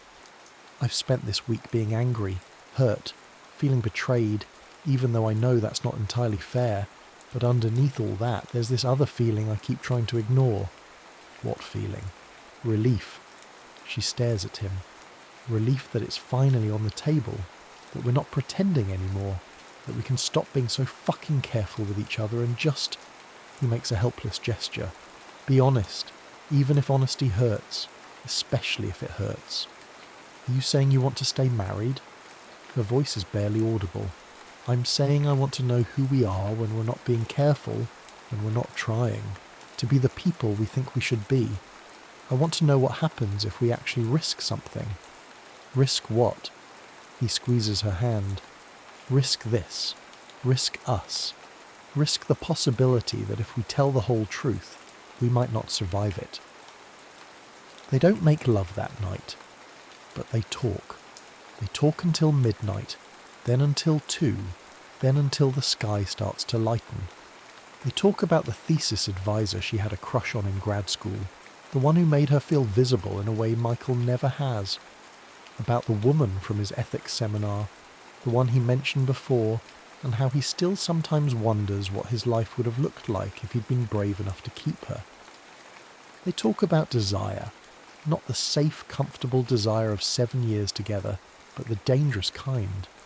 The kind that asks you to change, to risk, to surrender. Do you know what I'm afraid of? She asks as the sun comes up. They're on the couch now, sitting at opposite ends, facing each other. Tell me. I'm afraid that if I admit how much I want, I'll be unlovable, that I'll be too much, that you'll look at me and see someone greedy and demanding and you'll realise you made a mistake. And do you know what I'm afraid of? He leans forward. I'm afraid that I'm not capable of the kind of love you need. That I'll try and still fall short and you'll leave anyway, and I'll have proven that I was never enough to begin with. They look at each other across the coffee table, across 7 years, across the careful architecture they've built and are now dismantling brick by brick. What if, she says slowly, we stopped trying to be enough? What if we just tried to be honest? How? I don't know. But maybe we start by admitting what we actually want, not what we think we should want, not what's reasonable or fair or safe, just what we want. Michael nods slowly. Okay, you first. She takes a breath. I want you to need me. Not in the calm, grateful way you need a good partner. I want you to need me desperately. I want to matter to you in a way that scares you. I want... She's crying now, can't help it. I want to feel essential. He moves across the couch, pulls her into his arms. She can feel his heart beating against her cheek. Okay, he says. Okay, my turn. She waits. I want to let go, he says quietly. I want to stop being so controlled. I want to... God, I want to be able to want you without worrying about whether I'm doing it right, whether I'm enough. I want to be selfish. I want to take. And I've never let myself do that because I was so afraid that if I did, you'd see how desperate I actually am. She pulls back, looks at him. Desperate. For you. For this. For the feeling that I'm not just maintaining a system, keeping a marriage running smoothly. I want... His voice breaks. I want to lose control with you, and I don't know how. Something shifts in the air between them. A door opening, a possibility emerging. Show me, she whispers. He kisses her. It's not like their usual kisses, not the polite, affectionate kisses they exchange in greeting and parting. This is raw, urgent. His hands in her hair, pulling her closer, almost rough in his need. Her hands grip his shoulders, nails pressing through the fabric of his shirt, holding on like she might fall. They break apart, breathless. His eyes are dark, pupils wide, and she can see 7 years of restraint beginning to crack. Upstairs, she says, her voice hoarse. No. His hand finds the small of her back, pulls her flush against him. Here, now, I'm done waiting.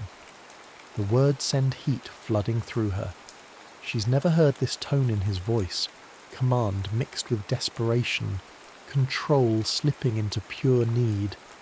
He kisses her again, deeper this time, his mouth claiming hers with an intensity that makes her knees weaken. His tongue traces her lower lip before delving deeper, tasting her, and she responds with equal hunger, her hands moving to the buttons of his shirt. Wait, he breathes against her mouth. He takes both her wrists in one hand, gentle but firm, holding them still. I said I wanted to take. Let me. The words, the touch, the way he's looking at her, like she's water and he's been crossing a desert. It's everything she wrote about in those hidden letters. Everything she was afraid to ask for. Yes, she whispers. Yes. He releases her wrists only to frame her face with both hands, kissing her with a thoroughness that makes her dizzy. His thumbs trace her cheekbones, tender even in his urgency, and when he finally pulls back, they're both breathing hard. I need to see you, he says. All of you. Not just your body. I want to see everything you've been hiding. She understands what he means. She stands, and with trembling fingers begins to unbutton her blouse. Not seductively. She's never been good at that kind of performance. But honestly, each button revealing more skin, more vulnerability until the fabric slides from her shoulders. Michael's breath catches audibly. In 7 years he's seen her countless times, but never like this. Never with her standing before him in the grey morning light, chin lifted, eyes meeting his, offering herself not out of duty or routine, but out of genuine desire. I'm hungry, she says, her voice steady despite her racing heart. I'm so hungry, Michael. for something I don't even know how to name. And I'm afraid that hunger makes me ungrateful, makes me broken. You're not broken. He stands, crosses to her, and the way he moves, purposeful, predatory, makes her pulse quicken. He traces the line of her collarbone with his fingertips, feather-light, and she shivers. You're just alive, and so beautiful it hurts to look at you. His hands slide down her arms, across her ribs, learning her body as if for the first time. When his palms find her, his touch gentle but possessive, she gasps. "Are you?" she manages to ask. "Are you alive with me?" Instead of answering, he lowers his head, his mouth finding the curve of her neck, the hollow of her throat. Each kiss is a brand, a claim, and she arches into him, her hands tangling in his hair. "Michael," she gasps, "please." "Please what?" He looks up at her, and there's something in his eyes she's never seen before. Power, possession, pure satisfaction at her need. "Tell me what you want." "You. I want you. Not the careful version. I want..." She struggles for the words, her mind hazy with desire. "I want you to be ruthless with me.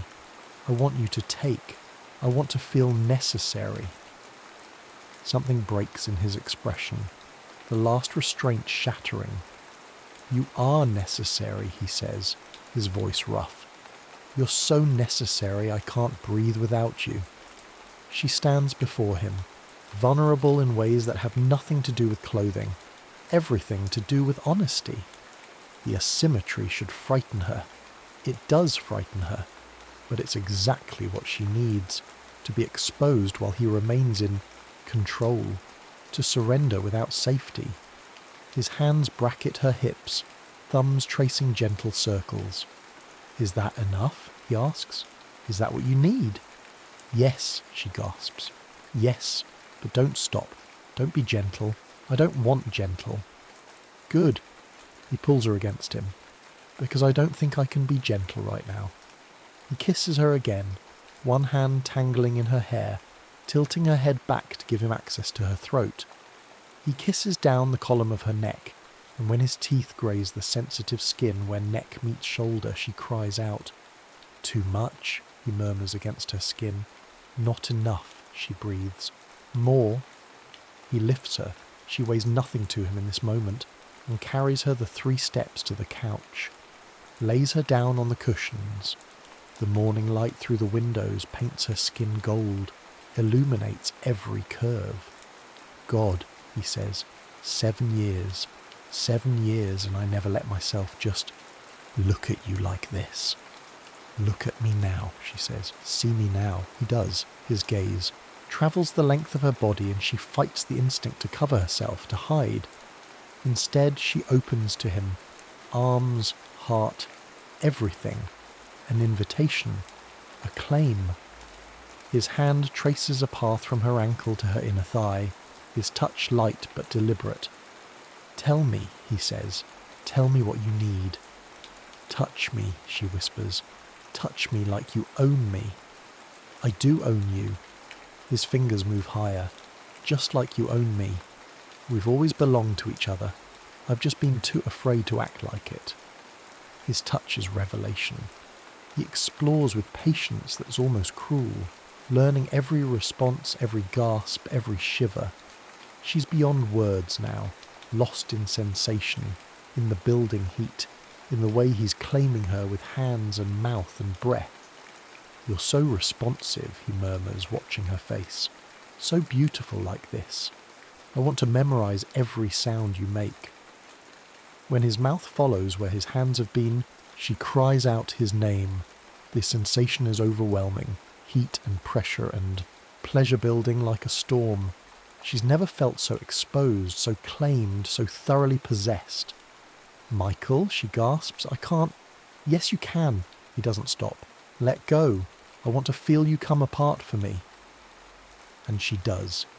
The climax crashes through her like a wave, powerful and consuming, making her back arch and her hands fist in his hair. He works her through it, gentling as she becomes sensitive, pressing soft kisses as she trembles and gasps.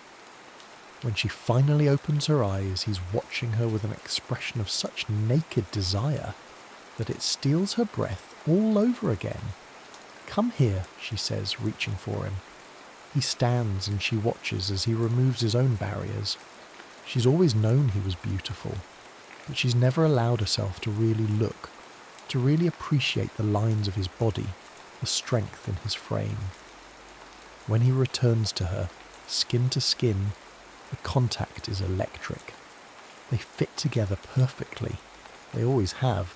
But this time there's no hesitation, no careful choreography. Just need and heat and 7 years of restraint finally breaking. "Look at me," he says as they join. "I want to see your eyes." She meets his gaze, and the connection, physical, emotional, spiritual, is almost more than she can bear. For a moment, neither of them moves. They just breathe together, complete. Then he begins to move, and thought becomes impossible. It's not gentle. She asked for ruthless, and he gives it to her, each movement deep and purposeful, making her gasp. His hands grip her hips, holding her, grounding her even as he sends her flying. "Is this what you wanted?" he asks, his voice rough. "Is this how you needed it?" "Yes," she cries out. "Yes, don't stop. Never." He leans down, captures her mouth in a fierce kiss. "I'm never stopping. You're mine. Say it." "I'm yours," she gasps against his lips. "I'm yours."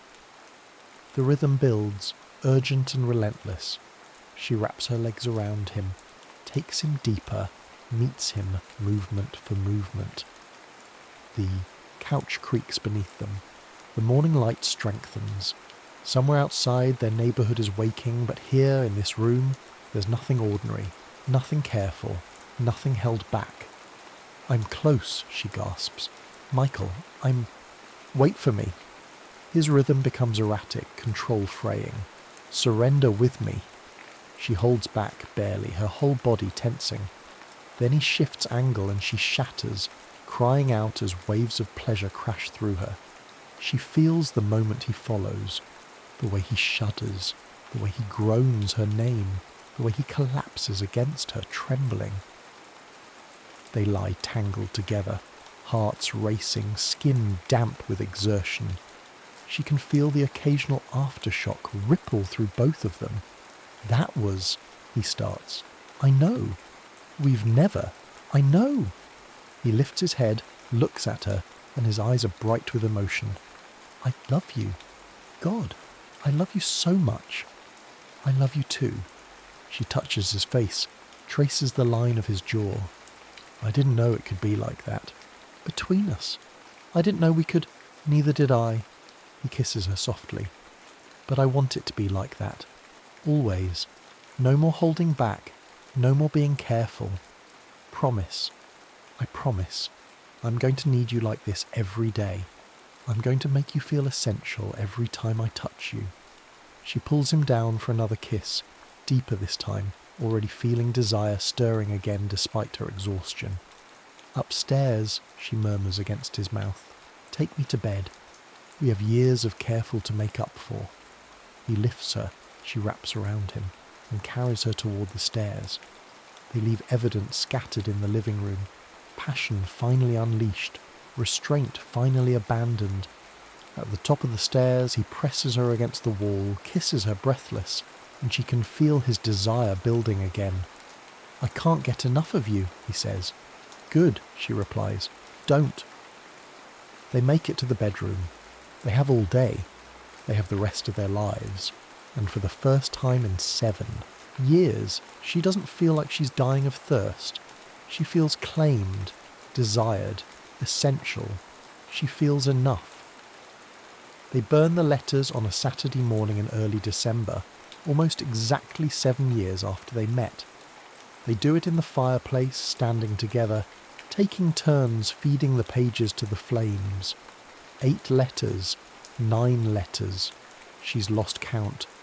Each one a confession, an accusation, a map of the territory between who they were and who they're becoming.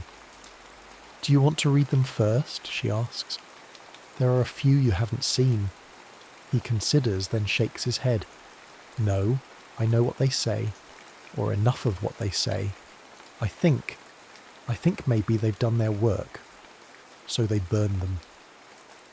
The paper catches quickly, curling at the edges, the ink disappearing into ash. She watches her own handwriting consumed and feels lighter, feels like she's releasing something she's been carrying for too long. When the last letter is burning, Michael puts his arm around her waist, pulls her against him. Are you sad? He asks. A little, but mostly relieved. Me too. They watch the flames until there's nothing left but embers, and then they go to the kitchen and make breakfast together. Eggs, toast, coffee, the ordinary rituals of a Saturday morning, but different now, easier. I have something for you, she says after they've eaten, after the dishes are washed and put away. She hands him an envelope, her name on it, his name below it, a stamp already affixed.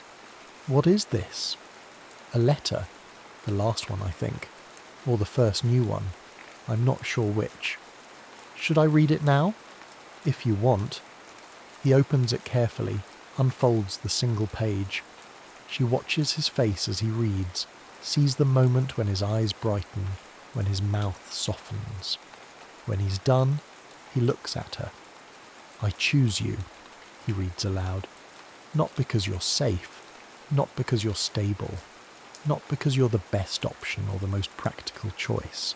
I choose you because you're willing to be scared with me, because you're willing to admit you don't have the answers, because you kiss me like you're claiming me and touch me like I matter urgently, and need me in a way that gives me permission to need you back. He folds the letter, puts it in his pocket. Is that true? He asks. Every word. And if it gets hard again, when we forget, when we fall back into being careful, then we remind each other. We write more letters. We tell the truth. We ask for what we want. He nods slowly. And you'll stay? I'm not going anywhere, are you? No. He pulls her close, kisses the top of her head. I'm right where I want to be. They decide to take a trip. Not a grand vacation. Neither of them has time for that. But a weekend away. Somewhere they've never been. Somewhere new. They choose a cabin in the mountains, 3 hours north, where December snow is already falling. They arrive at dusk, the sky purple and pink, the trees heavy with white. It's beautiful, she says, standing on the porch while Michael brings in their bags. Come inside, he calls. It's freezing out there. But she stays a moment longer, breathing cold air, feeling alive in her skin in a way she hasn't in years. Then she goes inside, where Michael has already started a fire, where wine is being opened, where a weekend of honesty and hunger and choosing each other is just beginning. That night, after they've made love, not carefully, not quietly, but with the urgent need that's become their new language, she lies in his arms and asks, do you think we would have made it? If I hadn't written those letters, if you hadn't found them? I don't know, he says honestly. Maybe. Or maybe we would have just continued, been fine, been comfortable. Would that have been enough? For me? Maybe. I'm good at accepting things, at making do. He pauses. But not for you. And eventually your hunger would have eaten through everything. I'd rather have this. Risk and truth and actually feeling things than slow suffocation disguised as peace. She turns to look at him. When did you get so wise? When I got so scared I had no choice. They fall asleep like that, skin to skin, honest and whole. The weekend passes in a blur of snow and firelight, long conversations and longer silences, the kind where you can just be present without having to perform being together. On Sunday morning, he wakes early and finds her standing at the window, watching the snowfall. What are you thinking? He asks, coming to stand behind her, wrapping his arms around her waist. That I'm happy, she says. and that it scares me, because I keep waiting for something to ruin it, keep waiting to wake up and find out it was temporary. It might be, he says, not the love, I don't think that's temporary, but the ease, the feeling that we've figured it out, that might not last. So what do? We don't wait for it to get hard again. We don't brace for impact. We just stay here, in this moment, in this happiness. And when it gets hard, because it will, we remember that we did this once.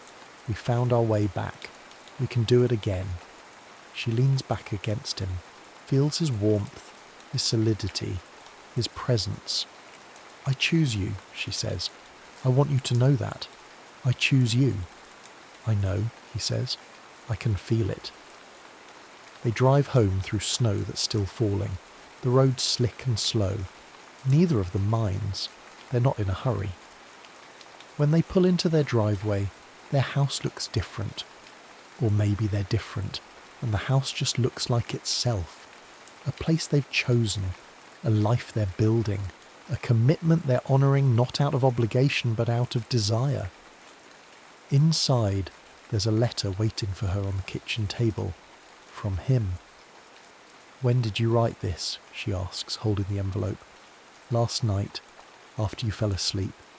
She opens it. Dear love, I'm watching you sleep, and I'm thinking about thresholds. The one we crossed 7 years ago when we got married.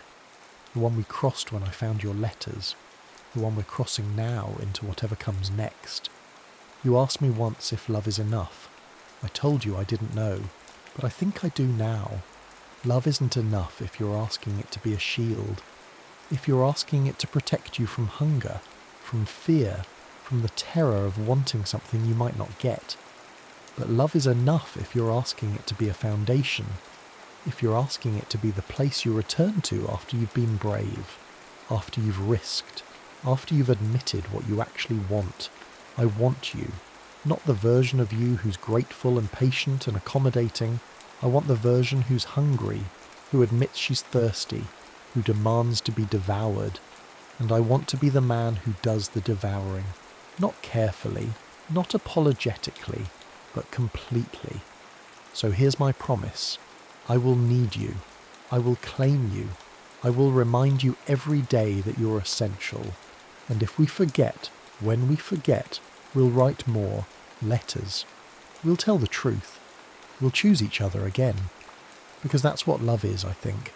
Not a feeling that arrives and stays, but a choice we make over and over, a threshold we cross again and again. I choose you. I will always choose you. She reads it twice, then sets it down and goes to find him.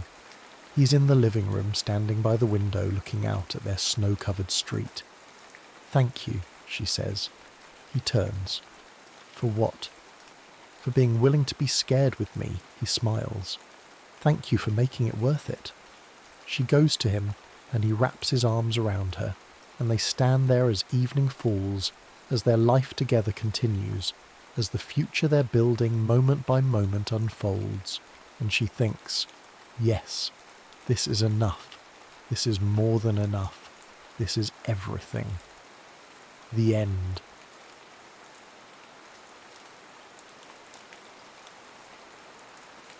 The Hollow of Whispers. The air in the Hollow of Whispers did not merely sit, it clung. It was a thick, syrupy suspension of humid Kentucky heat and the heavy, narcotic scent of curing tobacco from the nearby barns. To Abigail Thorne, this humidity felt like a physical weight against her ribs, a reminder of the gravity of her station. She stood at the edge of the limestone-rimmed creek, her grey cotton dress a stark, unadorned line against the riotous green of the overgrowth. To any observer, she was the very image of Quaker composure, a woman whose life was governed by the inner light and the profound stillness of her faith. Yet, beneath the starched linen of her bodice, Abigail's heart was a frozen thing. It had been cold since the morning they brought her brother Thomas home on a shutter, his chest torn open by a lead ball from an honour duel. She had looked at the blood on the floor and seen the vanity of all human aggression. To her, every raised hand, every glint of a bayonet was a stain upon the soul. She had committed herself to the quiet, believing that if she could simply move through the world without friction, she might remain unscarred. She knelt by the water, her fingers reaching for a patch of wild mint that grew in the shade of a jagged rock. As her hand closed around the stems, the sharp, cool, bruised scent rose up, a sudden, bracing clarity in the oppressive heat. "The water is higher than it looks, Miss Thorne." The voice was like a low vibration in the earth.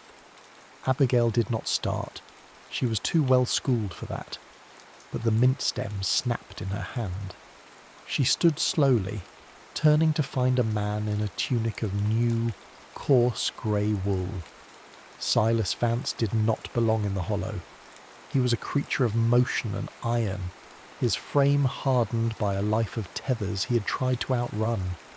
His father had been a man of the cavalry, returning from Mexico as little more than a ghost who eventually vanished into the woods, leaving Silas with the bitter knowledge that to love was to be abandoned. Silas had enlisted for the Confederacy not because he believed in the sovereignty of the states, but because the regiment offered a rhythm he understood. The bit, the saddle, the charge. He feared the stillness Abigail inhabited. He feared that if he stopped moving, the silence would swallow him whole. "The storm upstream has swollen the bed," Silas said, stepping closer. He looked at the bruised mint in her hand. "You have a fondness for things that require crushing to show their worth." Abigail met his gaze. His eyes were the colour of the river after a flood, turbid and deep. "I have a fondness for things that remain where they are planted, Mr. Vance, unlike some who find it necessary to dress for destruction." Silas's jaw tightened. The uniform felt heavy, the wool scratching at his neck. He stepped into the shallows, the water swirling around his leather boots. "I am here to ensure the safety of this border. Even a pacifist needs a bridge on occasion." He reached out a hand. It was a massive thing, calloused and stained with the oil of his carbine. Abigail hesitated. To touch him was to acknowledge the war, but the creek was indeed a churning froth of mud and debris. She placed her hand in his. The contact was not a mere touch. It was an intrusion.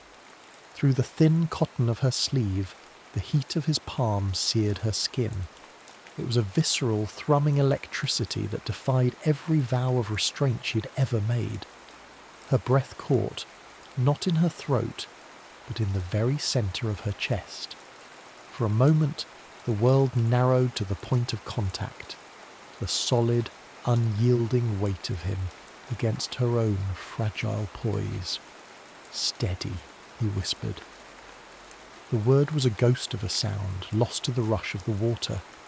As he pulled her toward the bank, his thumb grazed the underside of her wrist, where the pulse hammered like a trapped bird.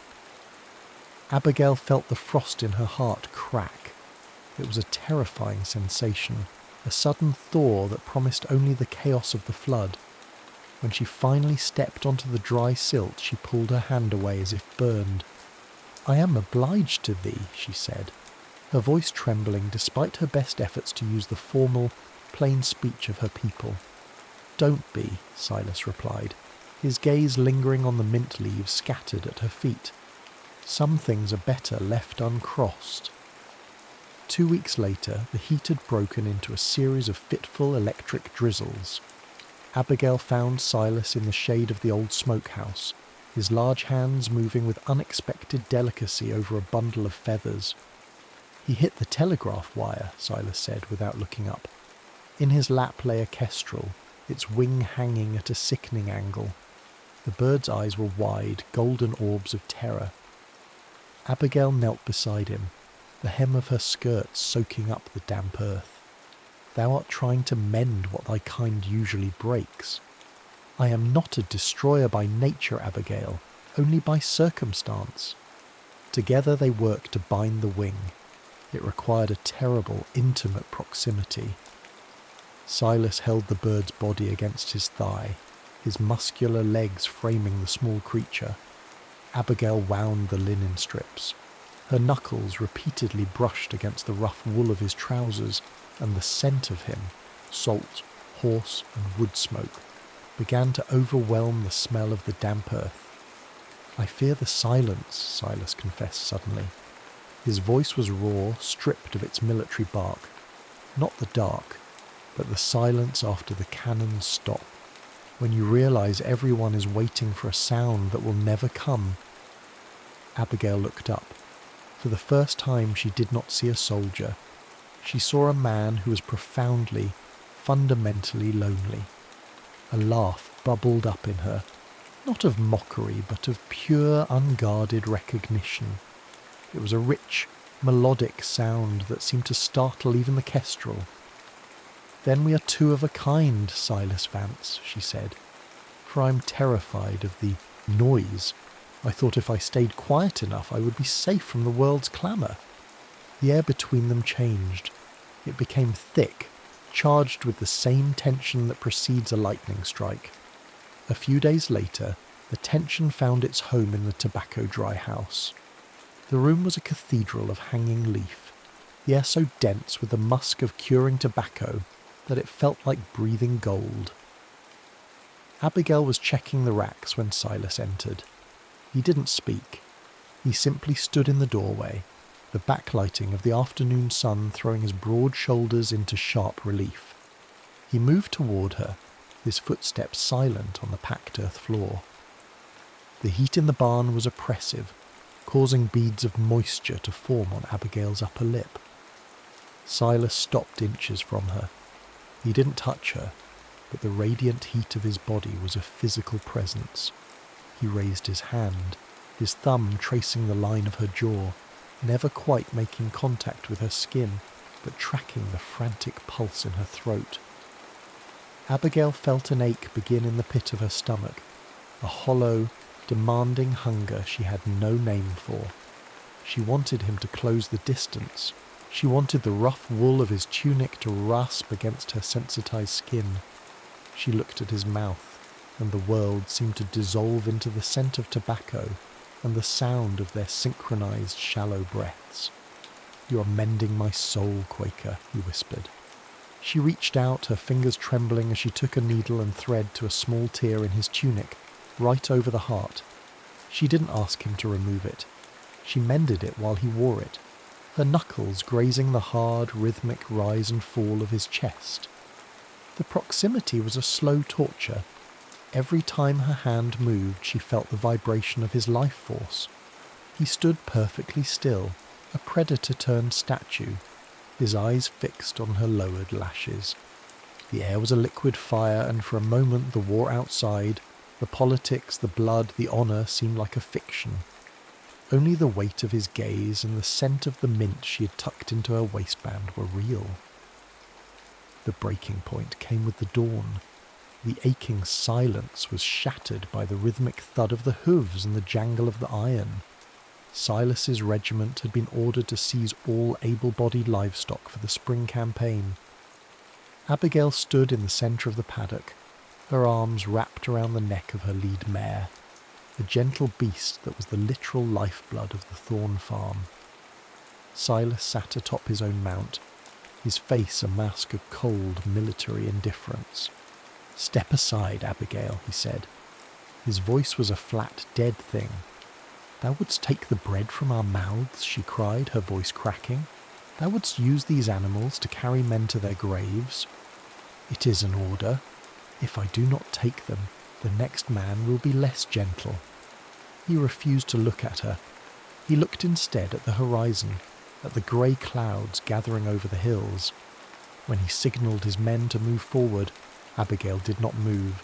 She stood like a stone until Silas himself dismounted. He took the lead rope from her hands, his fingers brushing hers. But there was no thrum of electricity now, only a cold, hollow void. "This is your duty," she whispered, her eyes burning with a rage she hadn't known she possessed. "To weaponize your presence against those who fed you." Silas didn't answer. He led the horses away, the dust from their departure coating Abigail's tongue with the taste of ash. That night the distance between the plantation and the cavalry encampment felt like a literal wound. Silas sat by a small sputtering fire in the rain. He didn't seek cover. He let the cold water soak through his wool tunic, feeling the corrosive rot of duty eating at his insides. He looked toward the distant glow of a single candle in Abigail's window. He felt like a man watching a star from the bottom of a well. Every instinct told him to go to her, to throw down the iron and the wool and simply be. But the legacy of his father, the fear of being the one who leaves, kept him pinned to the mud. In the house, Abigail sat in the dark. The silence she had once cherished was now a predatory thing. She felt the absence of his heat as if she had lost a limb. She realized then that her frozen heart hadn't been protected. It had merely been waiting to be shattered. The pining was a physical ache, a rhythmic throb in her temples that matched the rain against the glass. On the eve of the regiment's departure for the front, Abigail found him. She did not come with the inner light or the plain speech. She came through the woods, her dress torn by briars, her hair escaping its pins. She found him near the limestone cave at the edge of the hollow. "Silas!" she screamed, the sound echoing off the rock. He turned, his face haggard in the moonlight. "Go back, Abigail. There's nothing left here but the dying. I will not let thee go into the dark, thinking I hate thee for thy duty," she cried, closing the distance.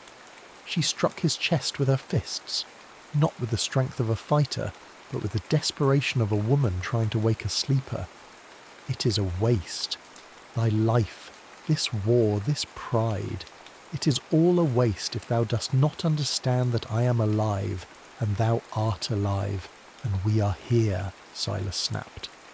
The restraint he had cultivated for years disintegrated. He caught her wrists, pulling her flush against him. The collision was violent, a battle of breaths.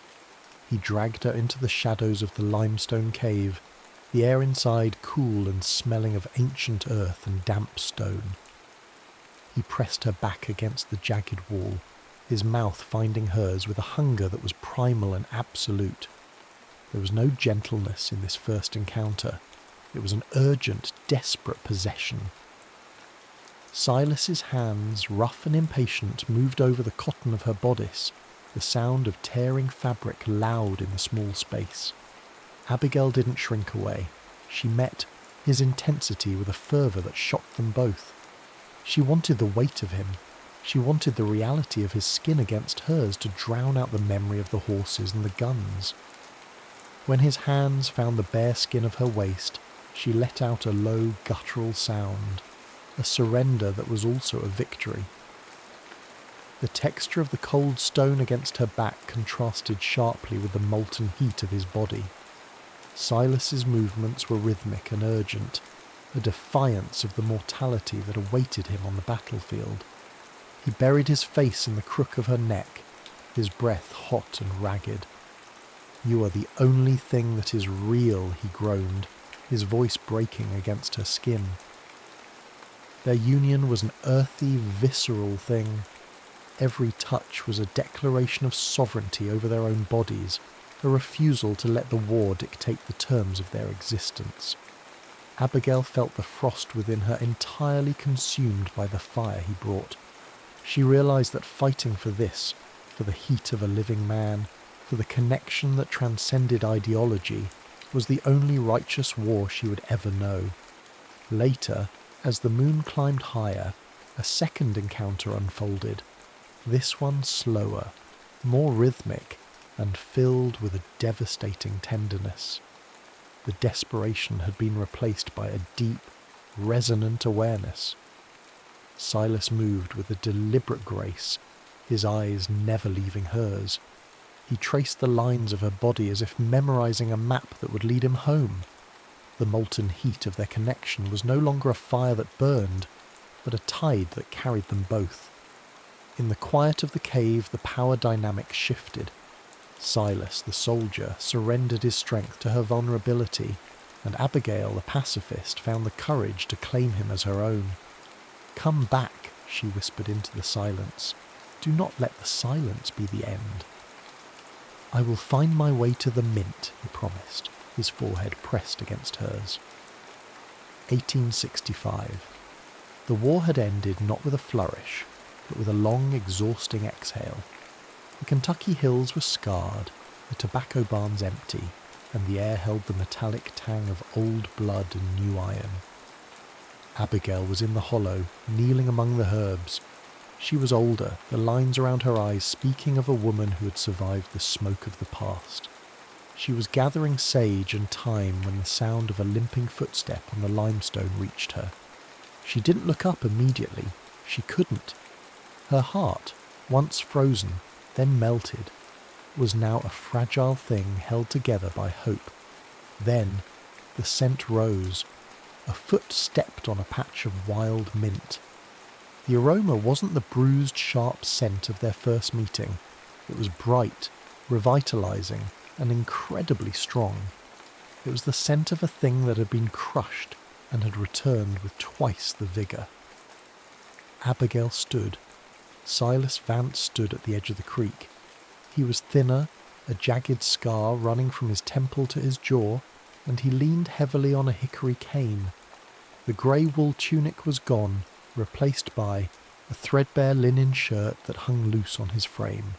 But his eyes, those turbid, river-coloured eyes, were clear. He wasn't a soldier anymore.